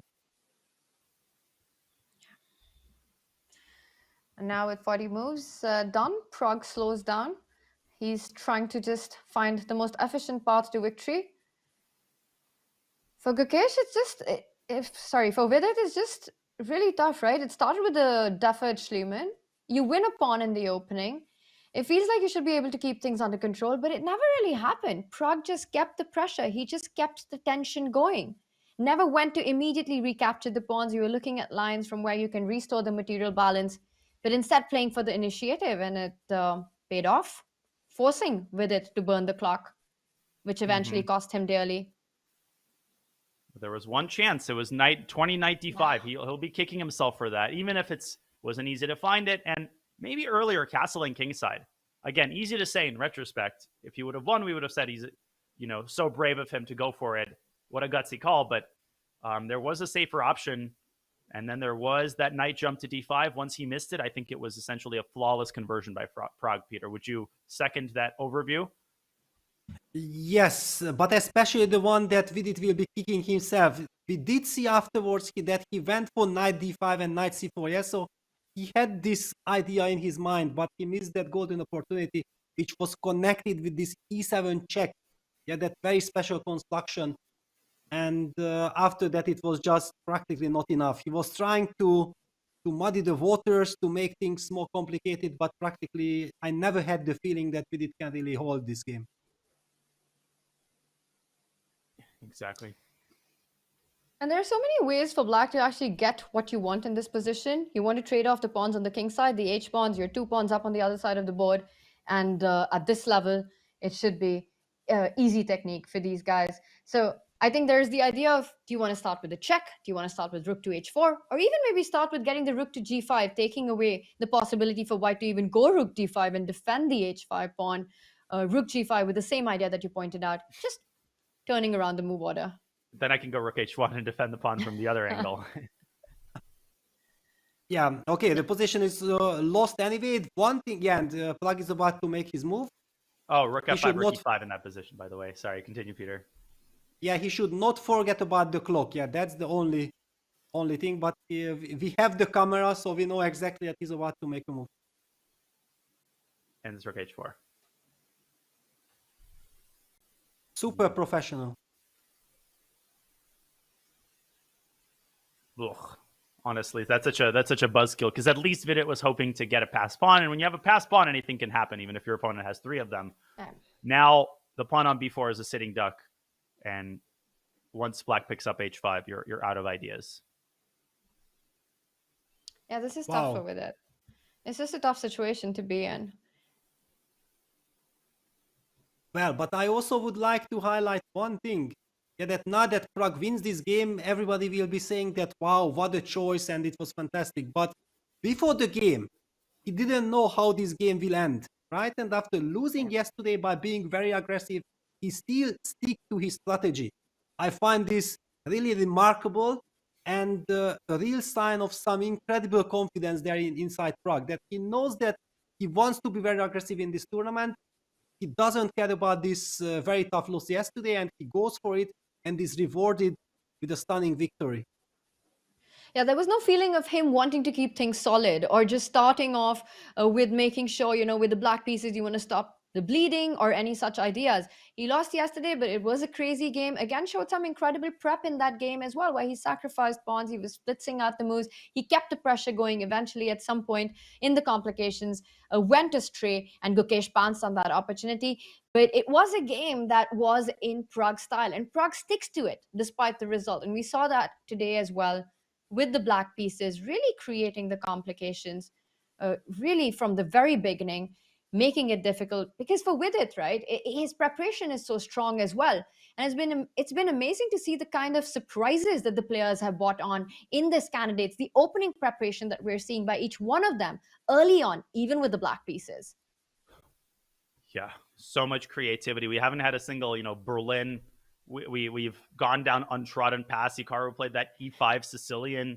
We had this rook a2, rook d2 from Gukesh, and Pragg now with a delayed Schliemann. And what is this connected to? Well, this is kind of a speculative point, but in this candidates, everybody really, maybe with the exception of Abasov, if you're being realistic, has a fighting chance to win this tournament. And it's not like this is untrue in other candidates tournaments. Of course, everybody has a chance, but you have more of a clear hierarchy here.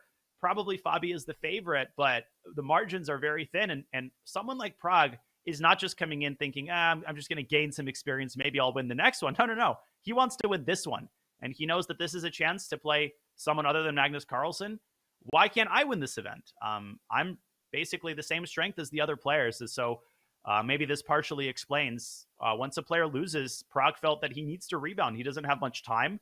It's a long tournament, but you don't want to get into that swamp of -1, even 50%. You need to build up that plus score early. And it's a very gutsy call, and it pays off today as Vidit contemplates the hopelessness of his position. He has a whole hour, the cruelty of it. He made time control, finally, but he made it, and there's nothing left to think about. Well, Daniel, I think that this is now a good moment to ask, what is the time control? Because I believe that after move 40, you keep on referring to the classical kind of idea that the players are getting one extra, but I think no, this is a completely different time control. I was shocked because I have never seen it before. I think the players are only getting 30 minutes. 30 minutes? With a 30 But second with the increment. exactly. Yes. I apologize for that. I should be more well versed on the time control. I'm just so used to. Why did I automatically assume it was an hour? I don't know. Is it? Well, because it's a classical candidates, no? It should be extra 1 hour. That's the reason. Yeah, but in this position, it's not going to matter. But the increment is the important part. Yeah, you get a 30-second increment starting from move 41. That's kind of a handful. And with Rook h6 on the board. So we're expecting rook g5 and no way to really defend the h5 pawn. You don't even have time to go rook c1 and set up the construction with rook c1, rook h7, trying to target that c7 weakness. Just no time to get it. And yeah, you can see it on Vidit. Yeah, he's waiting for rook g5. And Peter, I wanted to ask you, and of course, Tanya, if you know anybody like that, is there anyone among the top players or historic top players who's a noted like late resigner? Of course, like all top players, resign in like the same general area of the game where you kind of know it's gotten hopeless. Some resign earlier, others are later. I've seen some title players who make it a point to basically play until mate. Are there any famous cases of that from chess history or in your experience? Well, I think that Ivanchuk was famous for resigning way too early. I think this was clear, but there was this case when he played against Ponomarev, I think in 2001. Well, it was 2002 January, yeah, because it was the Knockout World Championship in Moscow 2001 December, which then the final between Ponomarev and Ivanchuk was played, I believe, already in January. And there Ivanchuk in some game beautiful outplayed Pono, and Pono, instead of resigning, kept on playing, and he was rewarded. And then there was this famous quote from Pono, but why should I resign? It's never late to resign. It's never too late to resign. That's true. Words have never been spoken. Actually, also, Fabi told me this story. Ivanchuk against him like hung all his pieces before resigning in a classical game. I forget where, but Vasil definitely known for some flamboyant over the board behavior. What a legend. Rook g5 is played.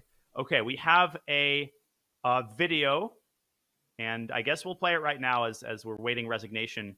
Pragg has shown amazing abilities, this candidate so far. He's come a long way. Let's watch a little bit of his journey. Let's go ahead and roll the tape.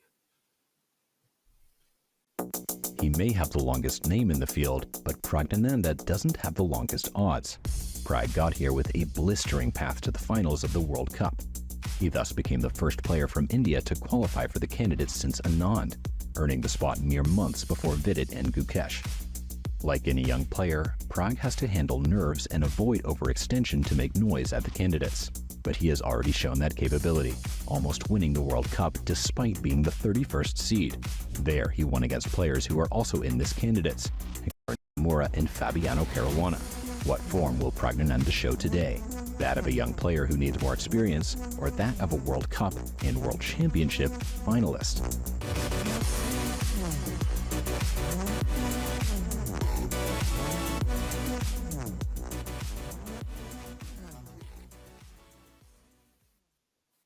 Well, Pragg's rise to the top has been monumental. Again, when he was playing the World Cup, the tournament where he defeated Hikaru, crossed 2,700, that's one thing. But he's not 2,700, he's 2,750. And so far, with a rebound victory of the black pieces, handling himself very well. More moves are coming in. Vidit not resigning just yet. It's never too late to resign. And Pragg, so impressive, Tanya. And what a run it was. He took down world number 2, world number 3, a fighting final against Magnus, booked his ticket to the candidates. And I think the Indian fans have all been waiting for the youngsters, Gukesh, Pragg, Arjun, to make it to the candidates. So you got 2 of them here along with Vidit. It's just been an incredible journey. But I think Pragg continues to be a difficult opponent for Vidit. Just about over a month ago, I think, in the Pragg Masters as well, he won his match against him. Previously as well, in recent history, he's won some critical matches. And somehow, it's something about, I don't know whether it's Pragg's style or what it is, but It's a tough one for Vidit. It's a And tough he's going to opponent trade to rooks, crack. by the way. Vidit is chasing a rook e5, rook g7, rook g5. He's going to force the rook trade, and that is going to trigger resignation. I think he's going to resign right now. Yes. Not yet. Rook give g7, rook f5 Rook check, f5. and then rook g5, yes. Curtains. The only thing that Vidit's relying on is the activity of the rooks, but with one pair gone, that's not to fight for. And that's it. We've got a result, Daniel. Bang. A victory for Pragg. He gets back to 50%. The deferred Schliemann.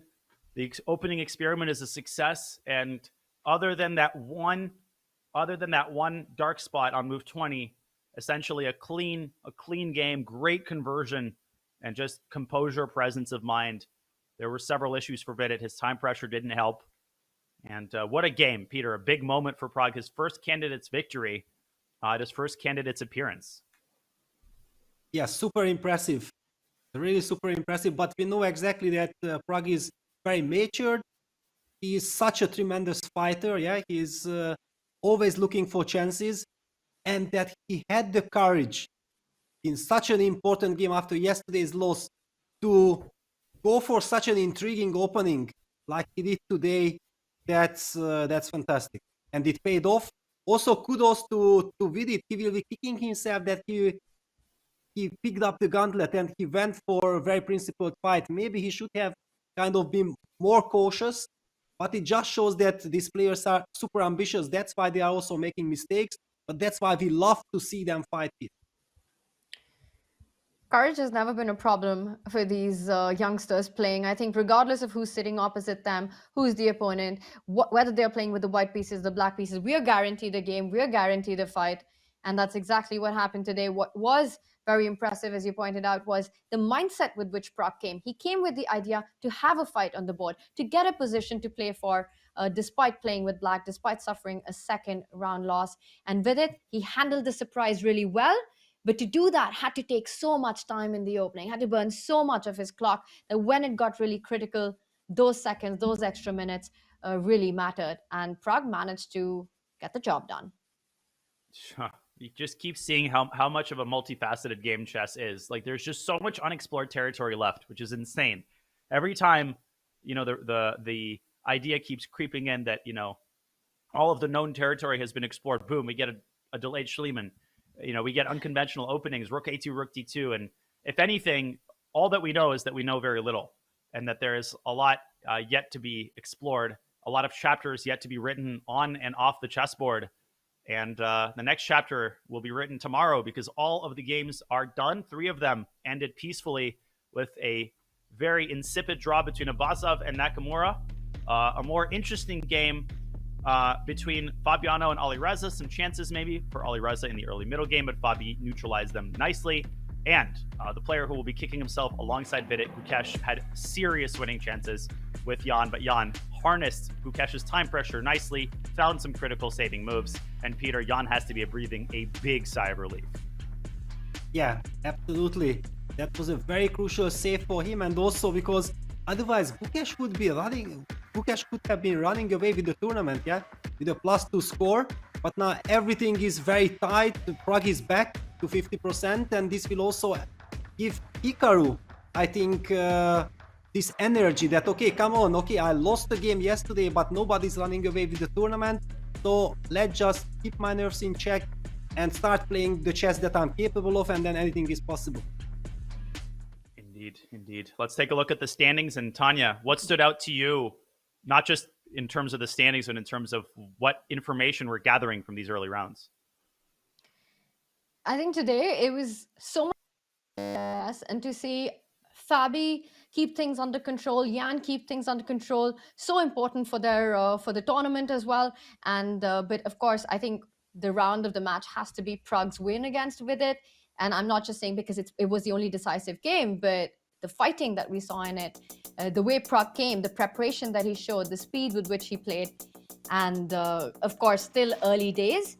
Everything to play for Hikaru. It will be about getting that one win in. He needs to score one win, and then he's back in the mix.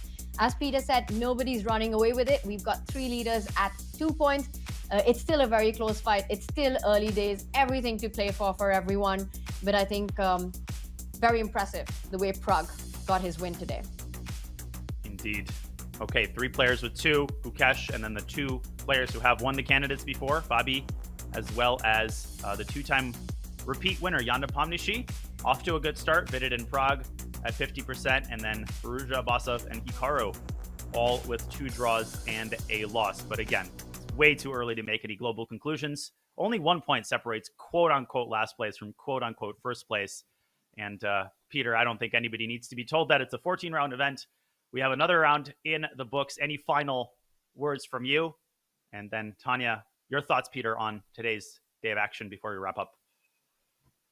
Well, the candidates just shows all the time, just that it's fantastic event. The players are coming with this burning desire to fight to the maximum.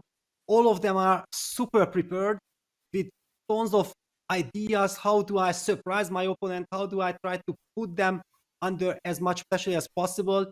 It's so nice to see this. Alireza Firouzja, for example, is also -1 score, has played very exciting chess so far. If he suddenly gets this first win like we talked about Hikaru, then he might also be immediately right in the mix. There's so much to look forward to. I'm loving the action and can't wait for tomorrow to continue. And tomorrow is such a special round, right, Daniel? Because it's the round before the first rest day. So the players some of them want to score their first win in the match, in the tournament, but also keep things under control. Opening preparation, what's their mindset, how much fight they bring on, and we've got some incredible pairings. Ooh, yeah. Let's not end yet. We have to discuss tomorrow's pairing. Tomorrow's not a rest day for people to realize. We will be live tomorrow at the same time, 2:30 Eastern, with these games: Nakamura, Pragg, Jan versus Vidit, Fabi versus Gukesh, and Abasov versus Firouzja. So Peter, I faked you out. I want to hear your take on any game of the day tomorrow before we get ready. Wow, I think that all of them, but really Hikaru against Praggnanandhaa, that will be a very spicy one, but also Fabiano against Gukesh, and Jan Nepomniachtchi against Vidit. This will be also a big test on Vidit after this tough loss, how he will handle it. Jan, on the other hand, survived this big scare today. There is just so much intrigue. Every single angle is super exciting. Yeah, it's like I really want Hikaru to play Pragg tomorrow. That would be the maximum intrigue matchup, and boom. I think the way the pairings are designed is jiving really well. Tanya, I think you'd agree with the way the tournament is coming along. I couldn't agree more with you. I mean, the matchups tomorrow, before the rest day that we have coming up after that, is just so incredible. Hikaru against Pragg. For Pragg, also a really big one. He's got to be feeling confident after his win today. For Hikaru, he's in a situation where with the white pieces, he's going to try to create chances, trying to go all out, Ashley, and get that very important win to get him to leapfrog in the standings. And then, as Peter said, for Vidit as well, we've seen him make such incredible comebacks in tournaments. He's shown amazing mental fortitude. How will he handle playing with against Jan Nepomniachtchi with the black pieces? With Jan, we always know that he's going to bring the fight in. He's going to, again, try to push with white. So really juicy matchups tomorrow before the first rest day, Daniel. Well said. Juicy matchups indeed. It's time for the players to get some dinner and get some rest. Time for us to, at least in my case, to do the same. Probably you are heading to sleep. Finally, I get the good time slot. But I am Tanya Sachdev, GM Peter Leko. It has been a great pleasure to commentate with you today. We are all back. GM Daniel Naroditsky rounding up the commentary team for today and for tomorrow as well. The round starts at the same time, 2:30 p.m. in Toronto and New York.